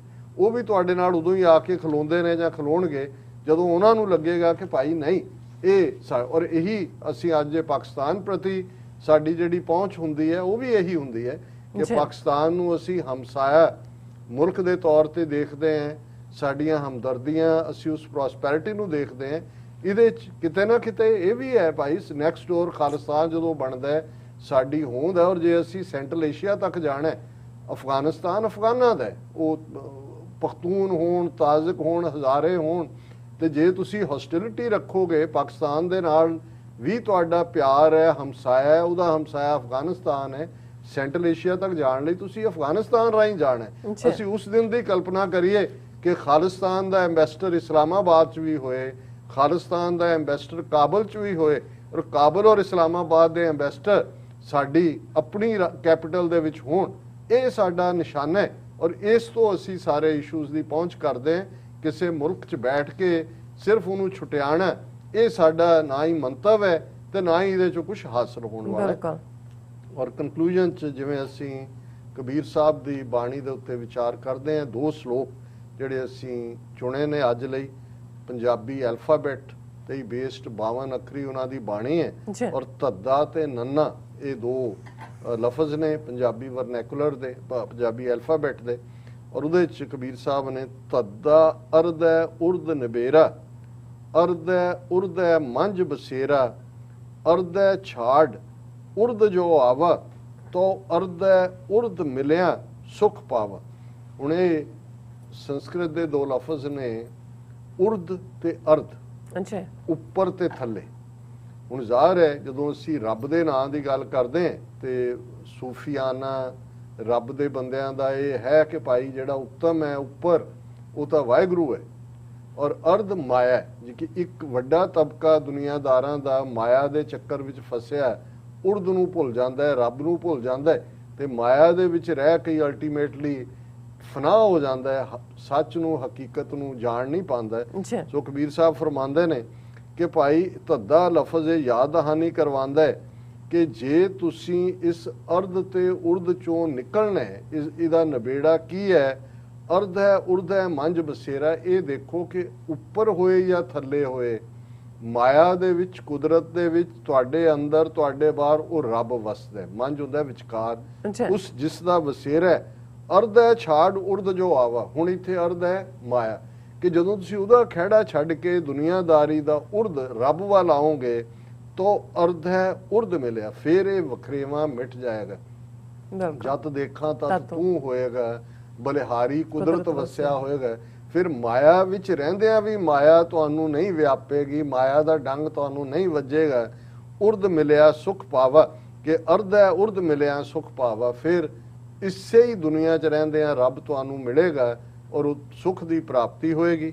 ਦੂਸਰਾ ਲਫ਼ਜ਼ ਅਲਫਾਬੈਟ ਦਾ ਨੰਨਾ ਹੈ, ਨੰਨਾ ਨਿਸ ਦਿਨ ਨਿਰਖਤ ਜਾਈ, ਨਿਰਖਤ ਨੈਣ ਰਹੇ ਰਤਵਾਈ, ਨਿਰਖਤ ਨਿਰਖਤ ਜਬ ਜਾਏ ਪਾਵਾਂ, ਤਬ ਲੈ ਨਿਰਖੈ ਨਿਰਖ ਮਿਲਾਵਾਂ।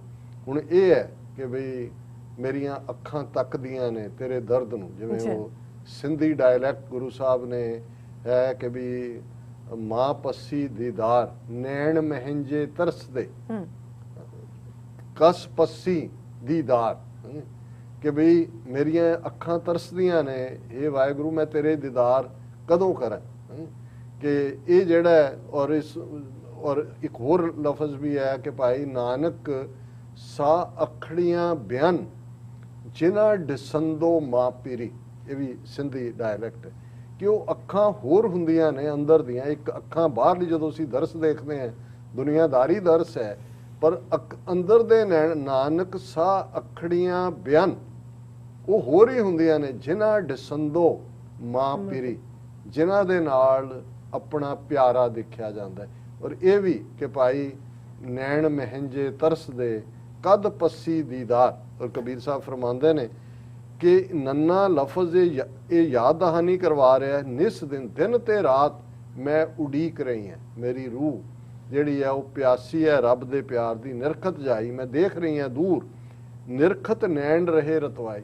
ਉਸ ਪਿਆਰੇ ਨੂੰ ਉਡੀਕਦਿਆਂ ਮੇਰੇ ਅੱਖ, ਮੇਰੀਆਂ ਨੈਣ ਮਤਵਾਲੇ ਹੋ ਗਏ ਨੇ ਉਸ ਦੇ ਪਿਆਰ ਦੇ। ਜਿਸ ਪਿਆਰੇ ਨੂੰ ਮੈਂ ਢੀਕ ਰਹੀ ਹਾਂ ਉਸ ਪਿਆਰੇ ਦਾ ਪਿਆਰ ਮੇਰੇ ਅੰਦਰ ਹੈ ਔਰ ਮੇਰੇ ਨੈਣ ਰਤਵਾਲੇ ਨੇ। ਨਿਰਖਤ ਜਬ ਜਾਏ ਪਾਵਾਂ। ਤੇ ਜਦੋਂ ਤੁਸੀਂ ਦਿਨ ਰਾਤ ਨਿਸ ਦਿਨ ਉਸ ਦੀ ਉਡੀਕ ਦੇ ਵਿੱਚ ਨੈਣ ਮਤਵਾਲੇ ਕਰਕੇ ਉਸਦੇ ਹੋ ਜਾਂਦੇ ਹੋ, ਤਬ ਲੈ ਨਿਰਖ ਮਿਲਾਵਾ। ਫਿਰ ਉਹ ਜਿਹਨੂੰ ਤੁਸੀਂ ਨਿਹਾਰ ਰਹੇ ਹੋ, ਜਿਹਨੂੰ ਉਡੀਕ ਰਹੇ ਹੋ, ਉਹ ਤੁਹਾਨੂੰ ਆ ਕੇ ਮਿਲਦਾ ਤੇ ਆਪਣੇ ਕਲਾ ਵਿੱਚ ਲੈ ਕੇ ਆਪਣਾ ਬਣਾ ਲੈਂਦਾ। ਇਹ ਰੂਹ ਦਾ ਸਫ਼ਰ ਹੈ ਉਸ ਰੱਬ ਤੱਕ ਕਿ ਜਦੋਂ ਤੁਸੀਂ ਇਸ ਹੱਦ ਤੱਕ ਚਲੇ ਜਾਂਦੇ ਹੋ ਕਿ ਦਿਨ ਰਾਤ ਨੈਣ ਮਹਿੰਜੇ ਤਰਸਦੇ ਕਦ ਪੱਸੀ ਵਿਚਾਰ, ਕਦ ਪੱਸੀ ਦੀਦਾਰ, ਕਿ ਮੈਨੂੰ ਕਦੋਂ ਉਹਦਾ ਦੀਦਾਰ ਹੋਏ। ਮੇਰੇ ਨੈਣ ਦਿਨ ਰਾਤ ਤਰਸਦੇ ਨੇ, ਉਦੋਂ ਹੀ ਰੱਬ ਆ ਕੇ ਮਿਲਦਾ ਕਿ ਹੁਣ ਭਾਈ ਇਹਨੂੰ ਨਹੀਂ ਛੱਡਣਾ ਹੈ, ਇਹ ਮੇਰਾ ਤੇ ਮੈਂ ਇਸ ਦਾ। ਜੀ ਡਾਕਟਰ ਸਾਹਿਬ ਤੁਹਾਡਾ ਬਹੁਤ ਬਹੁਤ ਸ਼ੁਕਰੀਆ, ਤੁਸੀਂ ਅੱਜ ਦੇ ਅਹਿਮ ਇਸ਼ੂ ਤੇ ਅੱਜ ਦਾ ਵਿਚਾਰ ਸਾਡੇ ਦਰਸ਼ਕਾਂ ਨਾਲ ਸਾਂਝਾ ਕੀਤਾ। ਸੋ ਇਸ ਨਾਲ ਆਪਣੇ ਵਿਊਅਰਸ ਕੋਲ ਨੇ ਇਜਾਜ਼ਤ। ਵਿਊਅਰਸ ਸਾਡੇ ਪ੍ਰੋਗਰਾਮ ਦਾ ਸਮਾਂ ਇੱਥੇ ਸਮਾਪਤ ਹੁੰਦਾ। ਤੁਸੀਂ ਆਪਣੀ ਰਾਏ ਤੇ ਸੁਝਾਅ ਸਾਨੂੰ ਭੇਜਣਾ ਨਾ ਭੁੱਲਣਾ ਸਾਡੇ ਇਸ ਪਤੇ ਤੇ sos@tv84.tv ਤੇ ਅਸੀਂ ਆਪਣਾ ਪ੍ਰੋਗਰਾਮ ਲੈ ਕੇ ਫਿਰ ਦੁਬਾਰਾ ਤੁਹਾਡੇ ਰੂਬਰੂ ਹੋਵਾਂਗੇ। ਤਦ ਤੱਕ ਲਈ ਮੈਨੂੰ ਤੇ ਪੰਡਤ ਸੁਣਾ ਗਿਆ ਦੋ। ਦੇਖਦੇ ਰਹੋ TV84। ਬੁਲਾ ਦਿਓ ਫਤਿਹ। ਵਾਹਿਗੁਰੂ ਜੀ ਕਾ ਖਾਲਸਾ, ਵਾਹਿਗੁਰੂ ਜੀ ਕੀ ਫਤਿਹ। ਰੱਬ ਰਾਖਾ।